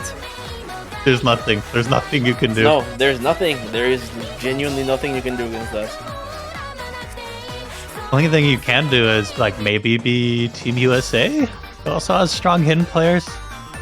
Give them a run for their money, but fortunately not going to be the case for this match. That will be 2-3 Poland with the lead, but no breakpoints yet. So as long as Canada win their next pick, they're not actually really in the lead yet. Yep, for sure.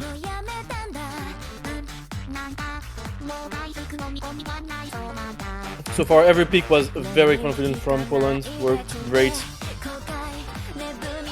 Yeah, I think things are going to start getting interesting in the next couple picks as we run out of really strong maps and we start getting into the more questionable ones. For sure, for sure. For now, we've seen the both teams. Poland just picked their strength that they know almost no one can compete against them on. And Canada picking maps that they've seen Poland scores on and just they know they can do better. So pretty safe picks so far. But as the match goes on, these safe picks are gonna run out for both teams, honestly. Going back to Mixed Mod now, but Canada being the one picking it. Mixed Mod 1, and Copy Fox. This one is interesting because Copy Fox hasn't been played by either of these teams So we will get to see the map being played for the first time between these two teams. Interesting. This one, so this is a supposed to be original song, but it was for Taiko World Cup this year. So we've played a couple of them that were originals from other World Cups, from featured artists, obviously. yeah, definitely good to get some extra use out of them because a lot of these songs are just absolute bangers. Yeah, for sure. When you have such a good songs, why not use them for several World Cups, pretty much?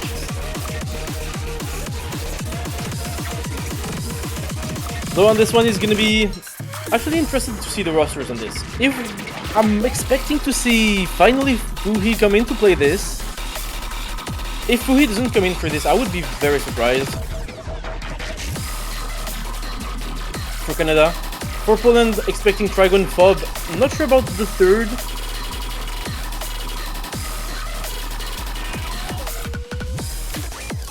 Yeah, Trigon sitting in one of Canada's slots right now. Okay, looks like they're just figuring out where Bobber's going. Bobber going up top.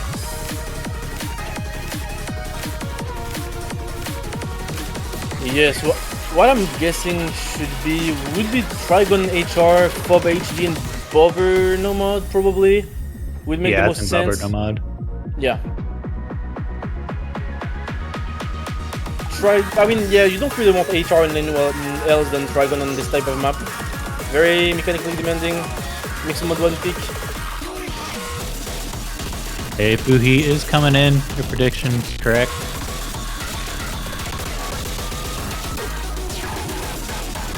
Yeah, no, if there's... we really need to see Fuhi on this. Like, you see the very high star rating is just a good indication already that Fuhi should be in the roster for this. We'll be taking on the HR because we're starting to get onto some mixed mod picks that require a very high skill ceiling, and Fuhi is probably the highest skill cap player in the Canadian side, so obviously we'll be coming in to play this.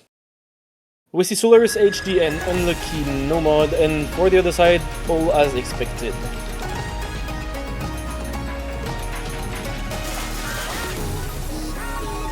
Boost misses early on.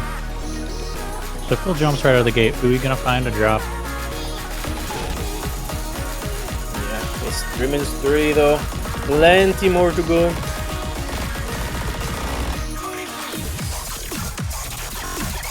But if Poland can get a breakpoint on something, it might just be this one. We see a break from Solaris traded by Bobber though. Still score advantage now for Poland. Bob and Bobber struggling a little bit on this one. Was traded by Solaris. Now And Fuhi yeah.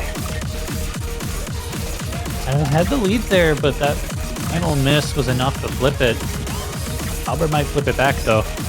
Oh yeah, Bobber found lots of misses here. Funnily enough, it's the HR player, the only one holding for Poland, but will drop 2, and now it's just Bob above 200. Though it's the same for Canada, it's only unlucky on the Nomad.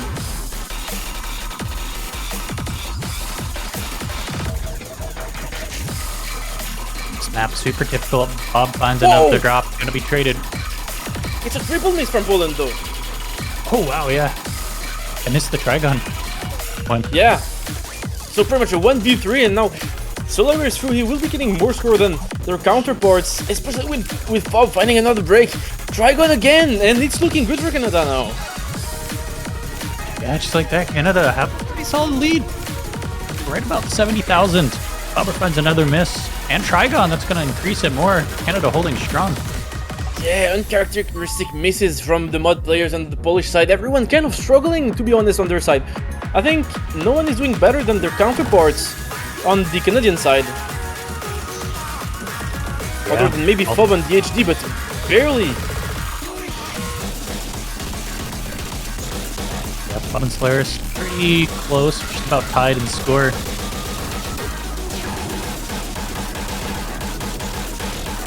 Well, I found it maze, but recovering very, very nicely, honestly. Once again, unlucky. That's a triple break, actually, from Canada. That might be what Poland needed. It's on a slow section, too, so as long as Poland doesn't have any unfortunate misses here, Bobber will find one. Won't be able to claw back as much score, but it's down to 50k. Trigon, no! Dragon missing the top dashes here. Unlucky still keeps finding misses here. Held very well, but Fuhi, Fob, everyone fighting misses actually pretty much. It's just Solaris holding against Bobber right now. Fob dropping. Keeps going. Yeah. Only running out of time here. Off. Unlucky and Solaris and Fuhi actually. Not enough map though, I believe there is still a bit of a section here. If Canada finds like 2-3 misses, that might be enough for Poland actually. Fuhi is one. Poland clutch it. Oh, it's close. They will miss from Canada, but Canada not conceding any miss here in this very last section. Unlucky and Solaris holding strong. Will be enough for them to win. There was a world there. Poland was clutching up at the end. That was impressive, but Canada not gonna give it to them. We'll secure the 3-3. For sure. And it's not an issue from Solaris. We have the score, obviously. Canada has all the scores. And it's, once again, 6 picks so far. Every pick has been successful for each team. Yeah, no breakpoints yet. I think we're starting to get there though. Those breakpoints are gonna start coming as we run out of those comfort picks. Surely the breakpoints are gonna come.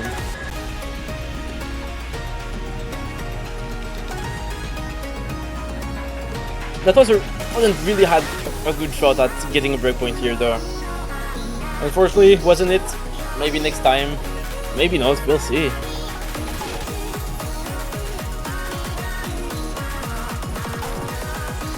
So, question is, what is Poland's next pick gonna be? I have to see what their was yesterday, their 4th pick. It was mixed mod 3. Is the Polish plan still gonna be the same? Might be, honestly. They could be. Actually, I don't know. Canada seems very strong actually on the mixed mod as we've just seen. Yeah, could very be different. risky. Yeah, it's obviously very different from the Mixed Mod 2 that Poland won. Mixed Mod 3 is more similar to Mixed Mod 1, obviously still different styles, but I think it's more risky for Poland.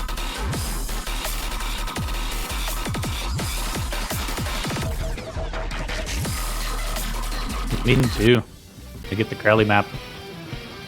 Yep. I love a good Crowley hidden. Yeah, and this one is rough. This one is very rough. It's AR 7.8. Something that is very scary for a lot of players, but you know for who it's not scary? Fob and Trigon, who should be performing on this, because these guys, if there's anyone in the tournament who can play AR below 8 on HD, it's these guys. Yeah, it's gonna be that question we talked about earlier. Who's the 3rd player for Poland gonna be, and can they hold enough against Canada? I mean, yesterday it was Jakubon. Yeah, Jakubon actually held very well, honestly, on the HD on this one. But I don't know if it was just a really good performance from them or if it was what they can do every time. But yeah, it's a bit more finicky for Poland on the 3rd one. For Canada, though, we should be seeing the same. Actually, are we seeing what we would expect on HD as the previous picks? Is Fuhi gonna play HD2? No, okay. Yeah, I thought for some, like, there's no way Bobber's playing this. There we go, we got Trigon. I think Trigon was just fixing some issues or something. Might have restarted us. Yeah. But he's back in. We see the same rosters that we've seen on HD, I mean, for Canada at least. Yakumando playing the HD tank for Poland. To Jakubon's merit, as I said yesterday, still really good performance. You wouldn't call that tanking, honestly. You're just a solid 3rd. But can that be replicated against Canada? We will see. Yeah, it's always exciting to see these teams as they evolve. They get new players. Like, if you told me last year Jakubon was going to be playing finals hidden, I'd be like, what? Why? Yeah, no, it's rough for Poland. But yeah, a lot of players stepping up, learning new mods. covering different bases. So Still, on paper, Fob and Trigon should be good enough to really carry this. See a first miss from Yakubon.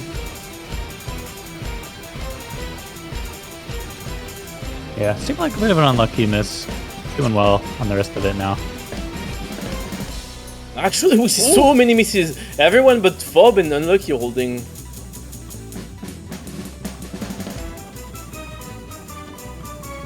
Now it's just Fob. Yeah, on these doubles on CS 7.8 are so tricky with HD. But going relatively well actually for everyone. Canada keeping the lead even. Oh, Jakub and Dragon missing. If Dragon doesn't have an amazing carry performance, it might not be enough for Poland to win this big. Yeah, that could be risky. Dragon's had a bit of a rough start. Short map too, only 2 minutes long. Yeah, that's the thing when you rely on like a two-player carry performance, but missing! If these two players don't perform at their absolute best, the other team playing as three might be able to overpower you. And so far it's what's happening, even though Red and Unlucky missed. With the misses from Fob and Jakub, once again, it's looking super good for Canada on DHD2 against Poland of all teams. Super dangerous now.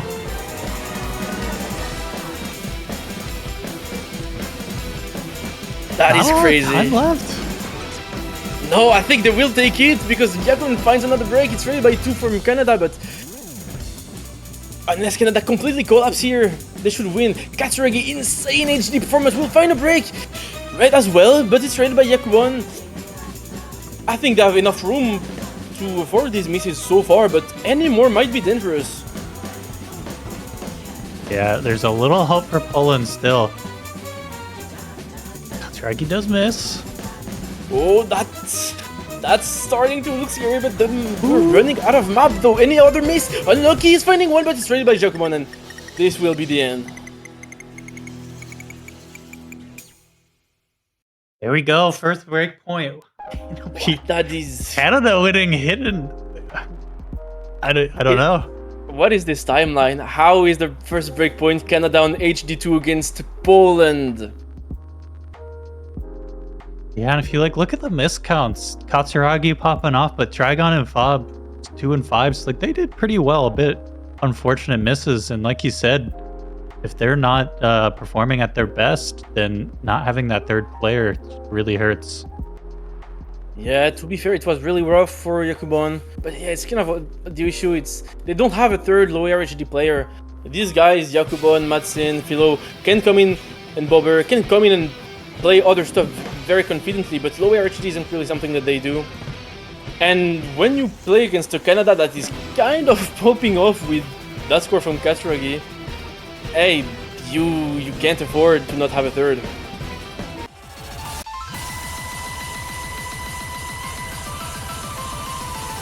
Yeah, bit of a, I think probably just an unlucky run for Poland, but that's enough. Canada now in that lead. They're going to test the Hard Rock 3, speed things back up. Yeah, no, third HR pick for Canada. Just exhausting the HR bracket, as you would expect. They've seen that HR sim is just working out for them. They're gonna keep picking into it. Just makes a lot of sense.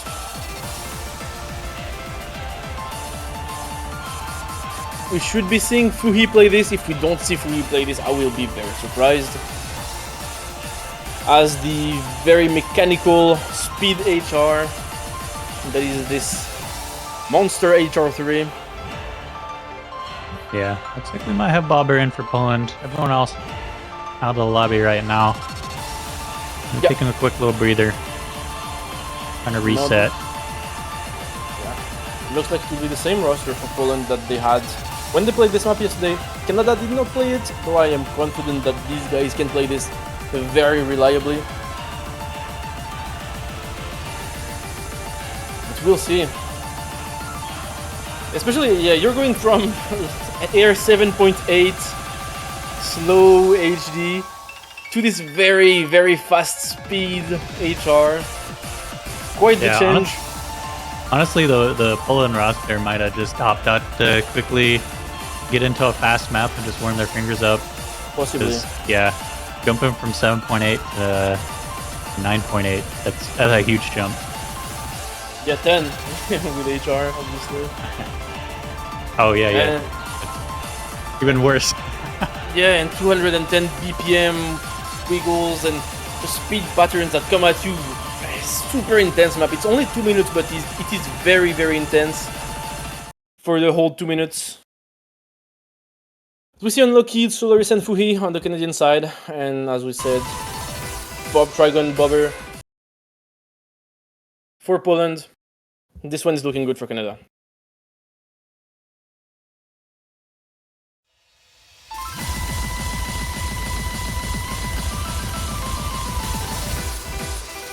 Yeah, what Poland could really use here is stealing a breakpoint back, but maybe early misses from Bobber and Solaris.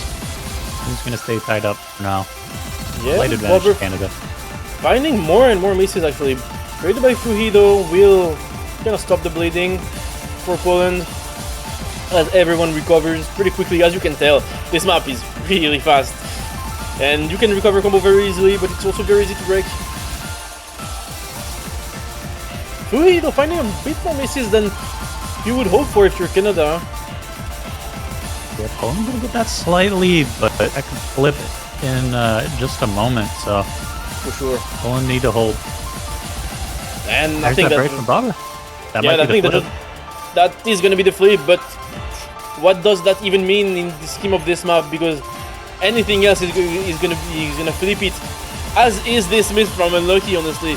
Bobber finding a break again, trading it, but Trigon Fob still holding super strong. Solaris dropping though. Last FC for Canada is gone. Oh, it's gonna be a close one. It's gonna be a close one. Yeah, Bobber needs to hold on here. And Bob Trigon too, because if they hadn't held on so hard, it would have been over for them. But still, Bobber trading with Unlucky. Trigon and Fob can they still hold? If they can hold, there is a chance that they can get back in this. They need Bobber to get some combo though. Oh, the miss for Canada. Bobber's holding. Bobber is holding exactly what they needed, just holding a tiny bit here where the Canadian players will miss. Might be what they need to get the breakpoint back right after losing the H2, but double break from Poland! It's the very end of the map. Fuhi finding a break though will stabilize it for Poland. Again, double mace, it's in favor of Canada now. Solaris finding a break. Bobber, and I think that's gonna be it for Canada. Oh no.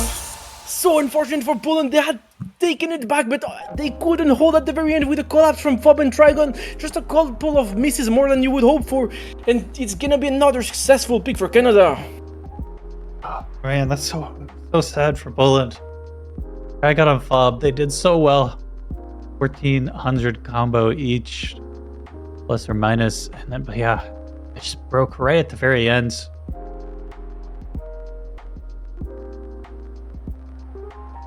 That is so unfortunate. Amazing score from Fob, but wasn't enough for them. And now Poland is still looking to get a breakpoint, because if they don't get a breakpoint, Canada will just get on match point and win on the following picks. Is Poland's pick now though, so what's definitely super important for Poland is they need to secure their picks, and then like you said, they're gonna have to get a breakpoint in one of the next two Canada picks. Yeah. Whew. Hold strong, everyone. This is a nail biter for sure. Question is, does Poland have two more picks that they can pretty much guarantee a win on? Because that's what they really need, and the maps are running out, and it'll get to a coin flip for that last breakpoint they need. Yeah, no, that is a fair point, because the HD pool is exhausted, the lower mixed mod is not here anymore. Now Poland will have to start looking somewhere else. Yeah, Bobber calling for the timeout for Poland. That makes a lot of sense. This next pick is really important. They cannot afford a breakpoint. Canada gets the match point and their pick, that is really bad news. For sure. Absolutely. And honestly, at this point, I'm not really sure what Poland wants to go for. I think every pick left is just so scary for them.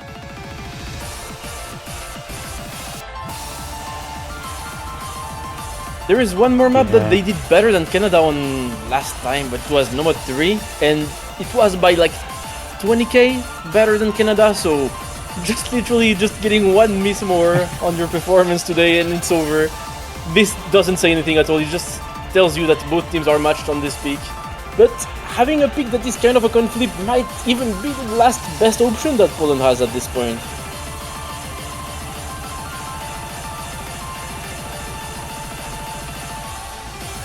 Yeah, I'm wondering if the Mixed Mod 3 will come out at some point. I don't know if now's the right time.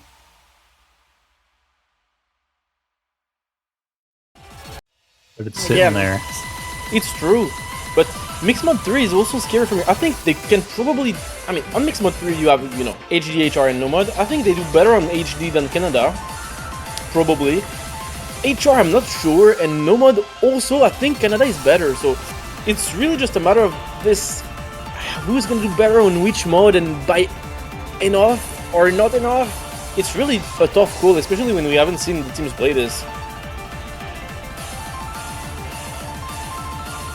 Yeah, I'll have to see. I'm thinking for this Poland pick, they're either gonna roll the dice on Mixed Mod 3 or go for a Nomad. And it will be Mixed Mod 3. Yeah, good call.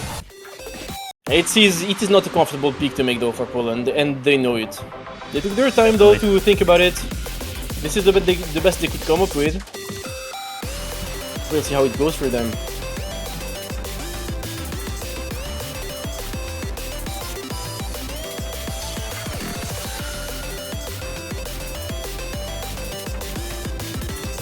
I don't know, it's really depending on how the players play actually, because I said that Canada can probably do better on HR, but with how Trigon has been playing HR, I think Trigon can actually do better than Canada is. But you also have on the other side maybe Fuhi playing HR, who can also do amazing. It's so hard to call who's gonna do the best. Yeah, that's also worth keeping in mind. Bob and Trigon have been in for, I think, every map, or at least almost every map, so... Yeah, there is a bit of stamina to think about there. Yeah, I mean, they should be used to it at this point. It's been the case for pretty much the whole Polish run so far in this CWC. But yeah, no, it's for sure, especially in these very tense matches, it's very hard on them. Yeah, Also, they will be in. Not a surprise, Madsen coming back in. Yeah. This is the also original of the pool. I mean, we have other also originals, but they were from previous World Cups. This one has been made for CWC finals by Aoi on this very tough Mixed Mod 3. Kind of uncomfortable to play on Nomad and HD because you look at 7.3 stars and AR 9.4, not really an AR you would expect on this type of difficulty. So it's a bit low and makes it very dense as a map to read. On HR it's pretty conventional, but this CS 4.4 makes it a bit more difficult to play. So overall it's not easy for anyone.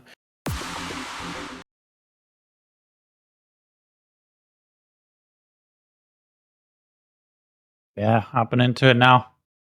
Gonna be Unlucky W, Fui, Katsuragi against Trigon, Bob, Madsen. Yeah, as expected, it's maybe Fuhi versus Trigon. I'm not sure who can win this.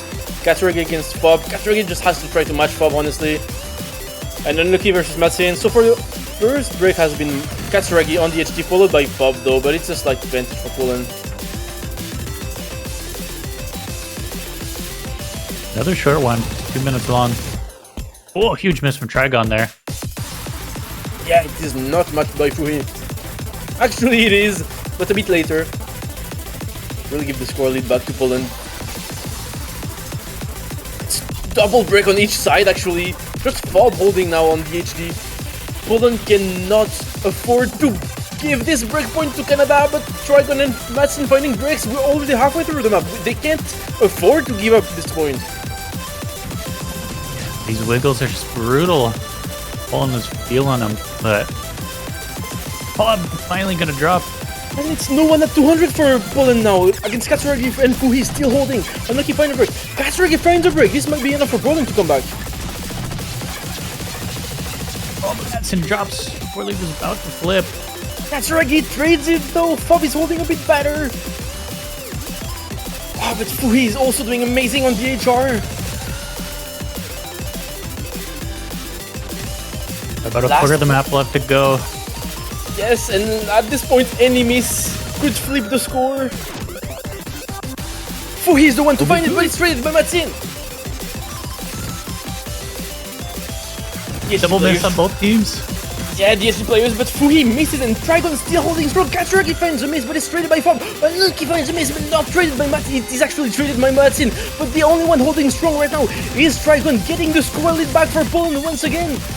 Trigon pulling the carry performance that Poland desperately needs on their own peak. Will be enough. Yes, it will be enough. Yes, Trigon securing the bag for Poland. They're still in this race. 5-4. Wow. As we said, this was not a comfortable pick. This was not. Yeah, and Poland, it's paying off. It was a bit of a gamble. It worked. The timeout was effective. As I said, yeah, the HR actually were matched. Poland was better on HD, but Canada better on Nomad. But just Poland, the HD difference was just a bit better and allowed them to win this, but it was really by almost nothing.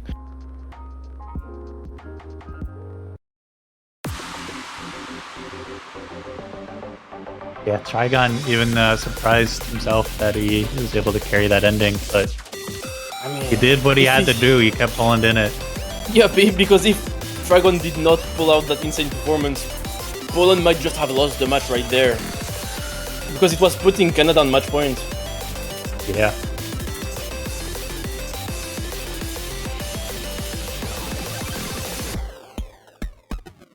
Wow, what a match so far. It's insane. All the best matches of this CWC have all been Poland. These guys deliver every time.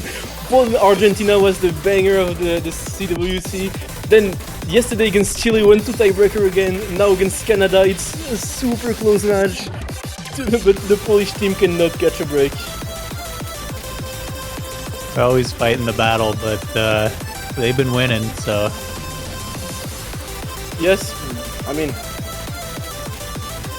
This time though, they're down. They're down 1. And I will take a time out to think about the next pick. Because we're getting towards the end of the match, whereas we've said no pick is safe anymore. It's just really about how you feel on the day, on your consistency, on just the feeling of how you can perform, because every map could be a coin flip. Yeah, even though Canada's in the lead, it's still risky, because if they give away one break point, it's very likely Poland can drag them to tiebreaker. And they really don't want that. Yeah, you do not want to go to tiebreaker against Poland, because yesterday, like, Trigon 3-missed the tiebreaker. I think insane performance, and they won against Chile very convincingly. Though it has to be said though that Canada themselves are a very, very good tiebreaker team. So yeah, we could also Canada have a super close tiebreaker. Yeah, Canada, known for their tiebreakers, also known for their double time 2, which has not been played yet. I'm wondering if it's going to come out. They seem a bit nervous to go for it. I don't think Canada wants to give us a DT2 moment. What I see for Canada, honestly, might be wrong, but I think DT3 is still looking good for Canada. I think they first picked it yesterday against Finland, mostly because Finland was also not good at this type of a DT, but Poland also kind of struggles usually with the very fast DT, and I think it's something Canada could pick against them.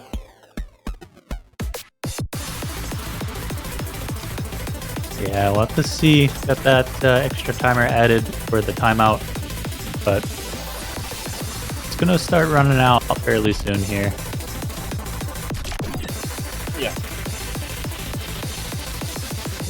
Nomad 1 and Nomad 2 look also very scary. Because on both teams you have players who can pull out insane performances. Actually, it's gonna be DT3 as I said. Makes sense to me. Makes sense to me Yeah. as it is the very fast DT. It's almost 8 stars with DT. Very difficult, very short. It's 1 minute 20. But I think it is something that Poland kind of struggles to put 3 players on. Yeah, so, and after this one, I mean, it's no one's at match point, so we're gonna see another pick for sure. And there is double time 2, and then the whole Nomad pool not been touched, so we might finally see some Nomad. I mean, we will have to. I mean, there are still picks left. It's possible we won't see the Nomad, but Poland has to lose this and then pick double time 2. And The only way we can avoid, and lose it. That's the only way we can avoid the Nomad pool entirely.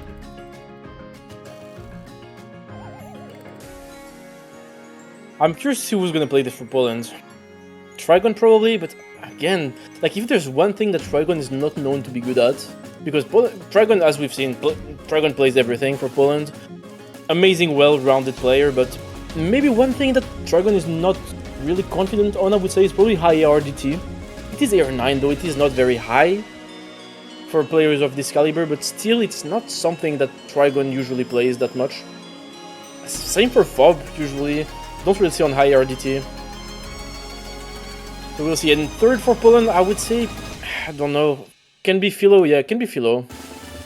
Yeah, makes sense. I don't know if I prefer to see Trigon pop in to try to somehow get that breakpoint, or if it would be better for them to rest up for the next pick, but they're gonna be in either way. Honestly, this map, with given how short it is, anything can happen, really.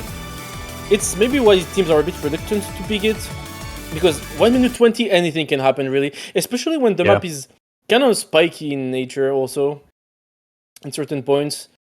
If you just sleep off the patterns and start to miss a lot, it's just over for you at this speed.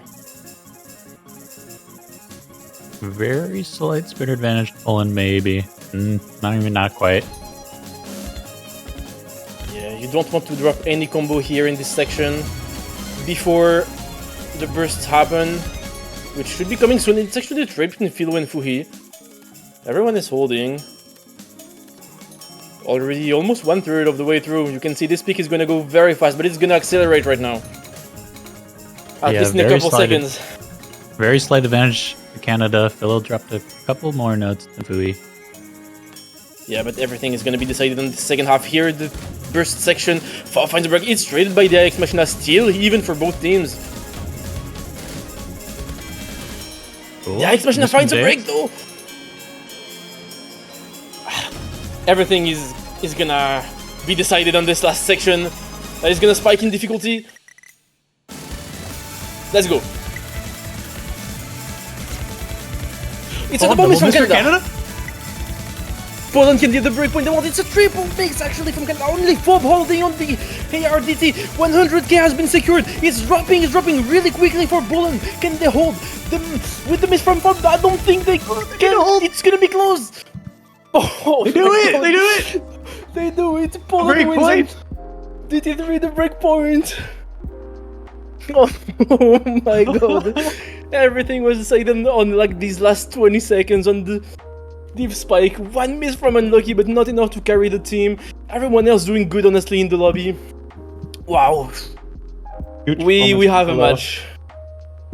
Yeah. And Trigon. We have a match in our hands. Is Poland gonna go to tiebreaker for the 3rd time this TWC? Second time they're the gonna weekend. drag us all the way. Alright, this is all Poland's gotta do now.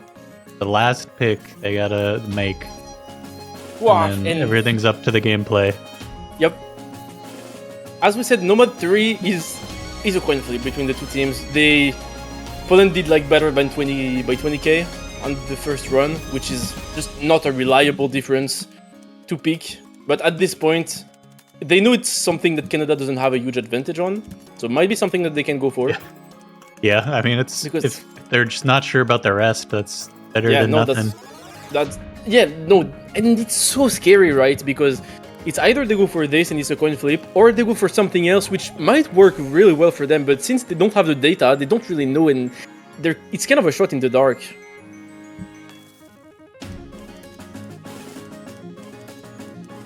So, do they go for the known coin flip, or do they try something different? They will be trying something different. Ooh. It's gonna be number 4.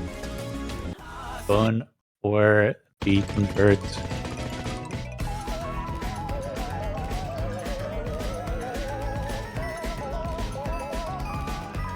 Yeah, this convert, and we've seen it quite a lot actually this weekend, and it is one hell of a convert.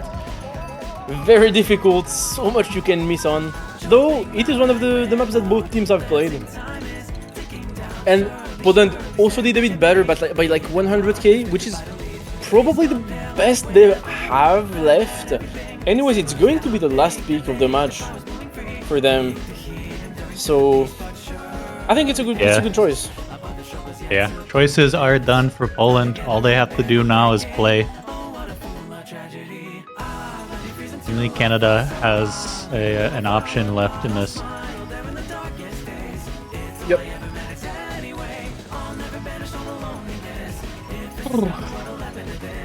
Last time though, Fuhi pulled out an amazing performance on this convert. Can he replicate it? I'm not sure, honestly. I'm not sure. If he does, Canada can get a breakpoint.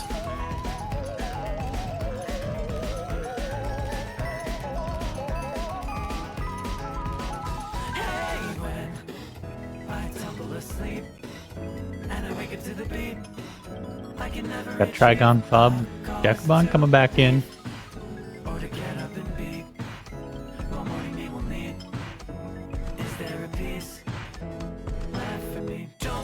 Yep. It looks like it's gonna be the same rosters. Actually, Canada is having a different roster this time than they did on their previous run. It was Katsuragi, not Unlucky. But Katsuragi had the lowest score in the lobby, so probably Unlucky practiced it and can do better. Yeah, that makes sense. And honestly, no, I don't think a team is favored in this. I think it's just up to how the players play. Also, we're at like a 5-5 scoreline in the loser bracket match to enter top 3 for the first time for these teams. The nerves are for sure gonna start to play in this. Oh yeah, I can't wait to see tiebreaker if we can get there. That's like ultimate nerves. Oh, One and map it is- to decide if you get the podium finish or just short. These teams want to get the podium so bad, both. Never done it before. Though, for now it is this Nomad 4. We'll be seeing a couple of misses from both sides. But actually way more from Canada now with these misses coming again and again. But it's straight Thompson as well. No, yeah, it's the same. No combo. There's no combo. That's pretty much it. No one is comboing the intro. Though, Unlucky and Fuhi keep finding a bit more misses than Poland. Unlucky really not seeming to find their footing on this. Yep. Well, it's starting to catch their footing a little bit. It's not really looking good for Canada. They can't seem to get any combo. Poland had a rough start, but now Fob and Trigon seem to be locked in and able to play. Fuhi is still reliable for Canada, but alone that won't be enough with just single combo, and especially if he can't hold it for as long as Fob and Trigon are. I'll finally get a break, but Jacobon also has been holding up to 200 combo to replace him. No, Jacobon doing really great on this as the third for Poland, but Canada, I'm not sure what's happening. Last time, their performance on this was quite better, I believe. Maybe the nerves we've talked about starting to kick in for them. Yeah, I don't think they were expecting that break point, and now they're actually really worried they're gonna get taken to tiebreaker. For sure, there's a lot on the line for both these teams. So we got half the map left to go, though. It is a long one. Yeah, we see recovery for Canada, but Fuhi Solar is dropping again. It's just Yakuma and Unlucky Trigon not matched by anyone with more than 800 combo on this. Fog also having several very good combos. And the lead is just keeps growing for Poland.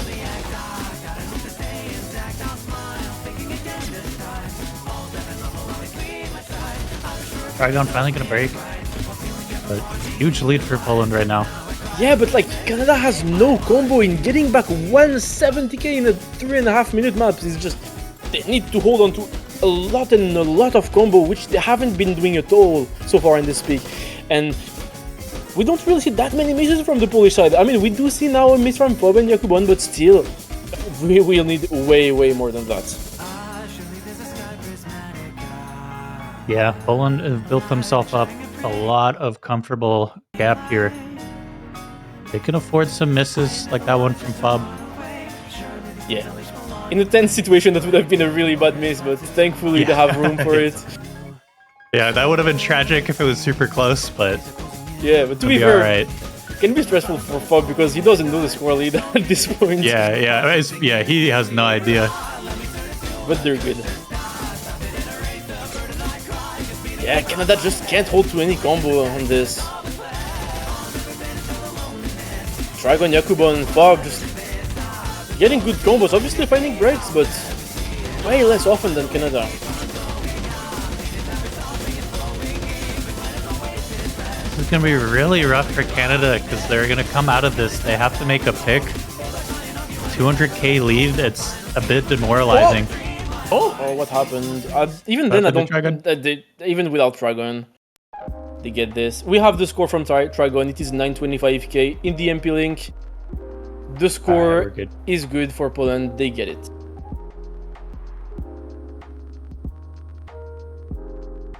And yeah, I'm not sure what happened with Canada here. Like their score is, let me check. It's like 200k lower than they did previously. Maybe the nerves, maybe just, I don't know, I just don't know. Canada, but it's not looking good for their momentum. Now they have to go for the last peak, and if they don't go for it confidently and perform, Poland might just get away without having to play the tiebreaker. Yeah, in Canada, they don't have their timeout, so a bit of a demoralizing loss there with such a huge gap and short amount of time to make one of the most important decisions they'll make in this tournament. Yeah. We have 4 maps left. Number 1, number 2, number 3, and DT2. We know that number 3 is coin flip, but coin flip might be what Canada wants. DT2, I'm just really not sure. I'm not even sure I've seen DT2 be played at all this weekend, even. It'd be very Canada for them to pick double time 2, but I don't know if they want to risk it. I don't know if they want to go there. For last pick, I don't know, man. I don't know, but okay, it's gonna be number 3. All right, that's fair. Yeah, I mean both teams. Last time, I'm repeating myself, but they did around the same score. It's just about who can perform right here, right now. And it's a way more stressful situation for Canada than last time they played this. Yeah. Everything on the line now. They're down that point, so this is where the I guess in some ways the winning the roll advantage kind of coming in clutch for Poland, because they don't have to really worry. They did well in the tiebreaker. I'm sure they're prepared to go to tiebreaker. So they would love to win this, but if they don't, whatever, doesn't matter. They just go to tiebreaker. Canada, on the other hand, if they lose this, they're done. It's over. But if they win, they have to go to tiebreaker, which is still stressful.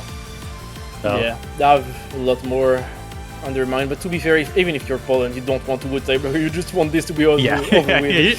If you can get away with it, like you don't want to. So they're going to be trying. Don't get me wrong, but I think there's a lot less pressure on their shoulders now. That is true. They have a safety net.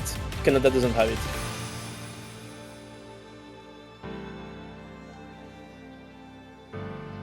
We see Yakuban rolling a 1. Hopefully, not a bad omen for Poland. Classic Jakubon roll right there. Ooh.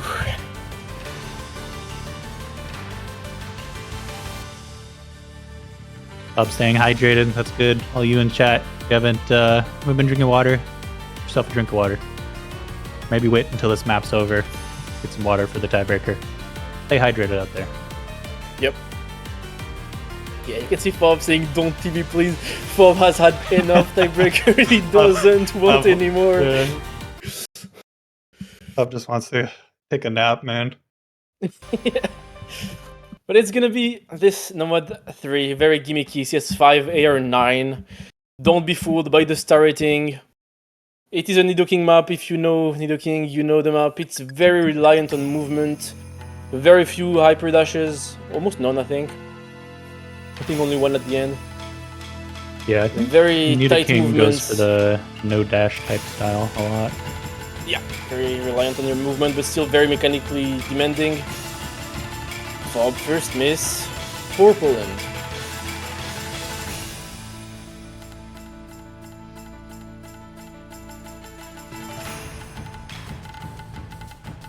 So far, that's the only miss in this slower beginning section of the map. Matsin though, it's traded by Fuhi, but still 2 FCs for Canada against 1 so far. Never mind, now it's 1 against 1.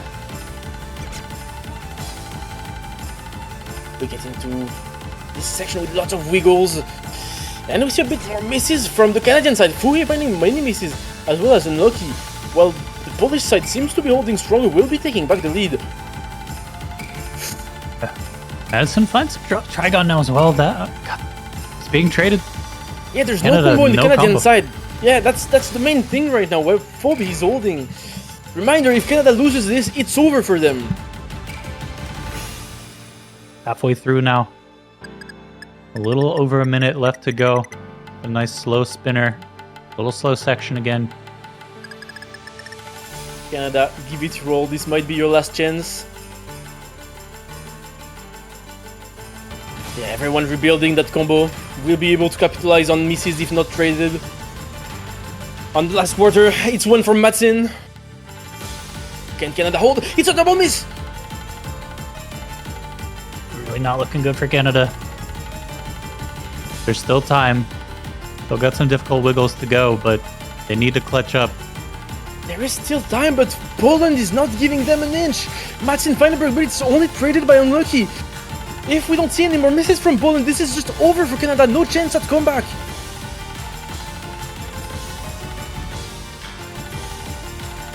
And I think that might be it. That is gonna be it. No combo anymore, just Fuhi, but unlucky Katarga finding misses at the end is gonna seal it. And it is a failed pick for Canada, giving the breakpoint to Poland. Who will win this match 7-5 against Canada and securing a spot for the top 3 in this CWC for the first time in Polish Cat history. Yeah, Polska Grom. Poland on top once again. Gonna win it out. It's a huge win for Poland. Really unfortunate for Canada, finishing 4th place for their seed number 4. I guess it's fitting, but, you know, very unfortunate for them. They still made it really far, though. Still had a great run. For sure. It's a heartbreaker for Canada. Just getting eliminated just right at the edge of top 3. They couldn't make top 3. Would have been the first time in their history, but won't be the case. Also, one of the storylines was that it might have been the last time we see Fuhi playing the World Cup. I'm not sure it's confirmed, but Fuhi has been becoming less and less active, so maybe we'll be stepping out for the next times. Not sure we will see this Canadian roster once again in CWC, and the chance that top 3 is missed, but it is not missed for Poland. Historic run from Poland. Finally making it to top 3. It's a team that has been hyped up for the whole duration of this CWC, had insane matches against very, very tough opponents, and will prevail and finally make top 3. A huge congrats to them. I know this is a win that means so much to them. Absolutely, yeah. Congratulations once again, Poland. You're going to the grand finals. We still got one last thing for stream, and that's going to be the Grand Finals Map Pool Showcase. These players need a pool to play for that final weekend, and we have that coming up in about 10 minutes. We're going to take a short break, but stay tuned. We'll be right back to see the insane maps that are going to be out for our final Grand Finals weekend. But with that, I've been Snow Leopard here with Romas. Thank you all for watching. Stay tuned for that showcase. Yeah, thank you everyone. See you.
Okay, everybody, and welcome back to the Oscatro Cup 2024.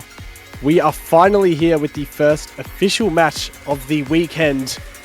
It's a losers bracket matchup between Chile, the 5th seed, and Poland, the 2nd seed. Both teams performing very well to get to this point in the finals.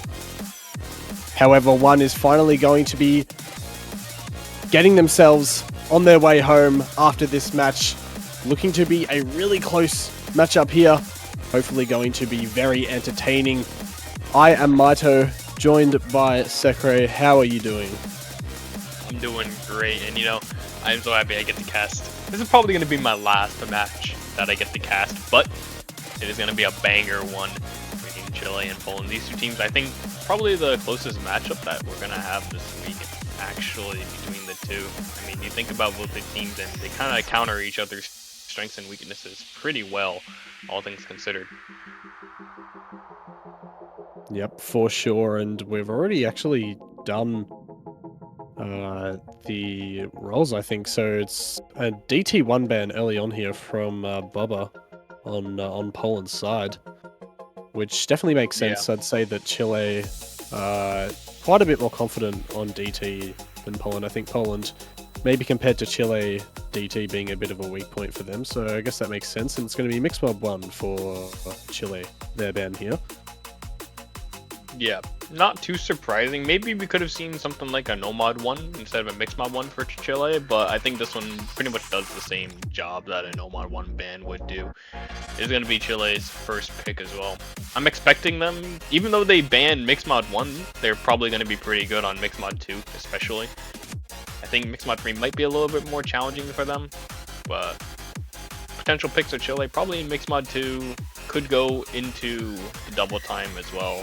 That Poland band, probably DT3 would be, I think, their most comfortable, or DT4. Yep, well, it's going to be a first pick for Chile here, I think, as well, it seems. Yeah. Winning that role, I would imagine, or at least getting the first pick. However, the sort nonetheless. And it's going to be Hard Rock 2. I'd say not a surprising pick coming down here from Lechu. Definitely makes sense, I think. I'd say that I think we mentioned on the prediction stream, or at least you did, that these teams do kind of match each other's skill sets oppositely quite well. And I think Chile are definitely quite a bit more favoured on the Hard Rocks and DT, sort of reading and speed abilities, maybe a bit higher overall than Poland's, but Poland can counteract that quite well with Hidden and No Mod. So definitely a good pick here, I think, from Chile Hard Rock 2. This map though is very, very challenging. I mean, you can see the CS there. It's 6.76, I'm pretty sure. So it's precision text, basically. Pretty much. I'm assuming we're going to be seeing. My guess for Chile is Aristiel, Smucker, and I'd assume Stark would come in instead of Pekarat.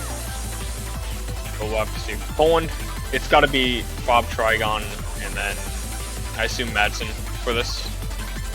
If we don't see Faber Trigon in this, I'd be pretty surprised. I don't think this one's that too hard on the reading that they might struggle on compared to some of the other picks. This is more a precision battle, I guess, than reading, or I guess reading does play a part in that, but it's more plot control, I guess you could say, than like base reading ability. So let's see, the very first pick is going to be super exciting of this finals weekend. We are really getting down to the very end of the tournament. I mean, there's not much to go here. There's only a couple teams left, 6 in the entire tournament, down from 32. And seems that we're finally getting into this one. The MP settings is down from Leo, which usually means the point's about to get underway.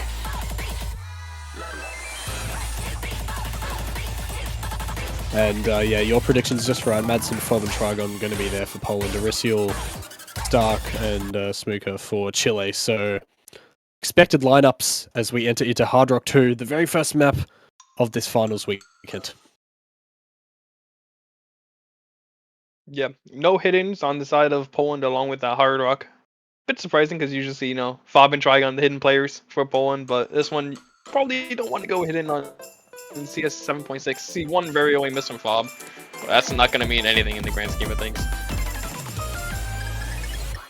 No, I expect that we'll see quite a few more drops out of these players. It is really, really easy to find misses on this map considering how precise you have to be, but Chile definitely going to get out to a better lead right now. All players holding their SCs well, but Aristiel does drop. However, it's traded a lot more by the players on the side of Poland. Finally, there's a team drop for Chile, but they will still hold that lead.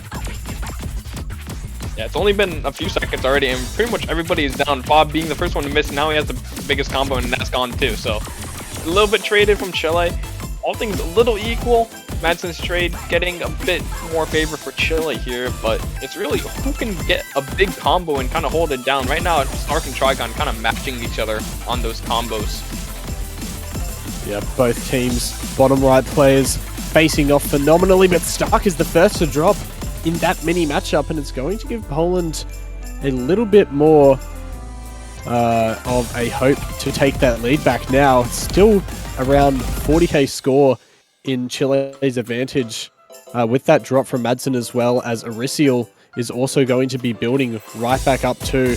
All players kind of stabilizing now as we are in this slower section of the map. It's actually a triple miss across the board. Arisial and Stark and Madsen all drop. It's going right back towards Poland.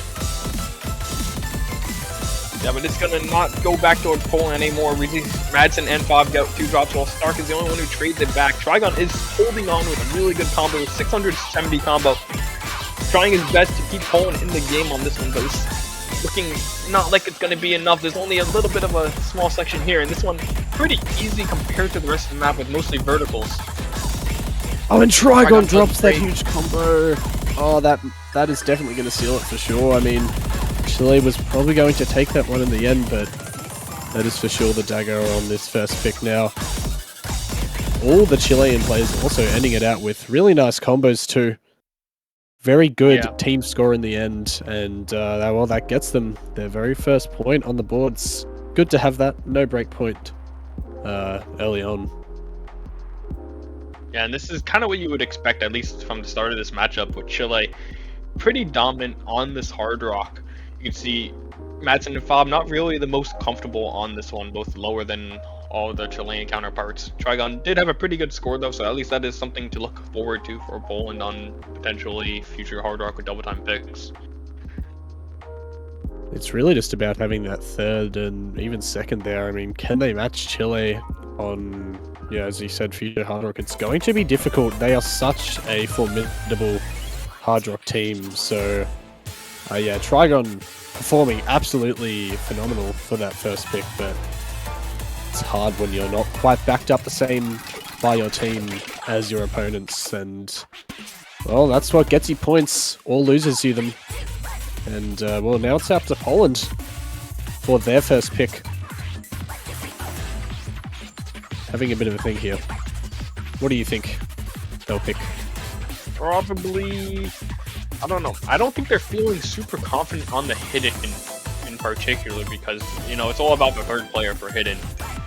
They could go something like the Nomad 3, I could see, potentially. Would be a decent pick for Poland, I think. Trigon and Fob on a Nomad 3 kind of feels unstoppable compared to Chile's roster. Mixed Mod 2 also pretty decent, I think, although Chile seems to be having a decent squad for this one, I would assume.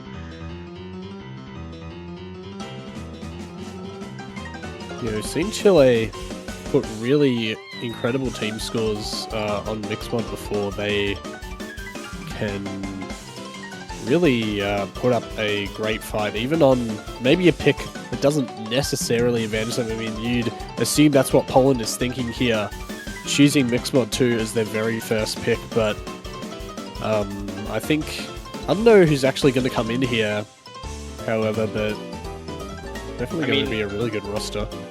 This is certainly going to be Poland just thinking that they're strong on this, so they want to pick it. It's less about thinking about, you know, Chile's strength on this one. Poland probably just thinks, okay, we're good on this map, we're going to pick it. And I'm assuming it's going to be Trigon, Fob, and Madsen, I'm assuming. And then for a side of Chile, I'd have to assume definitely Lechu, definitely Arisial. Probably Stark would be the last one, is the rosters I would assume for this one. Yeah, most likely. And seems that Hekarat Nah, he's just chilling in there. Don't worry. He's chilling. Doing let him get a little bit of vibe. Nah, don't worry. Hasn't been playing that much in this World Cup. I think ever since qualifiers, or maybe even week 1. Doesn't really have a stable PC to be able to play at, so he's just kind of there as, you know, the Team Chilean cheerleader captain at this point.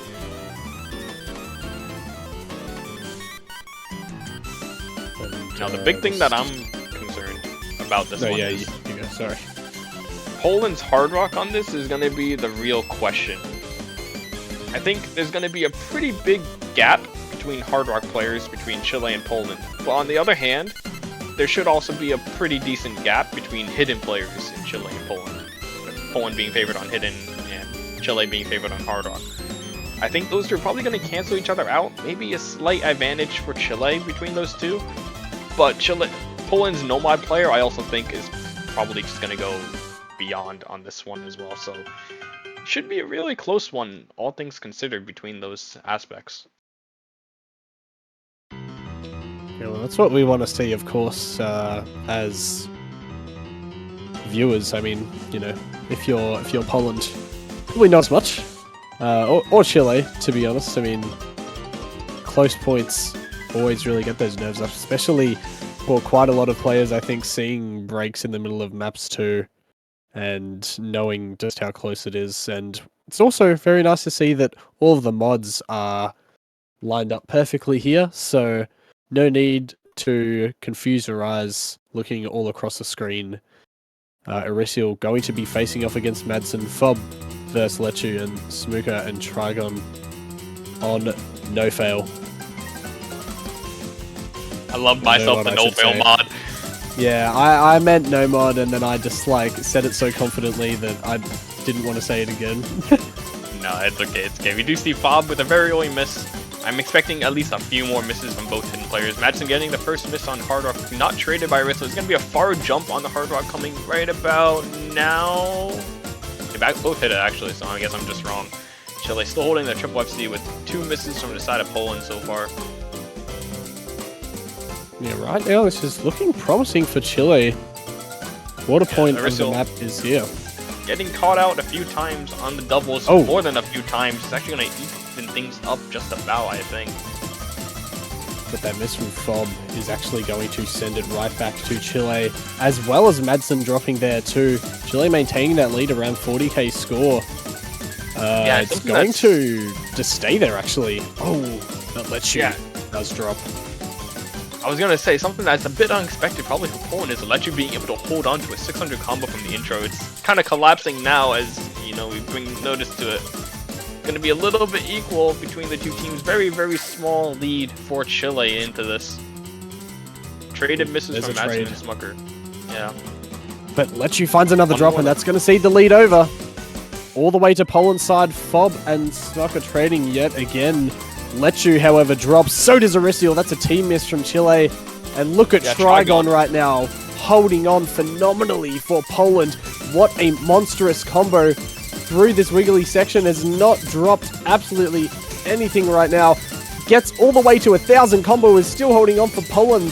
What a lead they've built for themselves now. They're looking very poised to take this. Trigon does finally miss, but look at all those combos on the side of Chile. Is there enough time? There's enough time for sure. But with those drops, I don't think there is anymore. Wow, that was... Yeah, those final drops kind of sealed the deal there between these two teams. Lechu had such a great intro, but then just couldn't hold on to that. Yep, collapsed really is the perfect word there. In the second half of the map, you can see that graph just start to pile on those misses, and that score, which we won't talk about, unfortunately, in the end, allows Poland to take their very first point here too. So no break points yet. Going to be yet another even scoreboard as we wait for Chile to choose their next map, which could be quite a few options here, honestly. Also have to point out that Trigon's score was incredible there too. I mean, only a single miss. What is that? I was just Trigon doing Trigon things, honestly, at that point. I mean, probably one of the most consistent players left in the tournament. For next pick, though, Chile, I'd assume either Hard Rock 3 or either DT4 or DT3. One of those three. I think DT3 probably the best one, and probably most likely, actually, for DT3 to come out here between all the picks. But I think the only Hard Rock that we won't necessarily see early is Hard Rock 1. I think that one's definitely a bit easier and more in Poland's wheelhouse to be able to put up competitive scores on the Hard Rock 1 rather than the Hard Rock 3. Yep, seems like they're just doing quite a bit of thinking. Definitely makes sense at this stage. And well, there we go. DT3 is going to be coming down there from Lechu.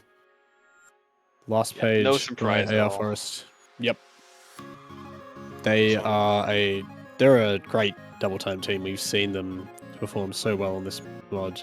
across the tournament. So just even not from a strictly like deeply analytical point of view, sorry, it's a good pick on paper. This one is definitely the kind of map that Stark and Erisial, they're just gonna destroy this map. Like, this is the kind of thing that Erisial just FCs with his eyes closed, you know. That's the big thing with Chile on this one. They have Stark and Erisial. The problem that I see for Chile is, can their third player keep up with them to the point that it's enough to beat Poland? I think it should be enough. I'm expecting probably 2 950Ks from both Erisial and Stark on this map with pretty much ease between them.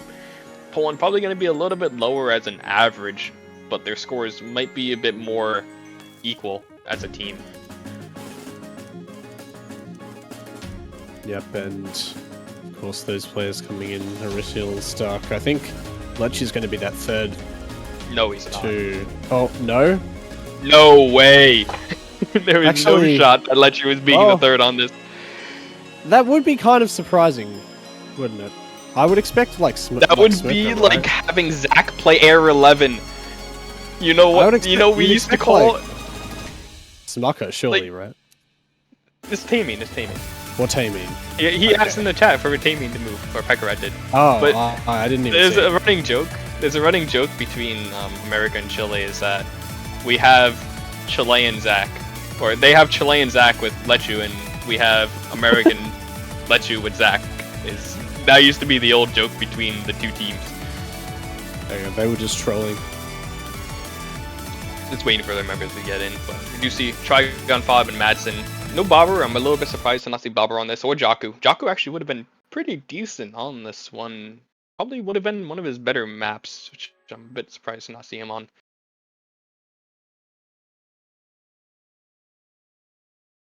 Yep, well, here we go. The third pick of this match from Chile. Can they get another one of their own picks under the belt and disrupt that even scoreboard? Only time will tell across one of the shortest maps in the pool.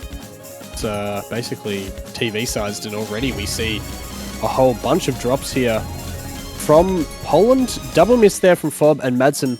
Taming half trading it, I think, as well. So it's going to be...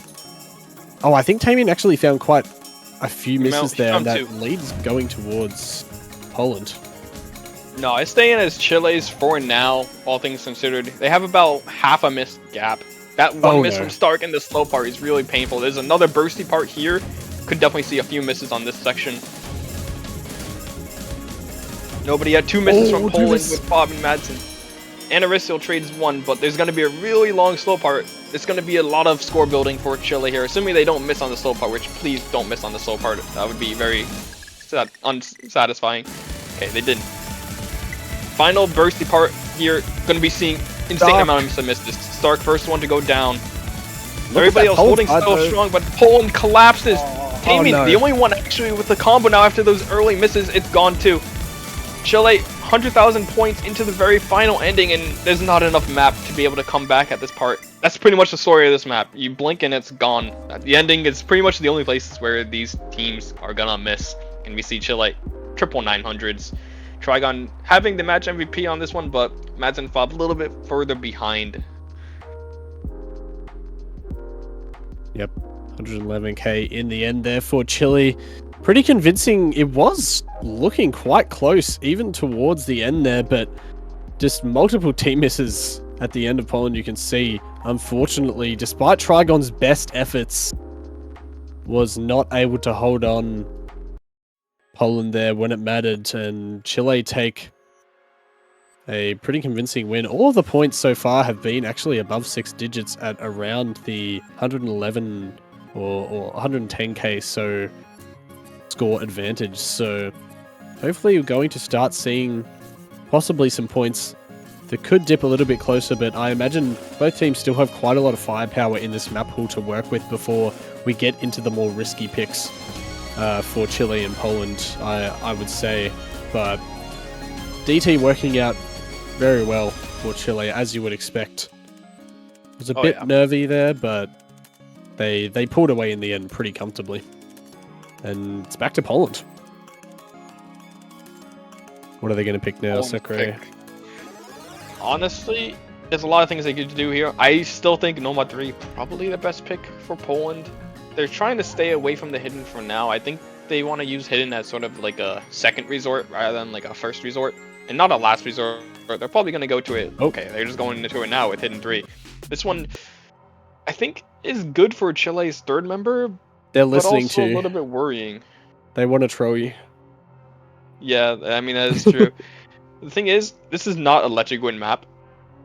This is definitely not a Let You map. I don't think Let You is going to be that great on this one. This one is super, super mechanical compared to pretty much every other Hidden that we've had this year.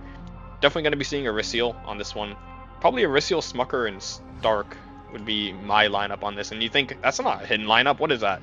Yeah, this map, you can definitely play without having the Hidden skill to be able to play it, in my opinion. It's good for Hidden, but it's less focused on the reading and more about the mechanical aspect for sure.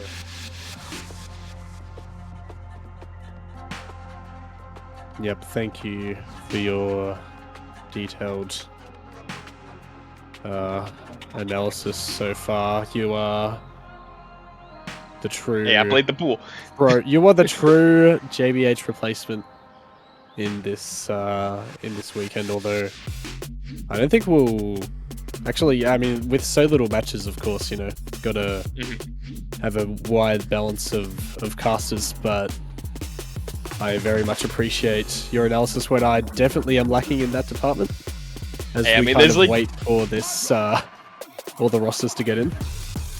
There's like maybe 24 players who can actually play this pool at like a super high level. Even like we saw in the show match, it was a little bit stressful for some of the players, and they're like some of the best players that we have too. So we actually see Philo making his appearance for the first time on this one for the side of Poland. Taemin coming in instead of Stark, which I'm a little surprised about myself. Stark's usually pretty decent with the Hidden mod.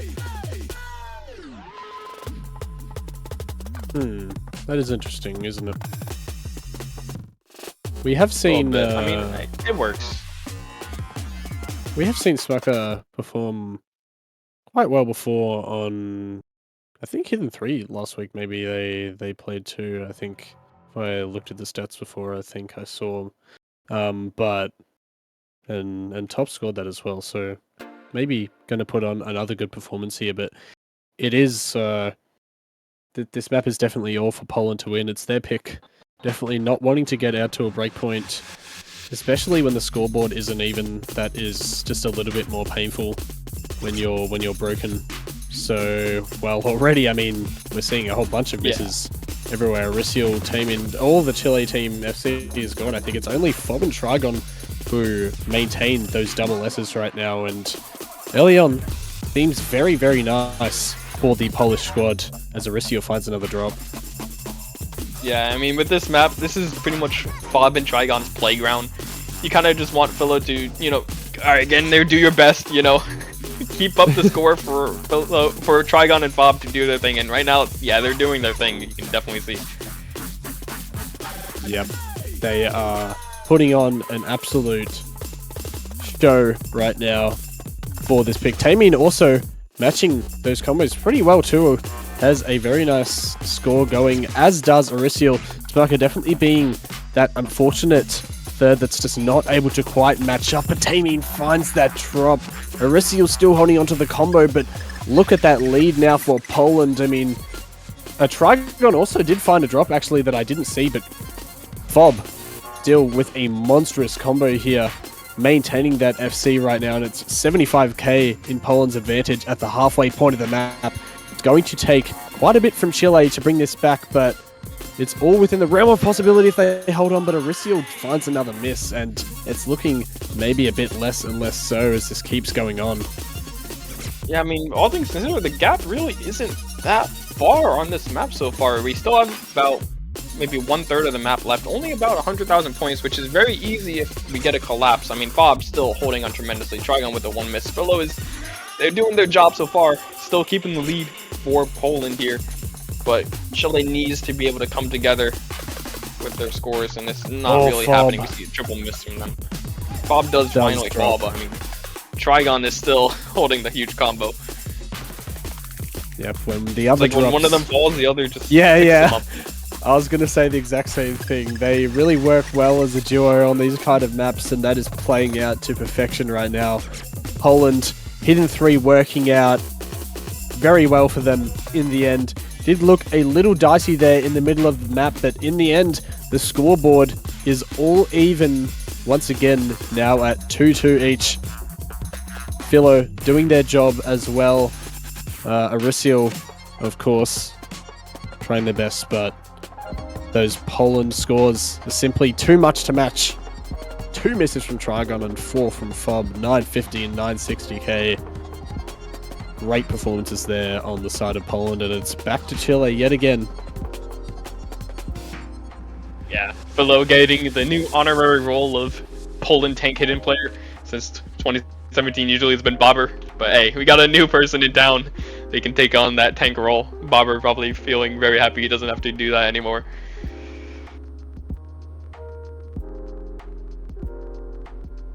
Yep, and now with that scoreboard evened out yet again,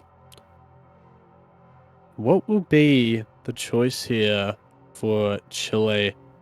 They did very well on DT3, and I think you said before that was it Hard Rock 3 that would maybe be another good pick for them, possibly. I kind of want to see DT2 as well, because Time Traveler is such a banger. Surely it's going to be one of DT2 or 4, I think. I think Hard Rock 3 a little bit less so than DT2 and 4 as comfort pick, but it's definitely up there. I think maybe even Nomad 4 could be good for Chile as well. Surely it's got to be... I don't know which one between DT2 and 4 though, right now. Probably... DT2, I think. I'm praying for DT2. More confident for them. Yeah. Oh, well. Or DT4. Okay. My prayers At least denied. so I can narrow it down to 2. Okay, we're gonna see DT2 later. Don't worry. I'm sure. Yeah, we definitely will.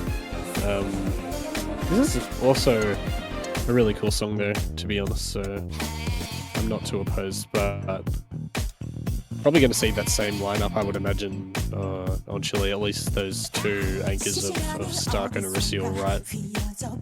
Yeah. Would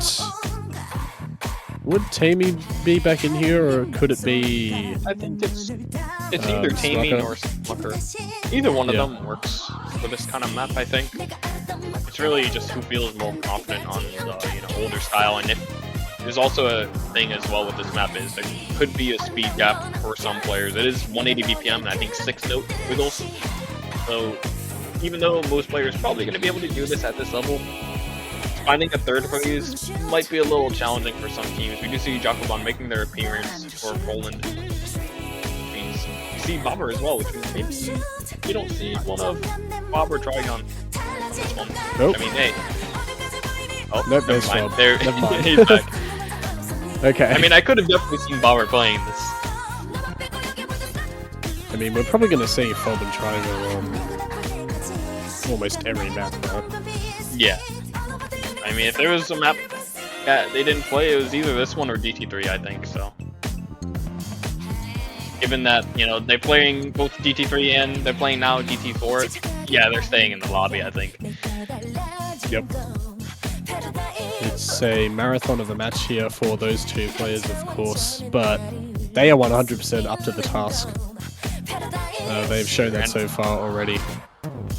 I do want to point out something in the chat. Jacobon did a roll praying for a score. He rolled a 1, so...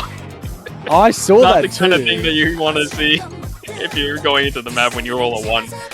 I kind of felt bad pointing it out, but yeah, that definitely is a bit unfortunate. Hopefully it's not some sort of bad omen or anything, get a bit of superstition up in here, but definitely not what any team needs. But regardless, hopefully going to be getting into DT4 here now. Granite Girls, Brave New World. As, of course, that very expected lineup for Stark, Arisial, and Smucker, as well as Jacobon, Fob, and Trigon. No surprises really here.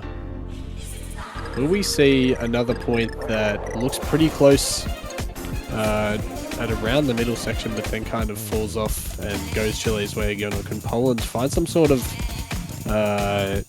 uproar and get their first breakpoint? It's going to be a couple misses out of the gate, actually. I think from Trigon, Jakubon, and as well Stark. So I think a single miss difference for Chile's advantage. Intro is definitely a bit challenging because the hit sounds are really low in the intro. I noticed that as well. It's like 25%, which is kind of hard to follow the song a bit. Start getting a miss before 300 combo. Risco missing on the first wiggle of the map, traded by Trigon, so it's not too bad. Going to see the first hard pattern coming up here at about 330. It's a weird little triplet. Oh, and it catches Fob and Jakubon out. No more FCs on the board at all. Smucker as well breaking. Stark only one with the combo as well as Trigon. Very small advantage for Chile here. Yep, this is one miss. maintaining really, really close so far between two teams, and Fob and Smucker trade yet again, but it's going to be a little bit more of a lead as Stark and Aricio have just a little bit more of a combo advantage here over Fob and Jakubon. And right now, Smucker's also building up that third combo too for Chile, but it's still anyone's game at the halfway point. It's only around 30k score. This is definitely within Poland's reach to take back and get that breakpoint, but needs more misses out of Chile. Another triple there. Jakubon, only one to miss the triple. Traded closely by Smucker though. There's another miss from Smucker, and Jakubon trades it though, so it's going to just maintain that stable lead for Chile around 30k score. Poland need to see some drops out of Stark and Aricials, the anchors holding the ship down here for Chile yet again. Aricio does finally find a drop though, and all of the Poland players are actually holding on. Look at that, suddenly a 10k drop goes down. Aricio finds another miss. It's traded by Jakubon, but look at that. It is really coming down to the wire now, but Trigon finds a miss, and that could possibly seal it. It's a 10 from Chile though. Maybe not. Look how close this is. It's going to swap over to Poland right now. Fob is holding on to that combo. Can you believe this? Poland are going to take the breakpoint. No. I think, are they? Smucker wants a trade though. I think it's actually going to be traded. Oh wow. Wow. That was what? Poland take it. What did we just watch? I mean, we watched Fob stepping up to the plate on the double time, holding the huge combo at the end. Trigon as well with only 3 misses. That was an amazing performance from both Trigon and Fob, taking their team to the breakpoint on this one. And I mean, you see in the chat, Trigon saying best score on the map. That's the kind of thing that you need to do in this World Cup setting. You need to be at your best when it matters. And Poland coming in through strong on this one. Even though Stark did his really best for Chile for this one, it just wasn't enough at the ending. Pretty much just a few misses at the end that was deciding that one. Yep, and now it's on to Poland here with that break point. Definitely needing to pick a strong map to consolidate it, but Chile will want to fight back right away after DT4. That was such a close point. In the end, looking at the MP, it was only 7k points in the advantage of Poland. Almost nothing separating the two teams, pretty much right up until the end. It looked like Chile were going to take it, but Fob just with that combo at the end, I mean, that was unbelievable. That was one of the most exciting points that I've seen in quite a while, and it's set Poland up very well here if they can choose a good map to consolidate. Yeah, I know. That was crazy. Poland What do you think here? No mod 4? I think no mod 3. Oh, 3. Probably. Okay. Yeah. Not gonna be no mod 4. No way is no mod 4 from Poland. Hidden One also would, yeah, Hidden One I was gonna say would be the second choice for me. Yep. This one pretty mechanical as well, so let you probably not gonna be as strong on this one as, you know, the Hidden 2 overall. Problem with this one though is I could see a roster of Aricio, Tamien, and Stark doing really, really well on this. Okay, I see.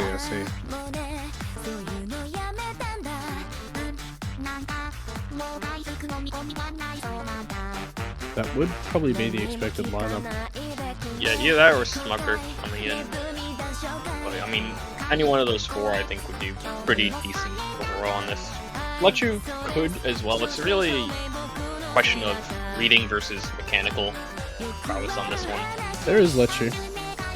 Yeah. Side of Philo, Paul, we're going to be saying, unsurprisingly, yeah, is into. Philo, Fob, and Trigon, surely. Trigon probably playing the map right now, getting his eyes swapped over from DT to hidden. Boba jump scare. Yeah. Typical Bobber jumps here. We're getting used to it at this point. Poland, in a dramatic turn of events, actually choose Boba over Trigon, and he will miss the map. Okay, he's gone. Yeah, I Well, think if that was a happened, pipe you're dream. sending in like a secret agent over seeing what's going on there. Yeah, that's a good point. We need the OC Integrity team on that one. But in any case, yeah, there is the lineup that we all expect. It's going to be Aristiel, Taemin, and Lechu here. Unsurprisingly, from Chile. And it's just up to Philo yet again, I think, probably to be that third to hopefully overpower and just get that score enough to not tank too hard and allow Poland to win another hidden pick in a similar fashion that happened before. But this is a pretty different map, so could play out differently. I guess we'll have to see. Can Poland consolidate that break point that they just barely grasped onto? And I think, did Taemin find a really early miss at the start of the map? I think. Yeah. So did Philo. They did. Oh, Philo did as well. That's About why eight. it's even. That's a miss I did not expect though, is Fob very early on in the map getting a miss. Yep, it's going to give Chile just a small early lead here, but very early stages. This is a pretty long map. I mean, it's 4 minutes, so lots to play for here, of course, and a lot of time to do it as Taemin yet again finds another drop, so it's going to start swinging towards Poland's side as all players reach that combo cap now. Just going to maintain, I think, in Chile's favor unless there's any more misses from that side, but it's basically going to be back to even right now between these two teams at the quarter point of the map as we're into this Ki section now. Yeah, first mechanical section, Philo and Taemin trading misses in this course. I'd be surprised if we don't see at least one more. Aristiel and Lechu both for Chile. It's not traded by the two juggernauts of Poland though. Only Philo is having a bit of struggle on this one, but it's enough to get at least maybe a 1.5 miss lead, all things considered, coming out of the course. Yep, Fob and Trigon turning up the heat yet again on Hidden. That lead is going to keep increasing now for Poland as Taemin finds yet another drop, but it's going to be a double miss, actually, from Fob and Philo, so really not too much advantage gained there from those couple of misses from Taemin, and it's right back to an even score lead almost here for Poland, only going to be around 10k points as the players make their way up to 200 yet again, but Philo finds a miss and suddenly Chile have the advantage. Philo actually finds yet another drop. Halfway point of the map is here and Chile are in the lead. Lechu, Aristiel holding on very well, as is Taemin. And, I mean, look at that score from Trigon as too, we do have to say, but Chile finally with an advantage now. Trigon finally falls though. He was having almost an A-rank FC, but real thing is, Aristiel has a 99.75 and it's gone. I'm sorry. Oh no. But they still have they don't have an advantage anymore, especially with Aristiel's second miss. Oh no, it's all falling apart. Collapsing. Oh no. But Taemin is just holding that down. The one anchor, never mind. It's all gone for Chile. Fob and Trigon yet again. The anchors are holding on right now for Poland. Philo does drop, but wow, look at those two absolutely churn it up in the second half of this map right now. The third is left to go. All players at the break now see the position that they're in. Aristiel missing just before that too, knowing that that combo needs to be built up. Otherwise, Poland are going to be able to consolidate right now, and it's a double miss from both teams. Lechu finds a drop. The team misses there. This is looking almost completely hopeless now for Chile. 60k score, growing even larger too with that miss from Lechu, and it's seemingly over now for Chile.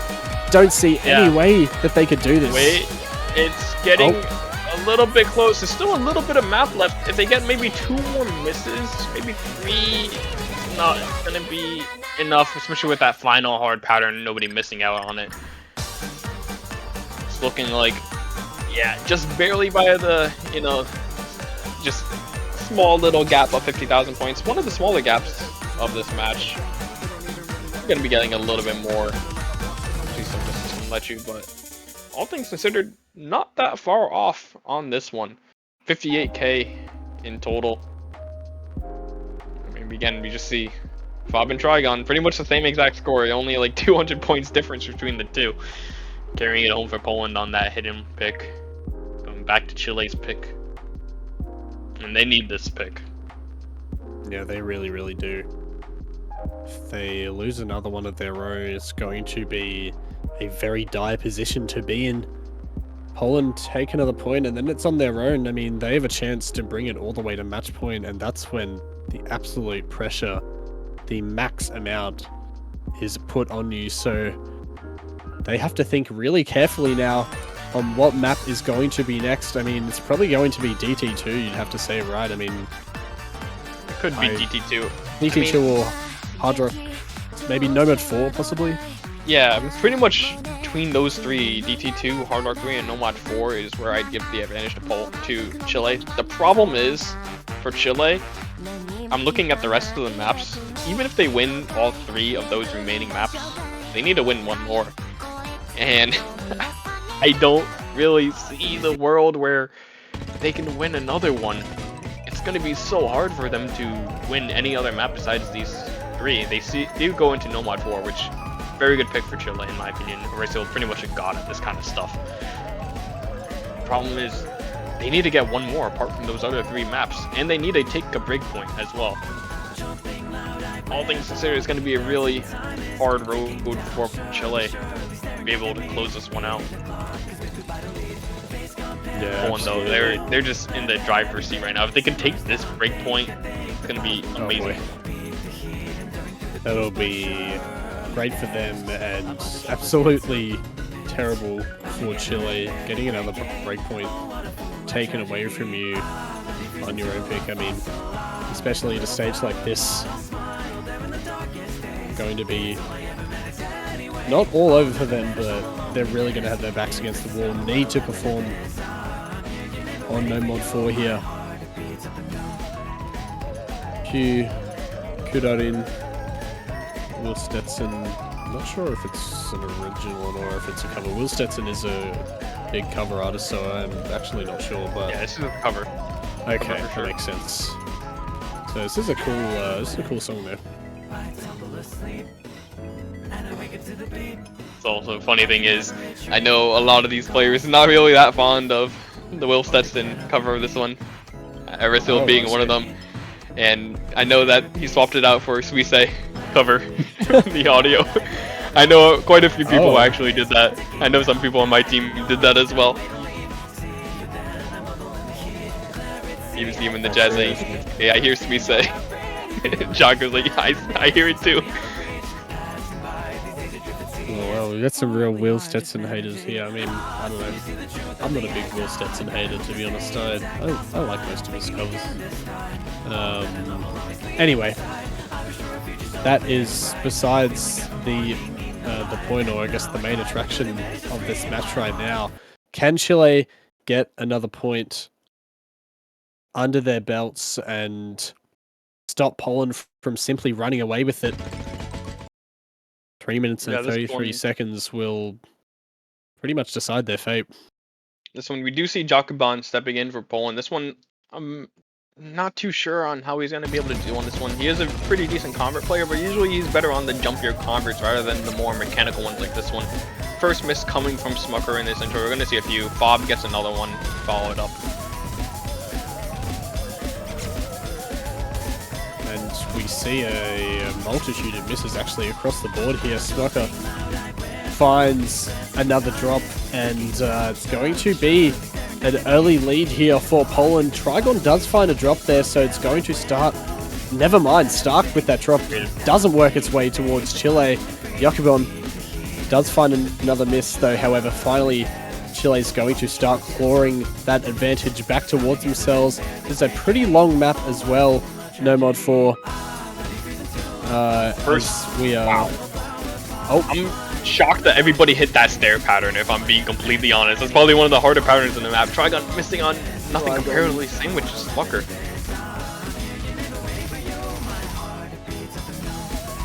yep, going to One keep miss. that advantage for Poland.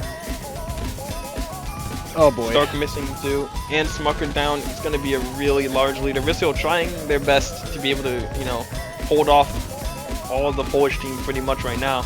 Bob does get one miss for Poland, so it's not completely over for Chile. There's definitely still enough time here for sure for Chile to bring this back. All players now in this slow section able to make it up to that max combo at 200. Bob with that miss is going to allow Chile to get a bit more of that advantage back, and there we go, another miss from Jakubon too is going to swing that even further in Chile's advantage. All of their players now holding onto that combo, but never mind, Arisio finds a drop, and it's a double miss however from Poland, so... but Stark, wow, this just misses all over the place, it can't keep up. Poland still has an advantage though. And we're seeing the misses traded, another trade from Stark and Yaku as well. Arisio getting one traded by Bob. I was waiting for it. I knew it was going to happen, at least one of them. Yaku's miss, I don't think is going to be traded because this part is relatively easy compared to some of the other ones. You see a little bit of an opportunity for Chile to kind of claw back on that lead. Yep, it is well within their grasp right now. A third of the map left to go, and they look absolutely poised to take that advantage back with just one more miss from Poland will send it their way. Oh my God, and Bob. there we go! No. Oh, this section, no! That is one of the most unfortunate misses I have ever seen, and now Chile is going to take the lead back. It's still going to be really close. Only a single miss differential here as the map winds up yet again, but Stark misses as well, and Poland has the lead yet again. Chile need to hold on to this lead. It is absolutely vital that they take this point right now, but Arisio finds a chain of misses, and suddenly the score lead for Poland has bloomed out right now. There's barely any time left to go, and it seems like Poland, in the end, might be taking this one. Bob finds a miss. Is there This enough ending's time? really hard. Arisio drops again. Everyone drops except for Bob. Bob is holding on. And it's going to be, in the end, Poland who take another point. Wow, look at that. Absolutely phenomenal score in the end there from Fob, carrying Poland to the finish line for Nomad 4. What a point that was. Yeah, Fob had like the most cursed miss I've ever seen out of him. That I knew he's just sitting at his computer when he was playing and got that miss in the soul bar. He was like, "What the heck?" And then he kind of clutched it up on the ending for Poland there. I know he's gonna be watching this VOD and he's gonna be like, "Dude, how did I miss?" He brought it that is back. like, What oh a my matter. God, he brought it back. Thank God, because he wouldn't have been able to live with it if he didn't bring it back. I know for sure. Well, look at the position Poland are in now. Sorry, Yeah, in this match. This is looking very, very dire for Chile currently. Yeah, they don't have many maps at all. It's Poland's pick. They have Hidden 2 as a potential option. They have Nomad 3, which I think is going to be great for them. They have Nomad 1 even, which I think Fob and Trigon are just going to dominate Nomad 1.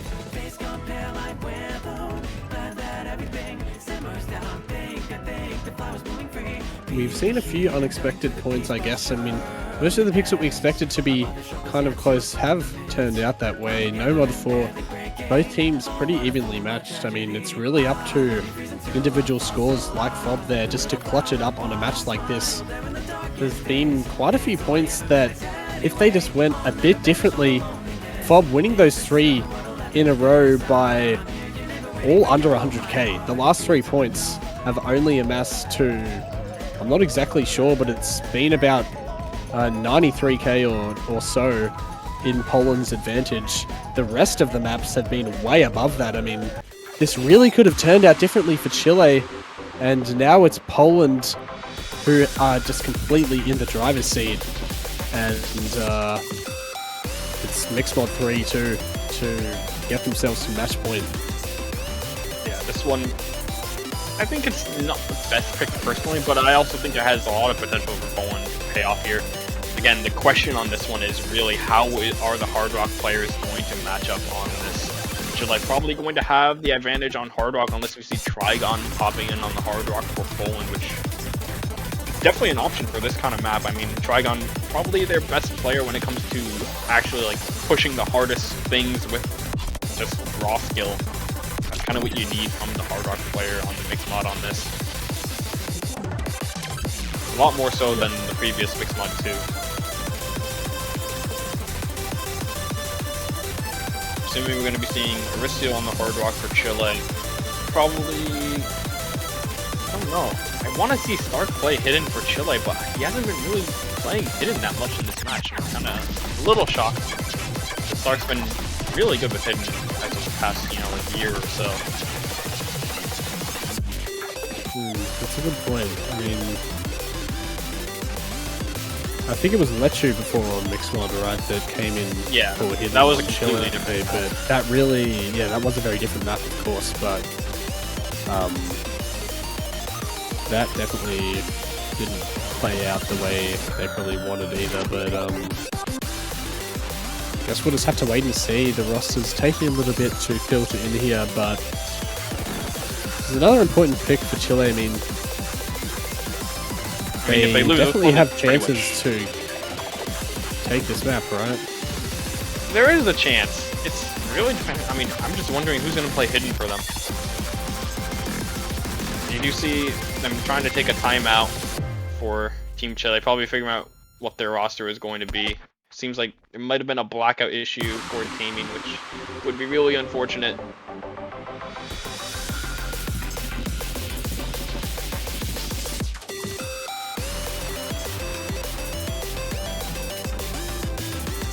That's honestly very fair.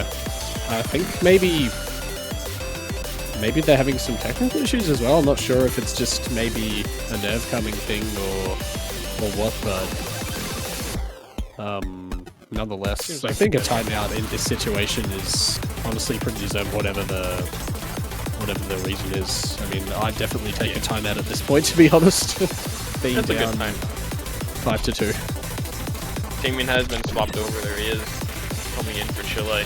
Last player, it's got to be Stark or Smucker at this point. Just really depending who it is.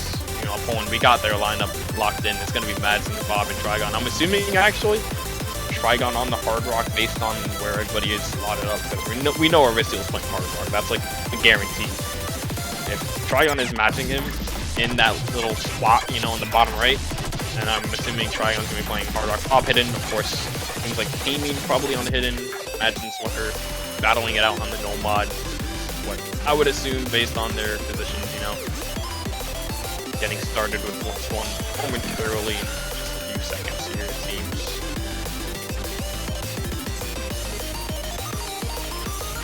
Here we go, the rosters, the lineups finally in for both teams. A crucial point yet again, the last couple they being very important, but I mean, I'd say the last point was really kind of the climax of that, but still very important nonetheless. I mean, Poland making it to match point now will put that maximum pressure on Chile, of course. Working it back from there is going to need a miracle. But let's see how they can go here on Mixmod 3.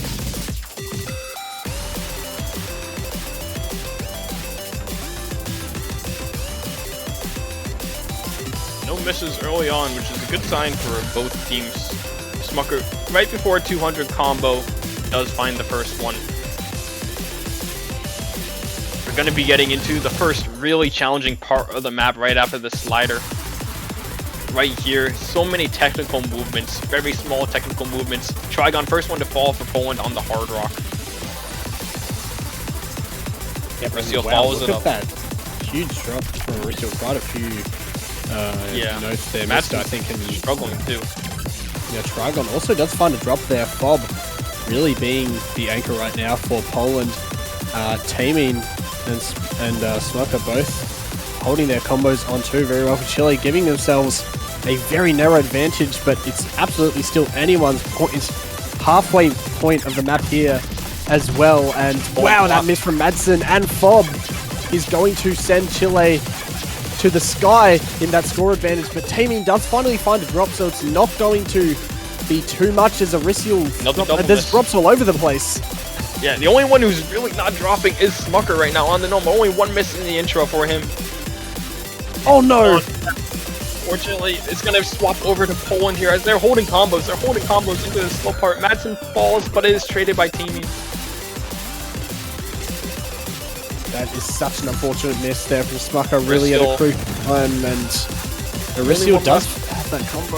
Oh wow, look at that, suddenly it's on Chile's side out of nowhere, and I think it was a team miss from Poland that sent it over, and right now, that is, and Taming is holding on, so is Smucker, Arisial, everyone pulling it forward here. Chile are actually going to prevent the match point for Poland and get a break point back on their own terms now, on their own pick too. They have saved that maximum pressure point just for one more map here, and that is that is the best outcome they could have possibly imagined there. They desperately needed to win that one, and they have done it. Poland just fell apart in the end there. I didn't even realize it was happening until Chile had almost won the point. It just came out of nowhere. That map is really, really hard, especially for the harder players, and we see the harder players pretty much the lowest scores in the lobby. But the thing I wanted to point out is Taming beat Fob on the hidden, by the way. And if you beat Fob on a hidden, you have all my praise. You're like the GOAT, you know. You beat Fob on hidden, you're good. You know, you can take that dub. Now Chile, surely they go deep. Surely we see Time Traveler. Surely. Don't troll us again. But I mean, yeah, what a point there. We've seen a plethora of really close and exciting points the last couple of maps. I mean, it's been like 4 maps in a row that have come down to the wire, and I think the scoreline, I mean, doesn't really reflect that. It all went Poland's way on those close picks. It really could have been the other way around, and Chile with the massive advantage, but I mean, clutching it out in the end is all that matters, and it's Hard Rock 3. Okay, this one works from too. Chile. It's okay. This one also works. And I mean, considering how Poland played on that last Mixed Mod 3, I think Hard Rock 3 is probably the most similar map to Mixed Mod 3 in terms of just overall movements and skills. So they probably saw, Trigon wasn't super strong as you would expect Trigon to be on literally everything. He wasn't as Trigon usually is, I guess you could say. He was more human than immortal on that last Mixed Mod 3, so maybe they're feeling okay. Yeah. Maybe we can have a little bit more leeway on the Hard Rock 3 compared to maybe the DT2, is what they're thinking. Still did match Arisial and actually, in fact, beat him, but I mean, unfortunately, yeah, I guess you're right. It's just more of a human, less alien score from Trigon there, and you know, I think it was kind of Smucker and Taming. I mean, yeah, like that really can't be overstated. That beating of Fob on the hidden match is one of the great performances that we've seen in the Catch World Cup. I mean, Chile just made themselves from the match point. That really is a clutch play, isn't it? And, well, hopefully Hard Rock 3 can get them a step closer to what will probably be a tiebreaker if they can win a few more points. I mean, Poland will most definitely take another one, but I think that it could happen if Hard Rock 3 is won here. You just never know. It's always got potential. I mean, the big thing with this one is if Arisial can match Trigon, then Chile should be pretty much smooth sailing, in my opinion. I think the two second and third players from Chile should definitely outmatch the second and thirds from Poland. Bob, not really the best on this kind of stuff. Bobber making his appearance for the first time, and we know Bobber is pretty much filling in for this one, probably. Chile. If No as long Bubba as jump scare, it's Trigon real. is mortal, yeah, as long as Trigon's mortal, it should be good for Chile. But I mean, that's also asking a lot for Trigon to be mortal. Yeah, that would be a bit of an expectation-defying moment if Trigon maybe provides 2 human scores in a row. I mean, we've seen him time and time again be that anchor that Poland needs in their most crucial moments. So let's see how the big players in this match that have really held their teams down very well so far can do on Hard Rock 3. The beginning, catching, I think, Bobba out there actually, giving Chile a single miss lead, but that's going to increase to 2 misses now as Bobba finds yet another drop here. Chile really maximizing that too, but Arisil does drop, so it's going to start making its way down again.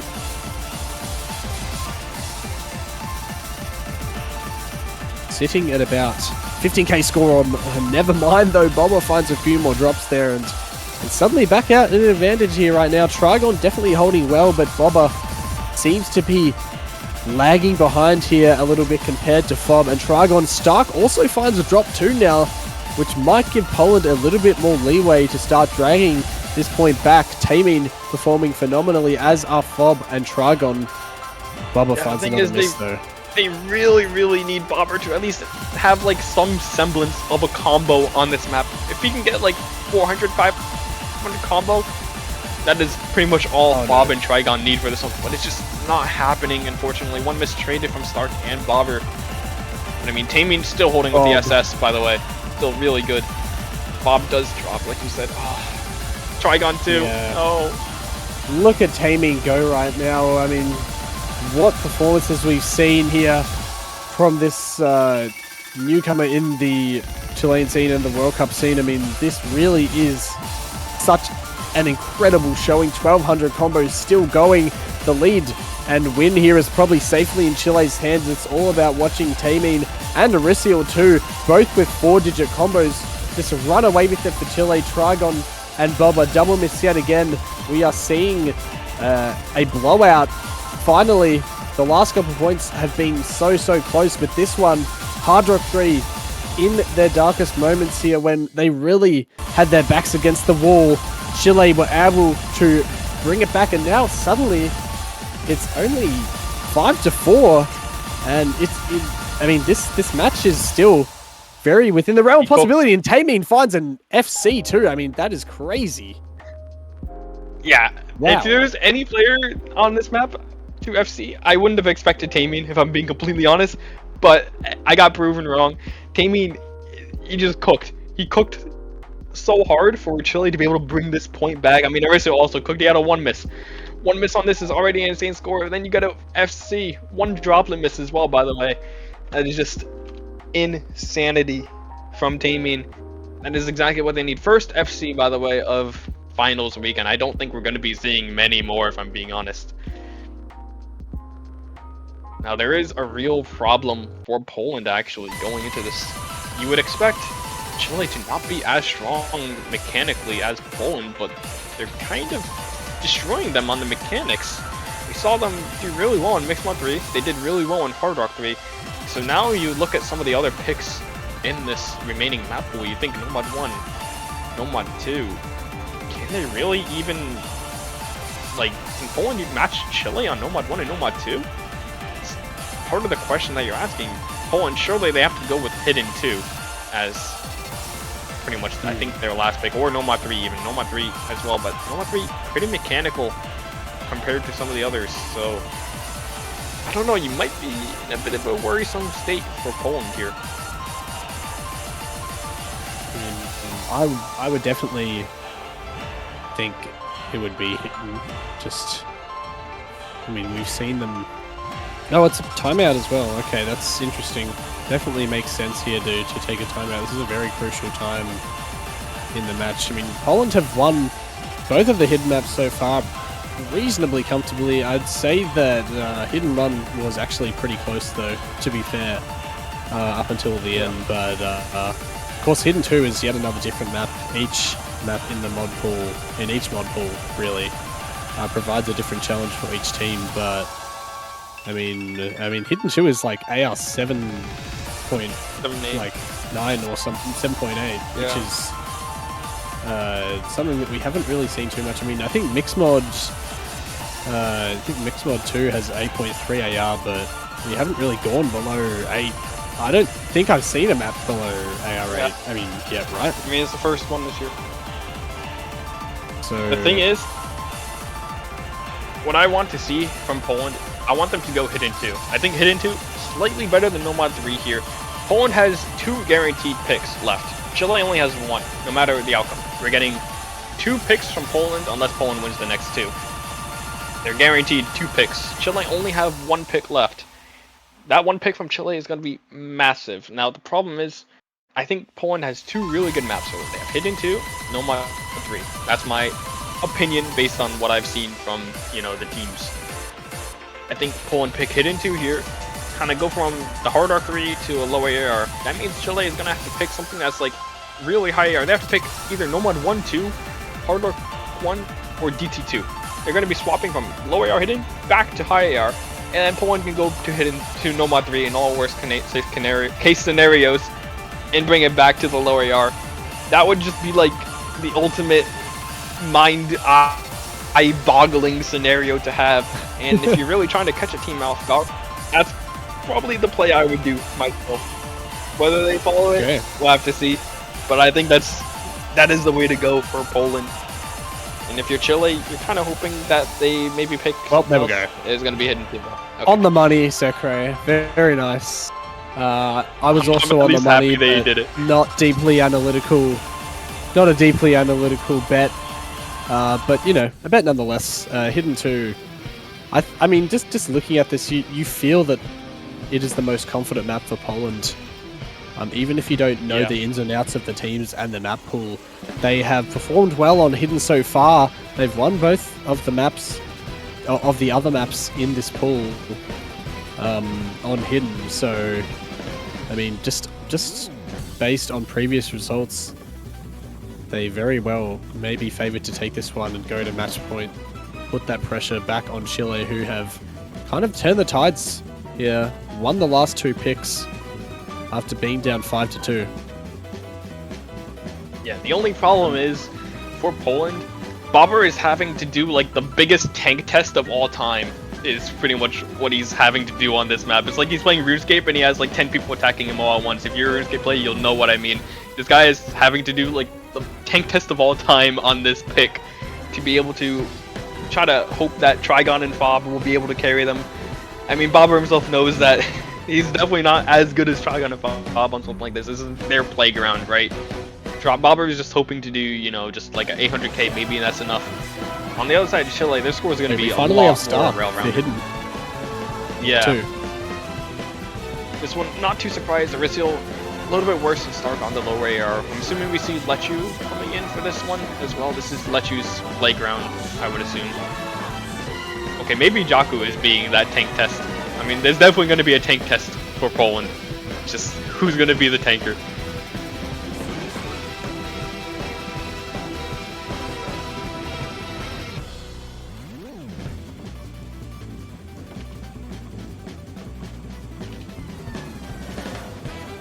Yep, it's going to be a battle of, I guess, those kind of third players, right? I mean, we're probably going to see 2 stellar performances from Fob and Trigon. I would expect a really nice score from Taemin here too on Hidden 2, just been playing completely out of his mind on this map pool so far. I mean, FCing that last map too has all the confidence in the world. Of course, this is a completely different map than Hard Rock 2, but nonetheless, when you're in your feel, when you're in your maximum potential kind of mindset, any map that you were confident on before is boosted just that little bit more. So let's see how these players get on. A crucial point for both teams here, as we see a couple of trades out the gates. 2 misses on the side of Chile from Lechu and Taemin. Traded once by Fob, and Trigon drops again, so does Lechu. Taemin also falls, and Aristiel too, so that's actually a team miss from Chile. as Yakubon Yeah, I was just about holding to that say. combo. Never mind. What world are we in that Yaku had the highest combo on Poland Yeah. on the hidden 2? What Yeah. world was that? That I'm was a little glad around that one because I was being thrown for a bit of a loop there. now it is a bit more expected. Trigon finds it on the miss, and Chile are really not looking as confident on Poland as this one. I mean, Fob, after finding that little early miss before, really getting into his groove now.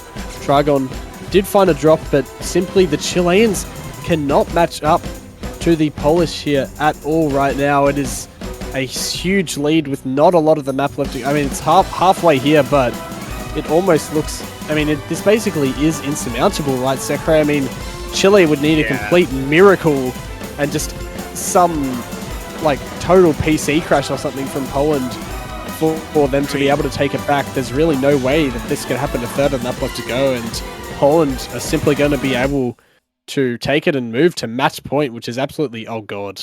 I didn't actually curse anything, right? No. It's just Bancho. It's just Bancho. Okay. Yeah. I would feel Unless. terrible. Oh god, I mean, it's big pausing thing for a to while. note as well is Yaku actually isn't tanking on this one. By the way, I'm a bit surprised that Yaku is actually outperforming all of Chile as we see. Oh no. Oh, The good thing is it wouldn't have mattered. Okay, The good thing is it wouldn't have mattered. That's at least what we can say. Is Poland were taking this one, 100%. But it looks like maybe Taemin might have had a disconnect. Polish players, I mean, all at least fighting it wasn't there, but Yeah, at least I it mean, wasn't yeah. the prior. true, that would have been very bad.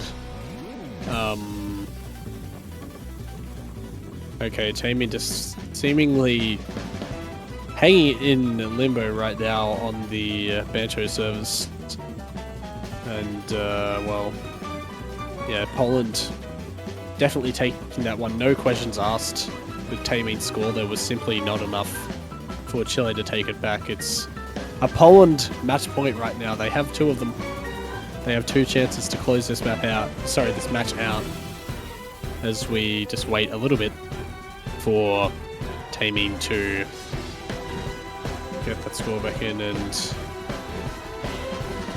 hopefully will not take us too long here. Yeah, surely it won't. In any case, at least we don't have to wait on bated breath for a player to submit their score offline or whatever needs to happen. Because that would be those the are always... biggest. That would suck. That would really suck. That would suck. All the I mean, suspense. Bob also is had it suddenly- too. Yeah. Holland played that perfectly, definitely. Hidden 2 really, really worked out well for them, and they are in another great position here. Chile needing to find another clutch 2 picks.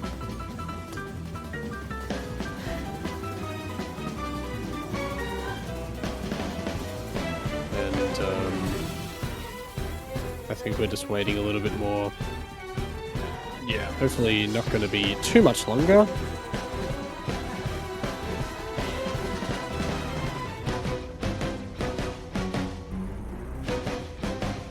I mean, I guess you could say that Chile gets to think about their next pick. Yeah, true. Yeah, Sounds so alive Chile, from Taemin. DT2. yeah, DT2 I think has to. If Taemin's not back, then DT2 is probably the best. If Taemin is back, they could even do one of Nomad 1 or 2. That's a possibility for Chile.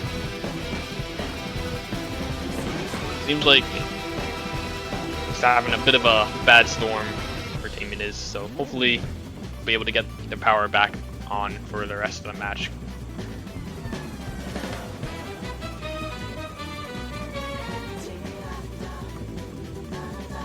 Yeah.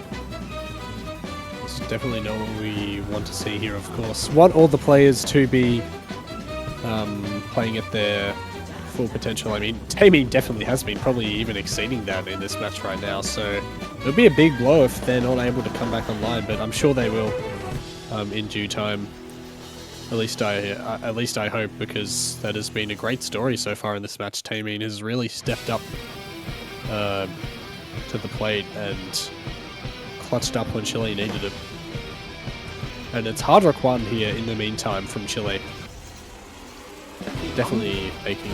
I don't know, I guess... Would you say that makes sense? I don't know. It's if Tamin's not here, I don't know. It's really tough this one to see it making sense for either team. If I'm being honest, like we've seen in the Mapple feedback channel, this map is relatively easy for this round, to the point where Fob and Trigon, they're not gonna struggle at all on this. This is just, it's not a Fob and Trigon struggle map. They're expected to be able to do either FC, 1 miss, or 2 miss on this, is my opinion. So seeing this map come in, it's going to be pretty hard to see a world where Poland struggles on this. Really, only player that you're worrying for Poland is their third player, as pretty much the whole story of Poland. But it's also not hard, so they could probably do well on it. It's all just a huge consistency test on this one, and Tamin, their most consistent player for Chile, hoping that they'll be able to get back in the lobby, get their power back on. I think they'd probably be an asset on this one for sure.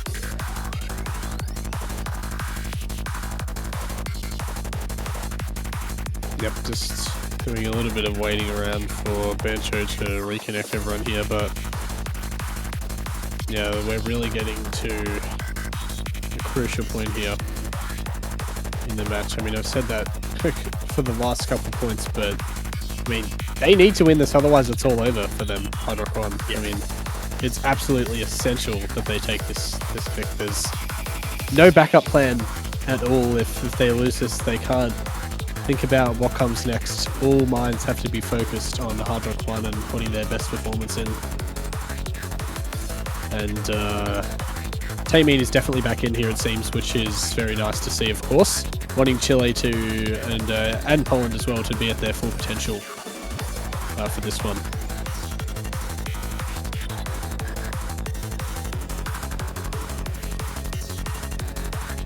Bob coming in as well. Tamin going to be entering in soon, I would imagine, and there's Fob too. Yep. Trigon probably going to appear in one of those Polish slots in a second too. The real question is which one of these 3 members we're seeing on their Polish roster right now is going to be staying in. My assumption, probably Madsen, I would assume.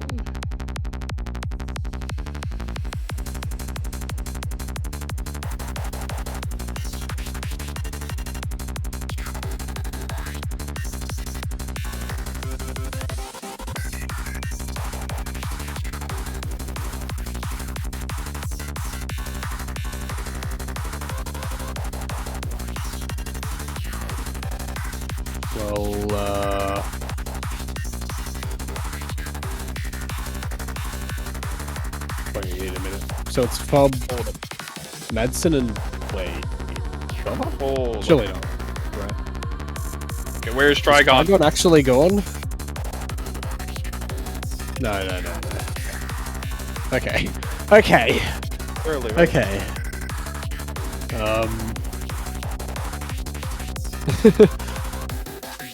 This would be really unfortunate for Poland if Trigon's not here, but seems like they're trying to get him in. I mean, he has to come in, right? There's just no other way that Poland will...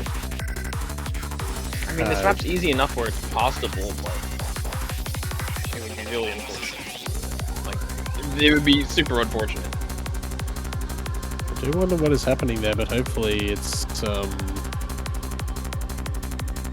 going to be resolved soon so we can get into this. Taking a bit of an extended break here, but he's living up to his name right now, Trigon.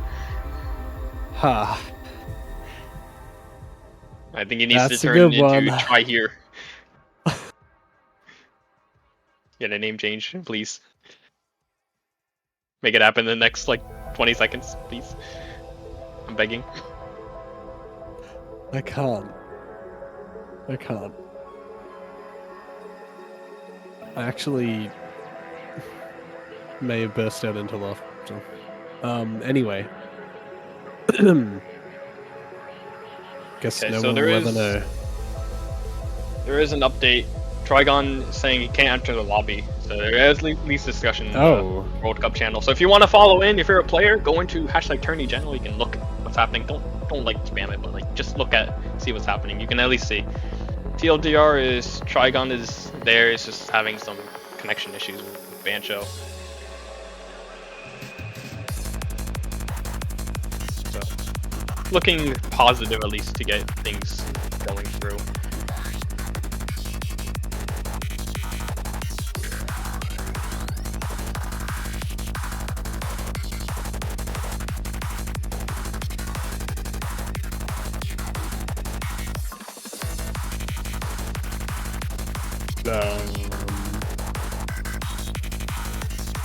There he is. Okay. Oof. Crisis averted. There will be no trolling. Hopefully that didn't shake the nerves of anyone in that long break there, but all It's always teams a little unnerving. showing good patience.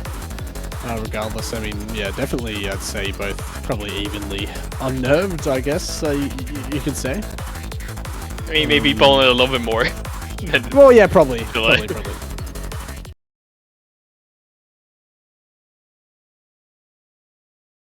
And here we go. Could this be the final point of the match? I mean, I guess that's not really a question. It could be. If Definitely Poland could are be. able to take this, but Chile are for sure having a fire burning in their hearts right now to take Hard Rock 1. It's all on the line here, and wait a minute. Hold on. Aricio just left the match. Oh. No, Aricio... Okay, it's aborted. Everything's happening right now, isn't it? Moved wait. Yeah, I mean, that's fine. Hey, we just got a little bit more of a delay. I mean, Poland had their the delay, nerves, it's fine. The nerves. As long as we get into it now, we're chilling.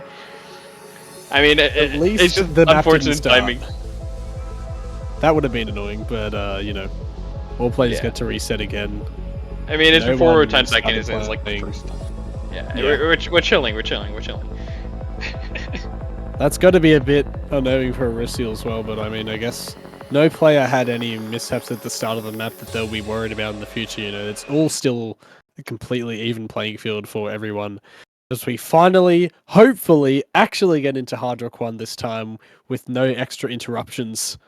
And Surely. seems like surely all players will finally load in here and we will get underway for a super tense pick that has really had a multitude of things building up to it. Hard Rock 1. Who will it be to take this map? And it's going to be an early miss from Taemin, so Poland will have this early lead. I mean, Hard Rock 1, as you said, it definitely is probably going to shape up to be relatively close. I would imagine.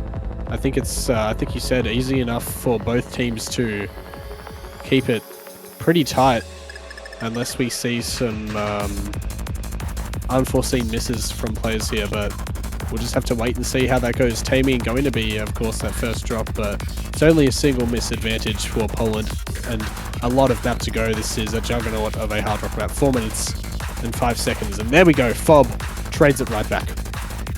Fob actually taking Hidden as well as a Hard Rock on this one. Might not be paying off for him. We do see another miss, so it's going to be a decently sizable lead for Chile. About 1 miss, maybe 2, all things considered. Smucker finding one of those misses, traded by Madsen. Madsen actually finding quite a few in that little part, so a bit more than a miss, especially with that followed up one. And it's trying Fob yet to fob it again. well. Taemin, despite that early miss, really holding on well here for Chile yet again, and Madsen is finding yet more misses. Aricio really going strong here too, as is Trigon. Both of those players, the only 2 FCs left in the lobby, getting up to the 4-digit combo now, but never mind! Trigon finds a miss just as I say that. Oh no, what an unfortunate event there for Poland right now. Chile, it is traded by Smucker, but still, I mean, look at Aricio go! Yeah. Still holding I mean, that Taemin FC. too. Taemin double missed S. in the intro. Aricio and Taemin, they are doing absolutely phenomenal, never mind, but it's a double miss from Poland. Actually, an entire team miss right now. Chile is completely in the driver's seat for Hard Rock 1. They have everything to lose here right now. I mean, they are going to get up to about a 6-digit lead. They simply need to hold on just enough for the rest of the map. Can't find any misses here in this section, but Arisial, I mean, still holding on really well. All players building up their combos yet again, as we wait to see who will be the next one to miss. A third of the map left to go. Chile looking like they might save themselves here from that match point. Will there be any more drops? I mean, look at all these players. Poland definitely have those combos enough that if there's a team miss or something catastrophic from Chile, they could bring it back, but never mind. That is probably going to be the dagger here for Poland on Hard Rock 1. Look at Arisial, up to 2,000 combo now, carrying Chile all the way here over to the end, but Taemin definitely not outdone too much, still reasonably close behind. Twaka doing that job as a third, and Trigon finally gets up to 1,000 combo yet again, but it's all in vain. Chile going to be taking Hard Rock 1, capped off by a phenomenal score from Arisial. Even if it's not an FC in the end, I don't want to curse it by saying you're hold the FC. FC. Enough already, don't worry. But not it's still going to be amazing. Yeah, we'll have to see. This one definitely for Chile. The good thing for Poland, they still have their last pick remaining, so it is their pick after this one. So they're feeling pretty good about that one.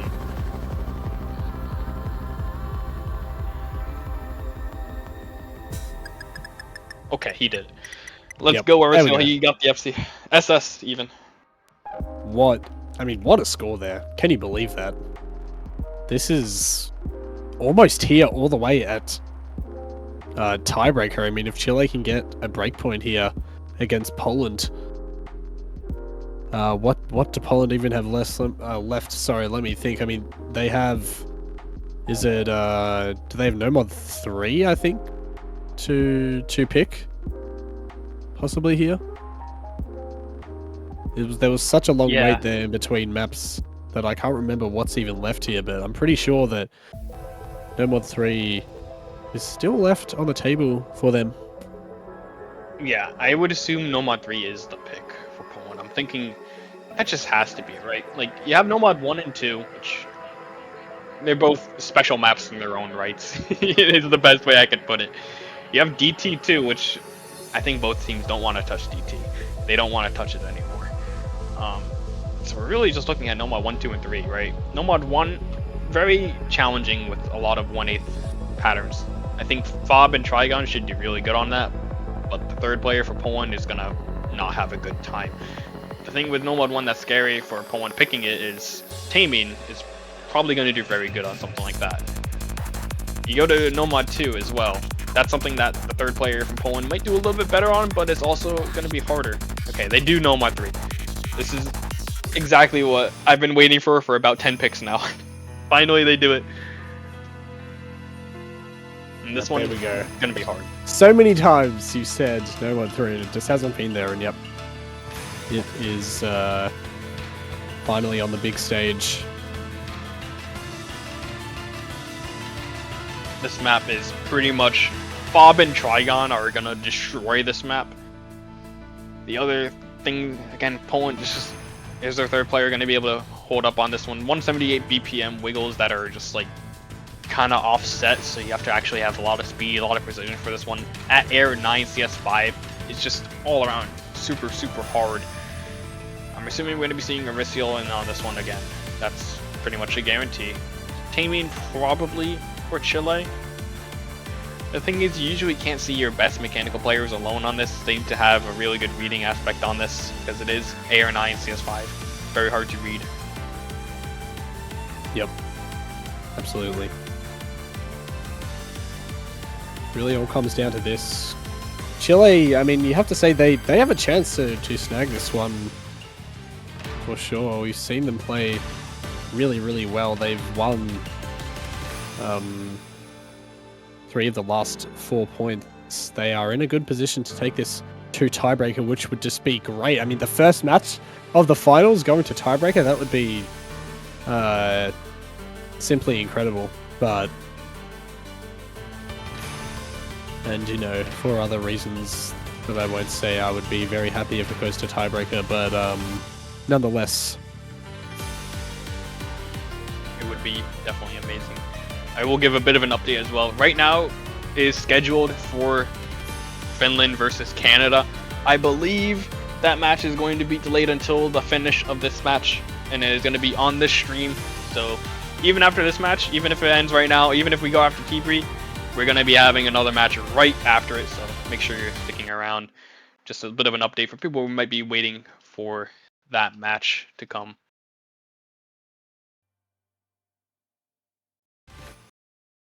We're getting started with this one. Smucker, Stark, Arisial for the side of Chile. Madsen filling in that third player slot for Poland, Fob, and Trigon, as always. Pretty chill start in this map, and all players I think completely even on that spinner too. Maybe it's like I honestly can't exactly tell with Bancho, honestly. This is Trigon. It's Ak. Oh, I didn't see that. Right, that is unfortunate, but it's still going to be an advantage for Poland with that miss from Stark here. Nonetheless. Yeah, and misses in the early section of this map is really brutal. Usually this map pretty easy until about 350-ish, 400 combo. That's where you really want to get your intro combo. Nebs for sure playing a part here. Chile needing to win this pick. They've come so far in this tournament and as well in this match. Losing it all now would be heartbreak as we see a trade from Arisial and Madsen going to keep that lead, a 23k score for Poland. And yeah, this really isn't too long on the map either. Hard pattern right here. Everyone from almost hitting those wiggles, but Smucker finds a miss. Wait, Chile's holding. No! Actually, wow, that's that complete team miss for Poland right now, and suddenly Chile's in the lead out of nowhere. What just happened? Madsen drops again, so does Fob. Stark, despite that early miss, I mean, we said that really wasn't where they should have picked that up. Suddenly is taking Chile all the way against Poland right now to what could be a tiebreaker, a third of the map left to go, and Chile are in a great position to take this. Poland also making their way back up to the map. Combo is the trade from Stark and Fob, going to maintain their lead from Chile, but Stark finds a miss. Is there enough time? There's definitely enough time for Poland to take this, if there's a few more misses on the side of Chile. Arisial holding really well, Trigon finds a miss. There's barely any map left to go. Stark drops yet again, but it's traded by Madsen. Arisial finally finds a drop. Is there anything here left for Poland, or will we be seeing a tiebreaker, ladies and gentlemen? Smucker on that 200 combo, Madsen finds another miss. There's simply not enough time for Poland to take this. It's going to be a tiebreaker on the very first match of the finals week. Wait, nah, there's not enough time. Surely not. Oh, wow. That was almost... You were getting a little bit too hypey over there for a second. No. If I was confident. If there was like 10 more seconds left, that was gonna flip, by the way. But, wow. Chile holding out on this one. Fob and Trigon having the two highest scores in the lobby, except for actually Arisial a little bit higher than Fob, but I mean, still, amazing performances from pretty much everybody on this one. And we're going to tiebreaker. This one, I did not expect to be able to come out super close on this Nomad 3. I thought Poland had this one as an advantage, but I mean, Chile just showed up so hard on this one. We're getting into the tiebreaker. Oh man.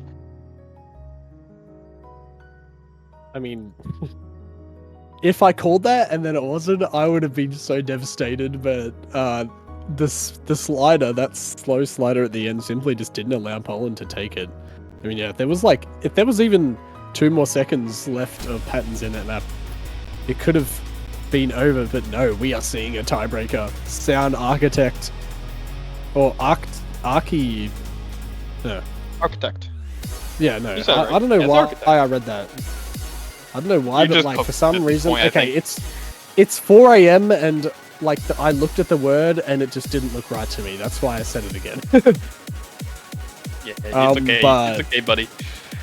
What do you think of this tiebreaker? Do you think there's any specific advantage for either team right now? Well, okay. So far, Chile. Taemin has been playing very, very well on a lot of the mechanical picks. I think Taemin will be coming in for Chile.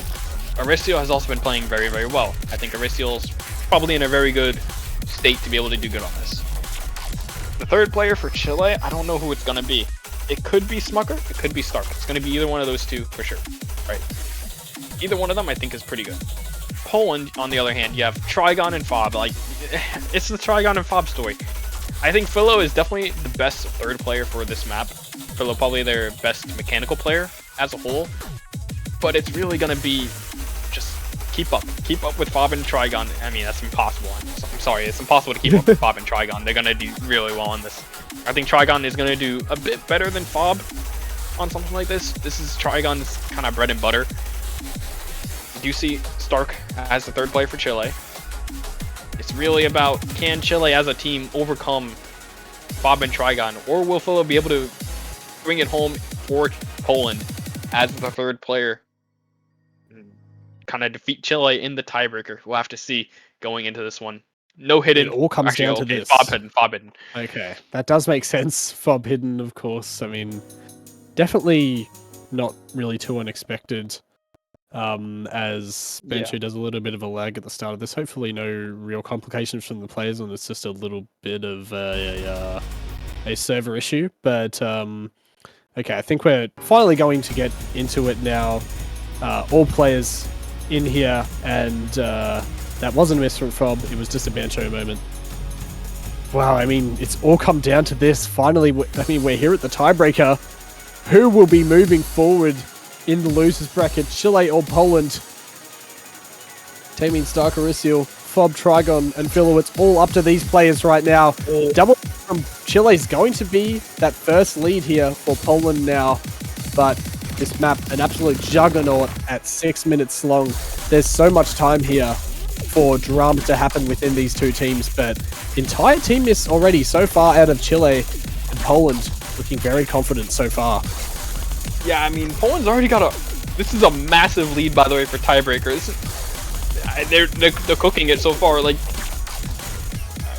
I'm speechless.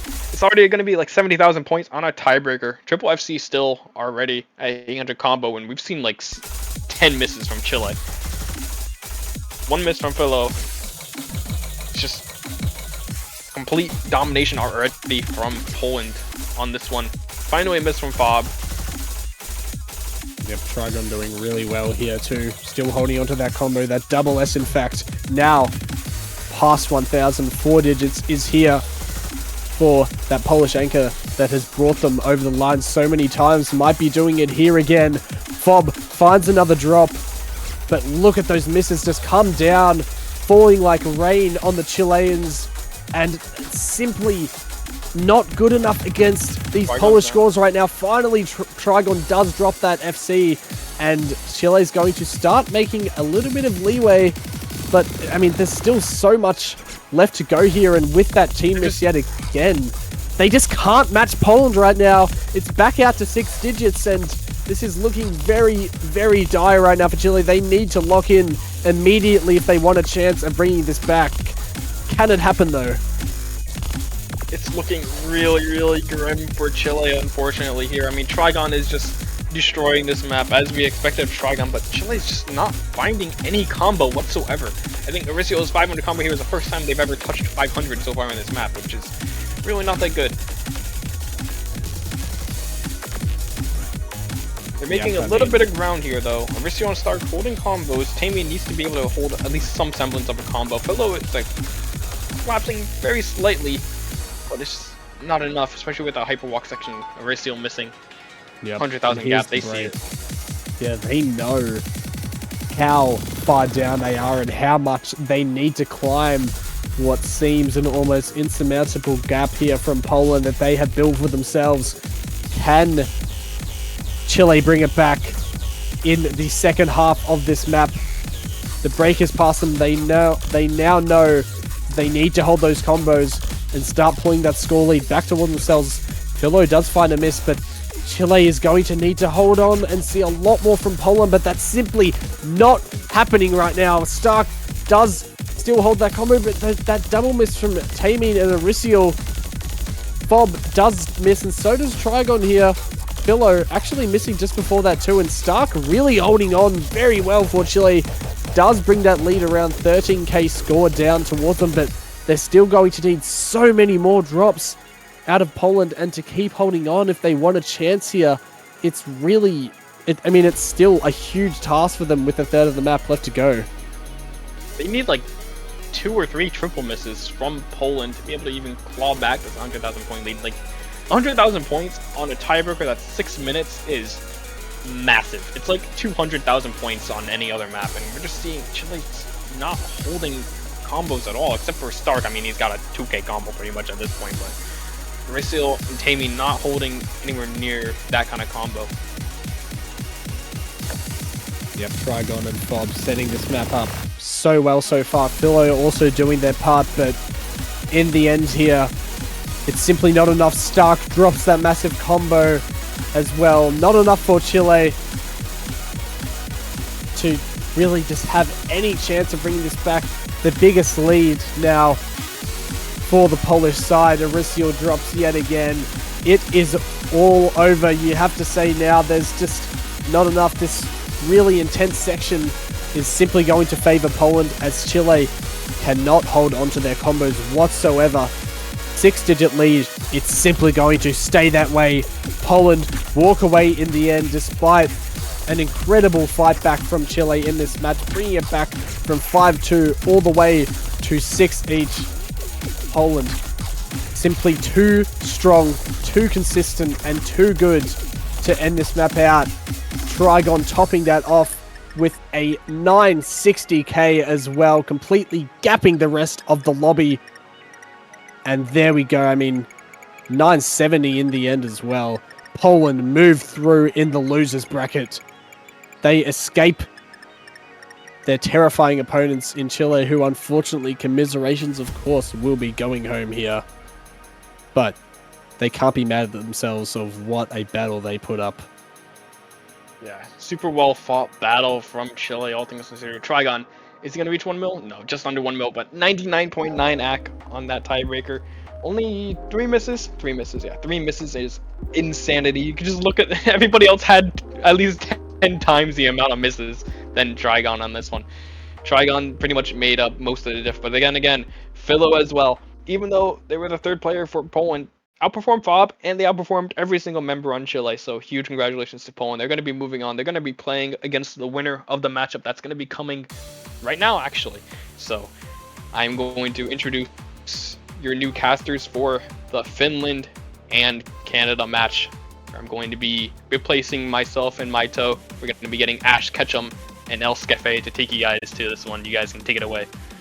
Yep. See you all later. Thank you very much for watching that, and yeah, we'll see you all around. Bye. Hello, everybody, and welcome back. 2024 Osketch World Cup Finals Week action. Winners bracket final coming your way next on deck. Number 1 seed United States taking on the 7th seed Argentina. I'm Dolan, and I'll be joined in the booth by Elux. Hello, how's everyone doing today? United States versus Argentina. Two pretty powerful teams. The United States, obviously, the number 1 seed as shown. Argentina getting the 7th seed, but they battled their way all the way up to winners bracket finals. And no matter what, loser stays and goes on to grand finals. Each team is guaranteed top 3, but the winner of this will be guaranteed minimum 2nd place. Indeed, we're getting down to the business end of the tournament now. The rosters for the Americans: Sekre, Trent, Russell, Colin, DeCreeper, and Lexi. Opposing them, the team that's made the Cinderella run all the way to the winners bracket final: Story, Velper K, Ambition, Zeus, Serganza, and Nullcat. We're in for a great grand finals, Elux. Or well, I guess not grand finals. Well, soon to be grand finals. I'm getting a bit ahead of myself. Don't leak the script, my man. I'm sorry, it's sensitive information. All right, we got the rolls coming in now. Argentina going to be leading us off with a 68 roll, waiting for the roll from Sekre. It'll be 57. Argentina winning the roll. They will get the first choice here. an interesting map pool we have here, Elux. With these two teams and how their skill sets line up, where do you kind of anticipate these teams leaning into? Honestly, a lot of maps here are open on the board. I mean, United States has some pretty amazing double time players, so I don't really expect Argentina necessarily to go for the higher approach rate double time.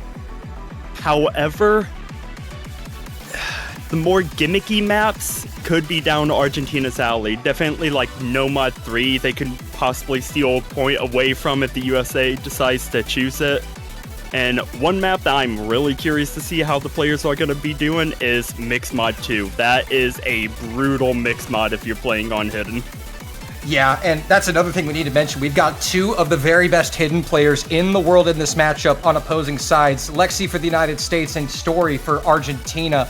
The ban from the Americans will be Mixed Mod 3, but I think you're right. Those Mixed Mod and Hidden picks are definitely going to be a big factor, especially for Argentina, because they have a player like Story, Velper K. They've got a very specific skill set they want to lean into, and Story, to lead us off, it'll be Hidden too with the ban. I'm not surprised by that at all. Story, although he's an amazing Hidden player, lower approach rate Hidden, kind of coin flippy. As you see in chat, he is 50-50 on it. And gonna be starting us off with Nomad 2, Cosmic Blaster, the XCON map. You can't have a Catch World Cup Finals without XCON now, can you? Here we go for Nomad 2, but Secret kind of alluding in the chat that that was a very smart ban for Argentina, alluding that they had very good scores on that Hidden 2 pick, and that makes sense. They've got players like Russell, you've got Sekray, as well as DeCreeper and Trent. You've got a lot of really good gimmicky players on that team. So they're going to start with the Nomad 2, 3 minutes in length, 9.8. Looks like we're going to be getting DeCreeper into the lobby for the Americans. We'll see how the rosters line up. But we also want to remind you, this is the last week that you can buy banners for the Catch World Cup. Grand Finals is approaching. Make sure you get a banner in the OS store to support your favorite team, $2.50, and make your profile look amazing. Dolan, you're telling me that banners are already about to be starting to go away? It's so sad. My Icelandic banner! No! Now's your last chance to buy all the banners and be just like Sysep and have 32, 38, 40 banners, however many you want, on your profile. Man's profile is something else with all those banners. Never thought I'd see a super small scroll bar due to banners on the profile before, but Sysep proved me wrong. Indeed, indeed. And now the roster's coming out for Argentina, Story, Surganza, and Velper K. The Americans looking to add DeCreeper alongside Sekray and Trent. Folks, give your teams your energy in the chat. Whether you're cheering for the Americans or the Argentines, let them know you're behind them.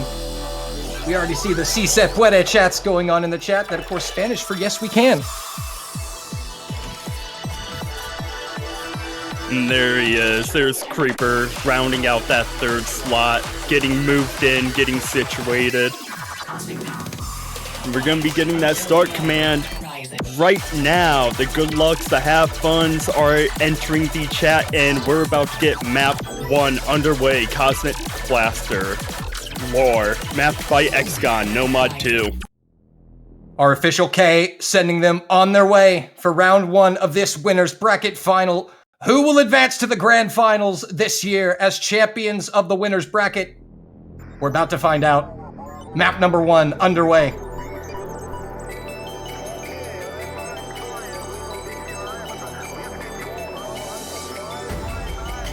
And while this slow beginning goes underway, I just want to mention XCON cooked on this. That he did. And really good spinners out from both teams, but the Americans actually, I think, took it back at the very end. It's very close. Yeah, it's just a 1 banana difference between the two teams. All players getting up to 200 combo. And it's going to be the first one to drop, just slightly under jumping, followed by Trent. Yep, so an early double miss for the United States. Advantage for Argentina. The Creeper going down again. Still 3 full combos on the Argentine side as Velpercade drops the first FC for them. It's Sekre against Story and Serganza, but they both go down. They all 3 go down. Sekre went down just a little bit after, so that's going to give Argentina a slight advantage, but it's not going to be much. And now the combo's back up to 200 for everybody. It's a 40k advantage for Argentina. Third of the way through. Looking good. Yeah, it's the Creeper having a little bit of trouble here. I'm still needing to get his fingers warm. Saw his move was a little bit sluggish there in the beginning, but seems to have found his rhythm now. And now into the second half of the map. Argentina maintaining that 40,000 point lead. This first point is so critical. The hyper droplets, nobody caught out by it. Some more hyper droplets and the Creeper goes down. And now it's becoming a pretty precarious situation for the Americans here. Argentina's starting to run away with it. Story will trade that miss. Yeah, so it's about a 45,000 point difference. Story drops again, so that's going to give United States a little bit more chance to come back. But Trent trades. Quarter of the map left. Serganza falls. Sekre trades. My goodness. Velpercade goes. It's only the Creeper now, who trades it back immediately. The trades are on point today from these two teams, but that spells advantage Argentina as Sekre and Velper trade once again.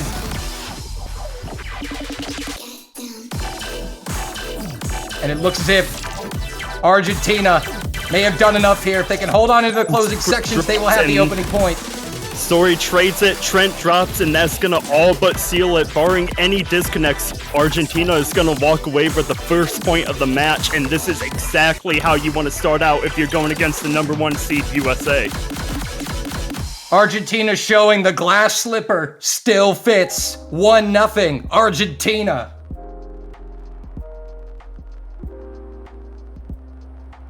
Serganza doing an amazing performance there. About a good 35,000 point difference just behind Velpercade, who is second highest scoring there. Only a 3 miss. And Serganza coming in with the top score in the lobby of 966,000 points. Brilliant consistency from that Argentine roster. And now the Americans, how will they answer? How will they respond? We did get a little tidbit from the United States Captain Sekre that they had something pretty spicy in mind. It's going to be Mixed Mod 2. But we need to see if they decide to keep that spiciness going, seeing that they're down 0-1 right now. And of course, we'll see what he meant by spice, but hard to imagine that we're not going to see Lexi and Story in this on the hidden slots. Unless the spiciness ends up becoming Creeper on the hidden slot for some reason. And that's what he meant by we're not prepared. No, I think he's going to bring in Colin. They're going to bring in Colin. You never know. You never know. But we'll have to see how the mods stack up here. Of course, this map pretty challenging on really both mods, but especially so on the hidden. AR 8.3, roughly 2.5 minutes.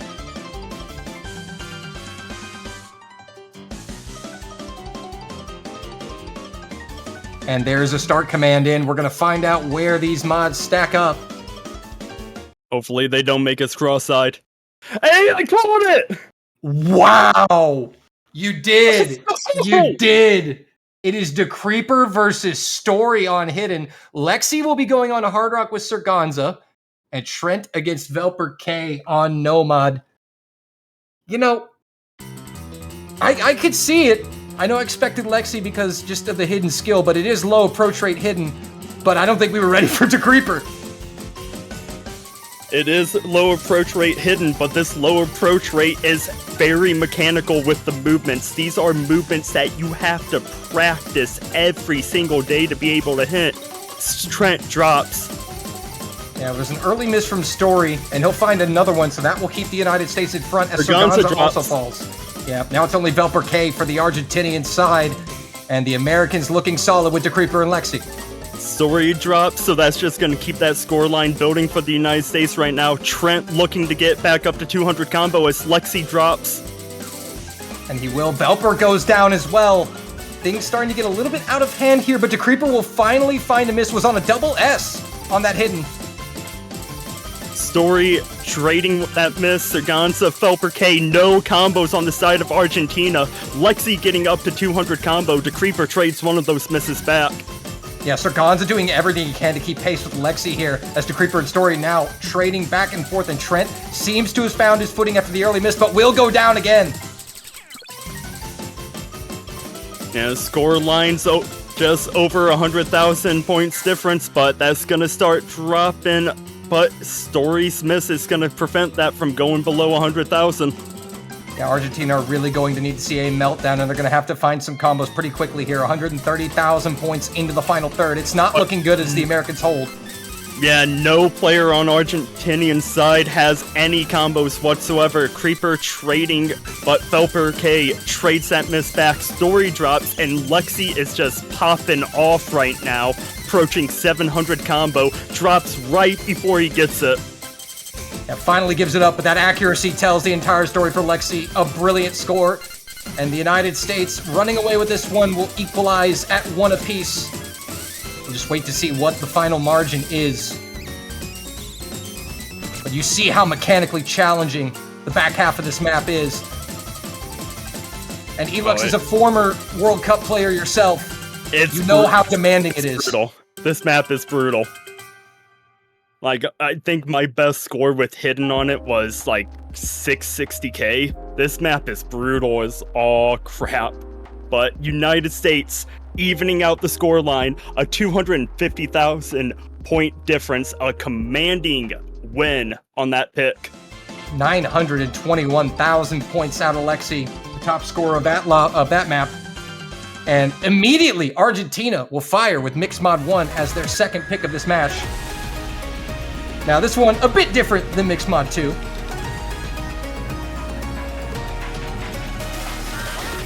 Just a little bit different. I mean, the approach rate is not super different. I mean, 8.3, 9.8. Nah, it's not that bad with speed. Surely. Now, Copy Fox. Katagiri mapped by Bunray, and this map slaps as well. I am a fan of all the mixed mod maps in this pool. Yeah, it's a really solid mod bracket. A bunch of bangers, certainly, and just good maps. But you gotta respect these teams immediately wanting to dive into the next pick. They're giving us no downtime here, and we'll see how the mods line up. And now Lexi will be taking Hidden, DeCreeper taking Hard Rock. And they're gonna make us cross-eyed. They did it. They want to make us cross-eyed. They did it. But now we will see Lexi versus Story. It could be worse though. Serganza could be on the far right side, replacing Felper K, and make us even more cross-eyed. You know, at least we got our no mods in the right spot. Yeah, that's true. Here we go, round number 3. 1 apiece. Early miss out of DeCreeper, and that was a pretty big miss. Yeah, but super early on, this map is a little under 3.5 minutes in length, so definitely by no means a sprint. That miss early on isn't going to make the difference. And Velper will go down. That will offset it pretty much immediately. The Americans back in front now. Everyone else still holding the FCs. 4 FCs on the board. Felper dropping again. So that's going to allow the Americans to just continue building up that score. But so far, 20,000. Ooh, Serganza drops. Story will finally fall, and Lexi now winning the 1v1 matchup there, but all eyes on Sekre, Lexi, and DeCreeper, who are still holding.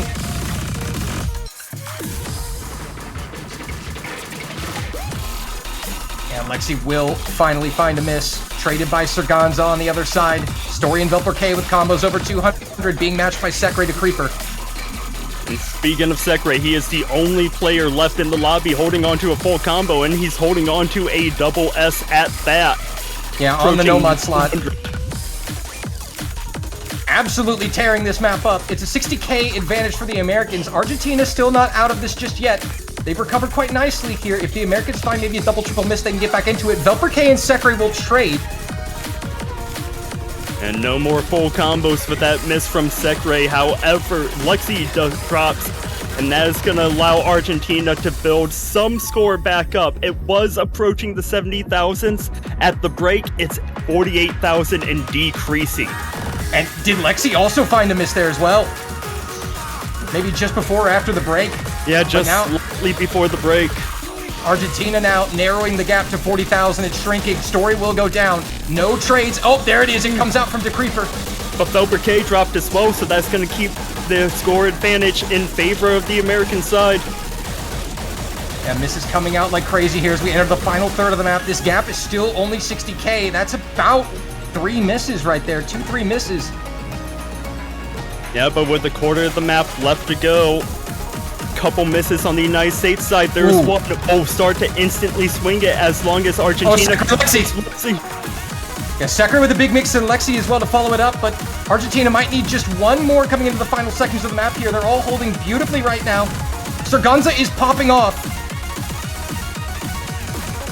Surganza doing all he can to keep his team in this right now, approaching 1,200 combo on Hard Rock, and there it is.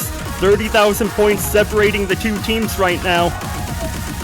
This is razor close, and Lexi goes down! There's a chance for Argentina to steal it! They gotta hold! They gotta hold, they gotta have US miss. Drops! Velper down, and that might be all she wrote unless there's a double miss here late for the Americans!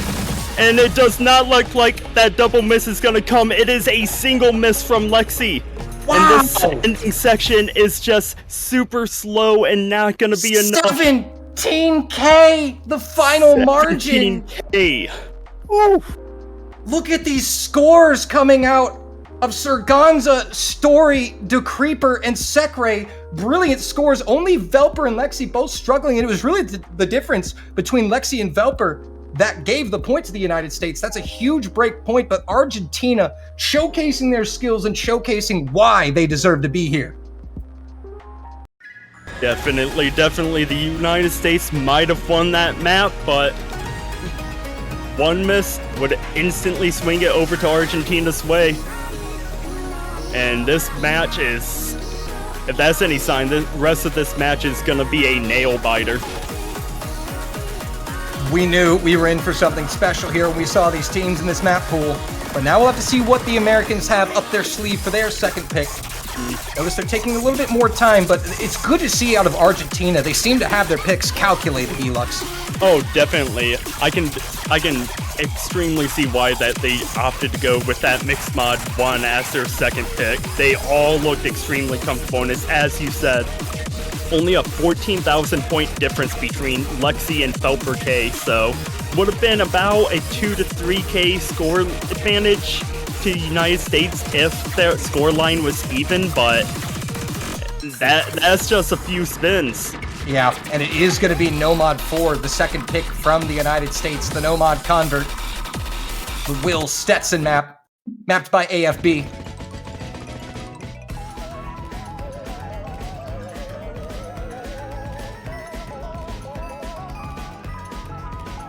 And are we not seeing any substitutions? I don't think we're seeing any substitutions. Creeper, Lexi, Sekre still in. Story, Surganza, Velperk still in. They're gonna rock with what they've got here. Now, for Argentina, I kind of expect to not see a lot of substitutions, just considering that Story, Velperk, and Surganza are by far and away the best players on the team of Argentina. Not to take anything away from the other players, but Story, Surganza, and Velperk are just the best chance they have. You know, maybe the other three players are... Yeah, maybe they have like one map the other players are practicing and in training for in case it comes up.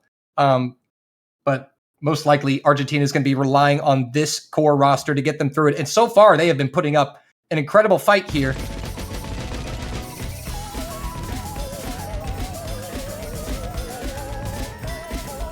But here we go.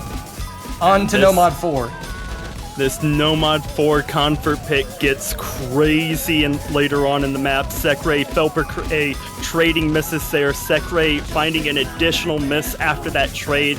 so it's going to be an ever so slight score advantage, even bigger score advantage now in favor of Argentina as Felper K is recovering quite nicely. Yeah, Velper recovering the 200 combo now, and Argentina putting a little damage, putting some points in the bank on the board as DeCreeper goes down. It's going to further that score lead to 20,000 plus here in the early going. Ooh, Velper! Okay. Ooh, oh! That was a brutal miss there. Can be recovered from. Thankfully, Sekre trades a miss back, so that'll keep Argentina in the lead for now, but that was an unfortunate miss there. You know, when you miss just a whole section, that can really damage the mental. It really can, but at the same time, that was a really hard section, so out of sight, out of mind, focus on the patterns ahead of you. But Felper is struggling a little bit. That score is starting to inch back way towards the American side, but that miss from DeCreeper is going to prevent it from happening. Ooh! Yeah, Sarganza also going down is going to flip it, unfortunately for Argentina. Still in this point, very much so. About 2/3 of the map left. And Elux, once again, the scoreline's very close. The scoreline is extremely close.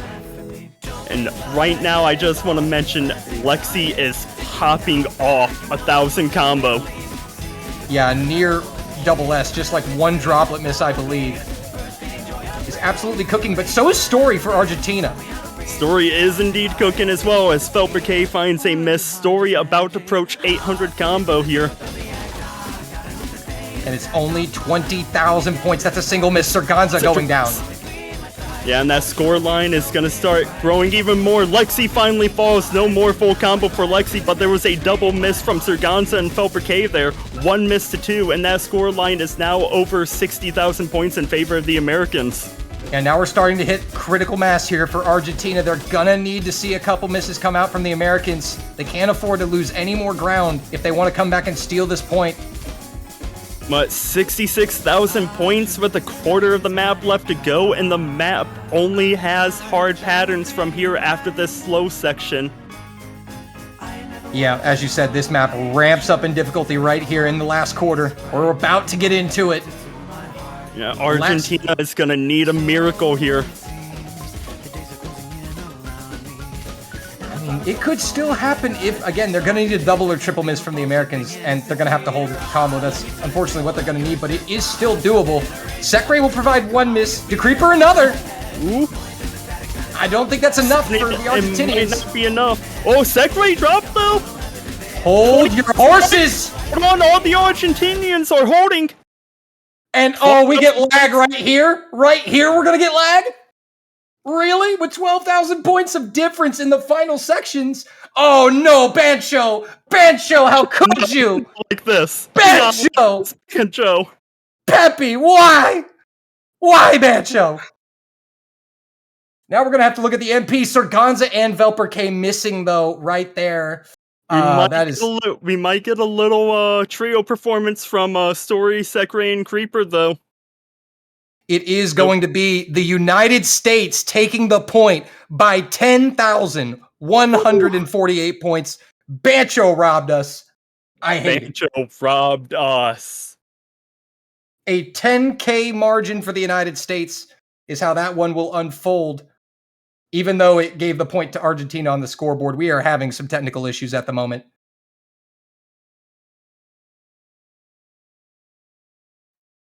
I just want to say an amazing performance on that map by Lexi, though. 1 missing it. I mean, was matched quite well by Story, though. I mean, quite well by Story. They both had an amazing performance on that. All players had an amazing performance on that map. Yet another map that was just right there within 4-digit score difference.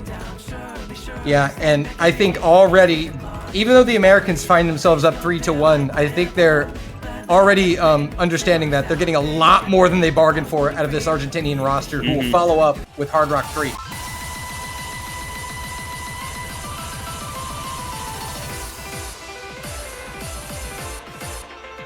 Yeah, I believe actually Story was the top player, the MVP slot in that lobby. Just barely taking it away from Lexi. Ooh, yeah, he was. So again, the Lexi Story 1v1. coming up clutch here. But now on to Hard Rock, we're entering some uncharted territory. A short one. Yeah, that no mod 4, both Lexi and Story 1 missed it. It was just ever so squeaking by with that MVP. 981,674 to 981,643. These teams are quite evenly matched. Unfortunately, chat, there is no VAR. There's only the MP link.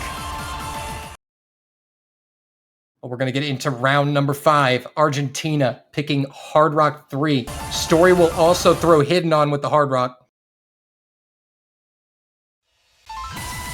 Not surprised that Story at all there.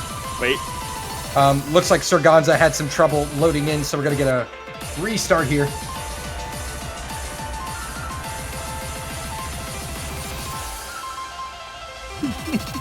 Poor Story. They just want to play the game. I think Story is more relieved to see that it was a misinput from Surganza than anything actually serious happening. Nerves definitely high. But nerves are definitely high on both sides. Here we go, round number 5. It starts with a bang. Velper K with an early drop. Sekre Story trading misses there. It'll favor the Americans just slightly as we build up to 200. Velper K drops as soon as he gets back up to 200. Sekre Story getting up to 200. And so far, so good for the Americans. Decreeper will find a miss, so Argentina now gonna start to pull that score back. Ganza, Velper K, all trading misses. Lexi Story battling it out, just like in No Mod 4. Yeah, very early miss for Story, but now winning that 1v1 as both Lexi and Story go down, as well as Velper. The Americans with a 40k lead. Decreeper and Sekre building up to 200, only matched by Surganza on the other side. And Velper K is going to get up to 200 combo. Lexi Story follow up as well. And that score line was going to even out at 49k, but Velper K drops, and that score is just going to start increasing drastically as Velper K found a miss in favor of the United States. 80,000 points growing. Velper K not having a fun time at all on this Hard Rock 3 pick. The score line is now over 100,000, and the Americans are still looking strong at over halfway through. It'll be Decreeper to give up a combo here at that end of that little break, but as you said, the damage has been done. 90k plus in favor of the United States. Into the final quarter of the map, the Argentine roster will need a meltdown from the Americans as they come out with a double miss. It just unfortunately doesn't look like it's meant to be on this pick. Fortunately not. Decreeper dropping, however, trading with Story. Sekre above 1,000 combo, looking strong, barring that early miss. 140,000 point difference between the two teams. No map is left, and the United States is going to be up 4-1. And it is the team captain, Sekre, coming through with Lexi here, putting on some brilliant scores, and that will seal the point. 4-1 United States. It is Lexi, the top scorer in this lobby, 973,000 points. And Velper K was just not having a fun time at all on that Hard Rock 3 pick. Probably that second, I'd say around that second chain miss, I think just his concentration completely broke. We see him comboing, breaking, comboing, breaking, comboing. Yeah, right as the map just got really dense, found a miss, and that's just where you don't want to have those misses. It can just throw off your mental and you can just struggle to get back into a rhythm there. But it doesn't look like there was much they would have been able to do anyway with those scores out of Sekre and Lexi. But the Americans are going to open things up with double time here. DT1, Monster Siren by Yumeno Himiko. A lengthy map here, nearly 4 minutes. And Nullcat is going to be coming in, replacing Velper K for this double time pick. So finally a substitution, and we will see Colin checking in for the United States. So some substitutions coming in on both sides.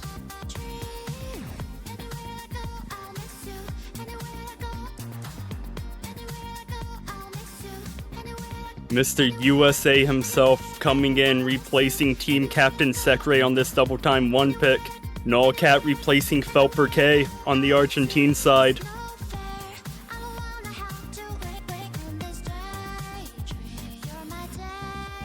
Yep, time for a bit of double time gaming, the first DT map to be picked this match. But Decreeper, approach Lexi, rate. Colin, that's quite a scary DT roster. It is. Indeed it is. It makes me wonder how the Argentines are going to respond. Well, Story and They- Serganza have both been playing pretty well. We'll see Hidden coming out from Nullcat, Story, and Lexi.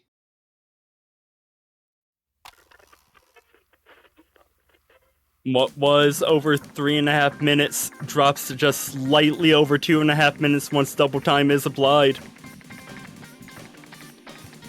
Here we go. No early misses yet. Everyone kind of sinking their teeth It's into going to be this. the first one to drop, though. And Lexi will trade it, both pre-200 misses as well as Colin. So now the advantage for Argentina here off the start.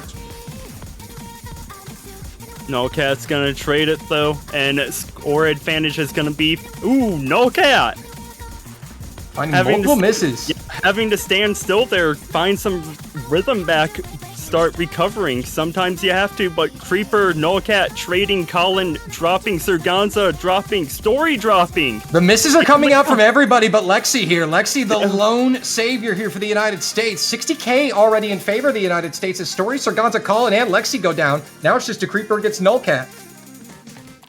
Yeah, 70,000 point difference between the two teams, a third of the way through. Nullcat, Creeper up to 200 combo. Nullcat looking like they found their composure and are starting to combo this double time one out, Ooh. but trading misses with Colin and Lexi. However, that is going to favors- yeah. Yeah, favors Argentina though, because it's a double miss. To Creeper, the only one holding for the Americans as Story goes down now. It's only Serganza for Argentina, and they've managed to pull that gap down to 48k at the break here.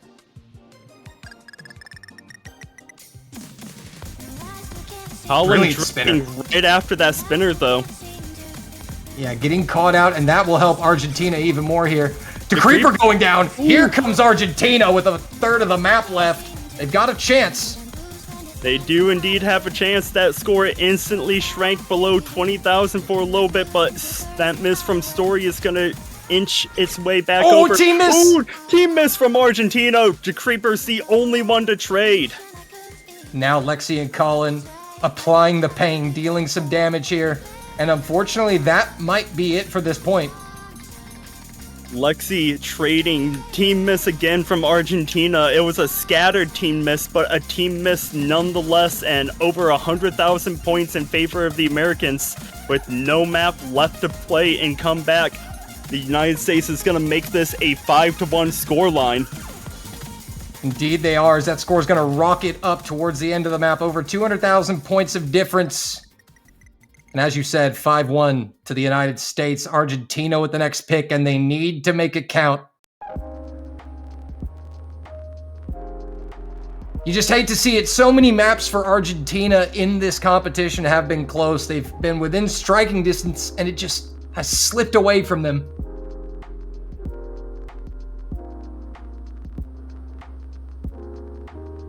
But now, Argentina, what do they pick here, Elux? Me, if I'm Argentina, timeout. That's what I would pick. Yeah, I honestly agree with that. I would be calling a timeout. You're down 5-1. If the United States get this next pick, it is going to be match point with their pick. If I'm Argentina, I'm calling a timeout. I am going through every single map that's left remaining in this finals pool, and I am picking the absolute best map that we can. Yeah, definitely a timeout would not be a bad idea here, but we'll see if they're feeling it. They may know what they want to go with, and they do. It's double time 4. I do appreciate them picking a banger. Brown Eyed Girls, Brave New World, map by Mr. Binking. Argentina opting to answer double time with double time here. We see Nullcat being subbed out. Felper K coming back in. We're just waiting on those 2 empty slots on the United States side to be filled. Sekray taking that top slot. Creeper coming in. Will it be Colin or Colin or Lexi here?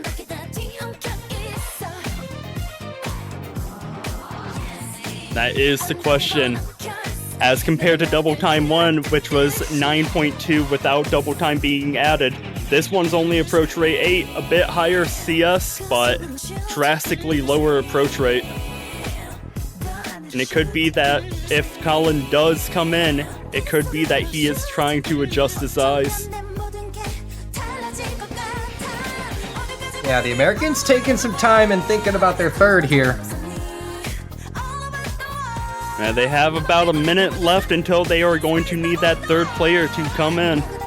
They still have some time to figure it out, but our referee is going to be demanding the United States to have that third player coming in here any second now.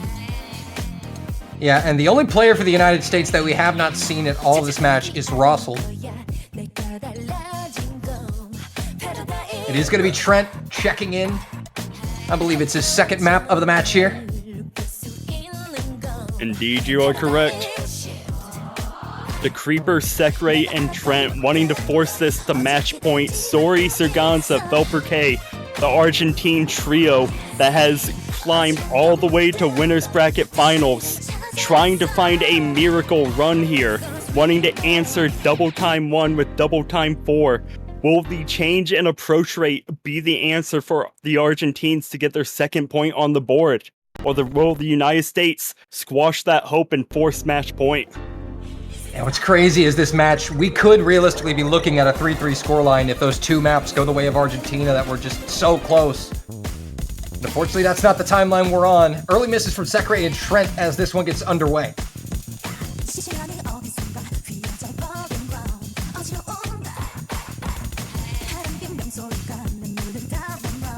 No other misses to speak of as we approach that 200 combo mark. Serganza will fall. Sekray's going to trade that though, so that's still going to be advantage Argentina right now. Serganza dropping though, so that score is going to start inching its way over to the United States side as Trent recovered up above 200 combo. Yeah, very slowly as Sekray's only about 50 combo ahead of Serganza. Story going down, that will speed things up as well as Felper K. The Creeper. Yeah, he'll trade one of them, but that will flip the score to the United States as Sekray hits that 200 combo mark. Speaking of hitting that 200 combo mark, Serganza falls right before it. Traded by Sekray though, so thankfully for Argentina, they're still in striking distance here. Nearing the halfway mark, it's a 13k margin.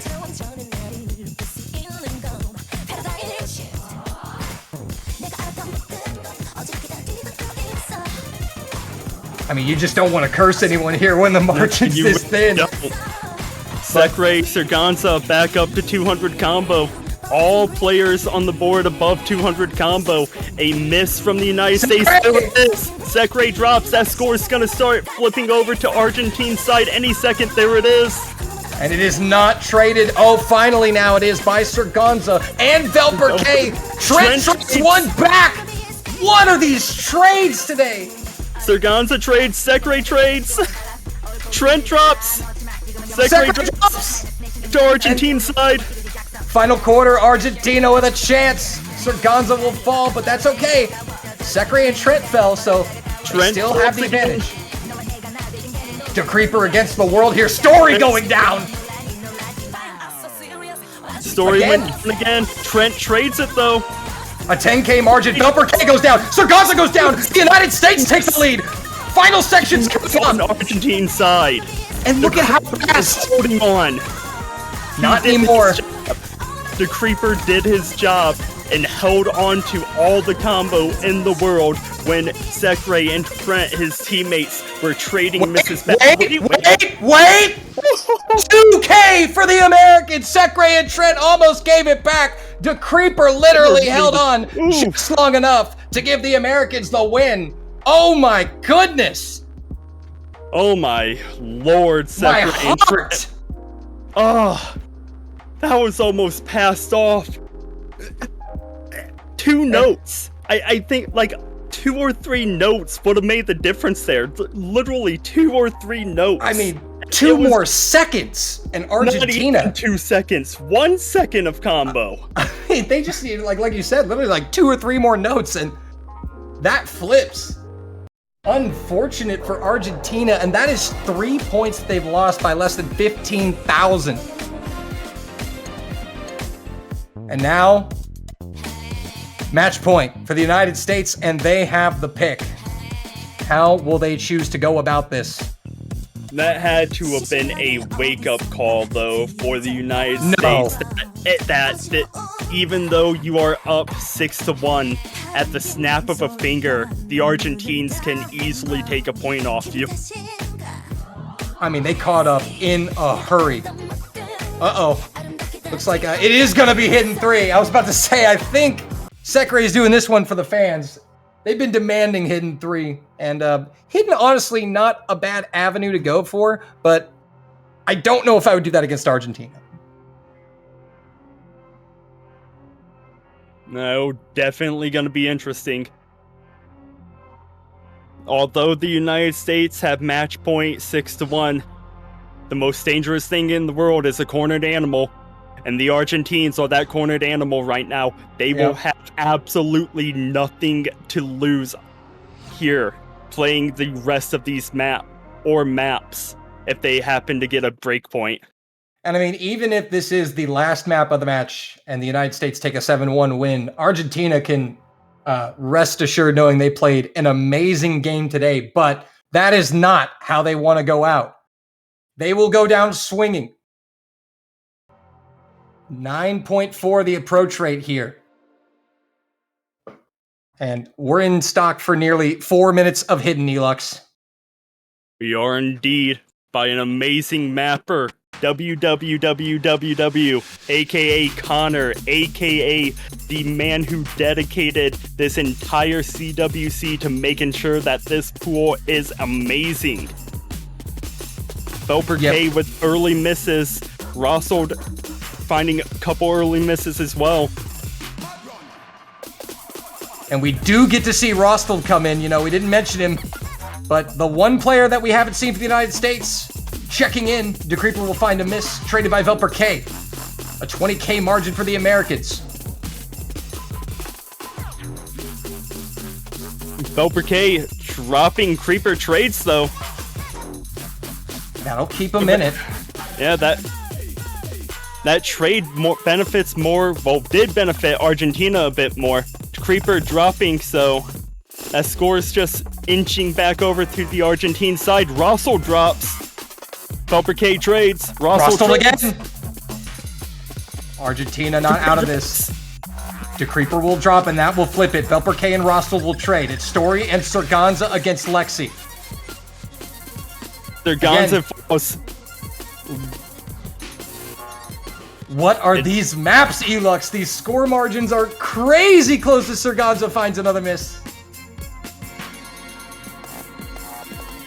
And the two players who have not so far, Lexi and Story, once again battling it out against each other. Rossold finding a miss there. Just slightly above 20,000 points. Gonna stay that way as Serganza trades that miss. Felper K will also find a miss. That's going to further the advantage for the Americans, but eyes on the 1v1 at the top of the screen. Lexi Russell against drops. Story. Russell and DeCreeper. One traded by Velper. Yep, into the final quarter. Last chance saloon for Argentina here. They need a meltdown. Russell trading. Serganza above 200. Lexi goes! Trades. Story is holding.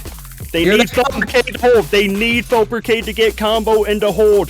They need maybe one more miss out of the Americans. Felper K will go down. They definitely need a miss now, and they need it quick. Lexi will provide it. That'll trade. They may need one more. The gap is narrowing. 10K. Here we go again, chat. Down to the wire. A single miss will flip it. Oh, they need some more help. Felper. And Argentina, once again, it looks like they're just gonna run out of gas before the finish line. A 25K margin to the United States. They take the win 7-1, the final. And despite a full combo coming out of story, the Argentines were not able to pull away that break point. However, they may have lost the finals match, but this was winner's bracket. They still move on to grand finals pool. Exactly, they do. They do. Since they made it to this winner's bracket final, they've guaranteed themselves top 3, and now Argentina will go down to the loser's bracket final. Well, they will await a challenger, and that challenger will be the winner of the match coming up next between Canada and Poland. But your victors here, the number 1 seed United States, punching their ticket to the grand finals. And we saw all 6 members come in. It was a full team effort today. Indeed, it was a full team effort, and the United States can rest easy that those close maps are now a thing of the past. They can celebrate this entire rest of the entire day as they watch the Canadian versus Polish match that is going to be happening next. Yep, and thankfully, because this match did get finished at a reasonable time, that'll be on this channel, this stream, in about 15 minutes from now. It'll be the final match of the week, and then after that, we'll be getting you the Grand Finals Map Pool Showcase, our last Map Pool Showcase of the World Cup. I'm excited for this tiebreaker and for the Grand Finals pool. And you know, it has to be said, that was the closest 7-1 I think I've ever cast in my entire life. It definitely was the closest 7-1 I've ever casted. Like, I think the United States had a commanding win on 2 picks, I think it was. Yeah, it was just 2 maps. Yeah, it was just 2 maps, and the rest of them were just by like 30k, 10k, 17k, 2k. If we were in a different timeline, Dolan, the Argentines could very well have pushed this match to the distance.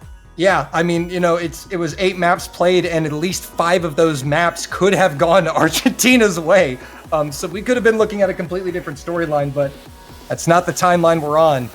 And unfortunately for Argentina, that means they will have to play for a spot in the grand finals. But they guarantee themselves a podium spot, and we'll be waiting to see who they face in 11 minutes. The 4th seed, Canada, taking on the 2nd seed, Poland, for the final spot on the podium this year in what has been a fantastic World Cup. Elux, I thank you for joining me today. Always a pleasure, Dolan. Always a pleasure. Gotta always try and cast with the Mastercaster himself. Oh, what are you talking about? You're good. But it's been fun as always, and we will see you next time in 11 minutes time for Canada versus Poland. Some new casters will be getting you through it. Thank you so much. We'll see you next time.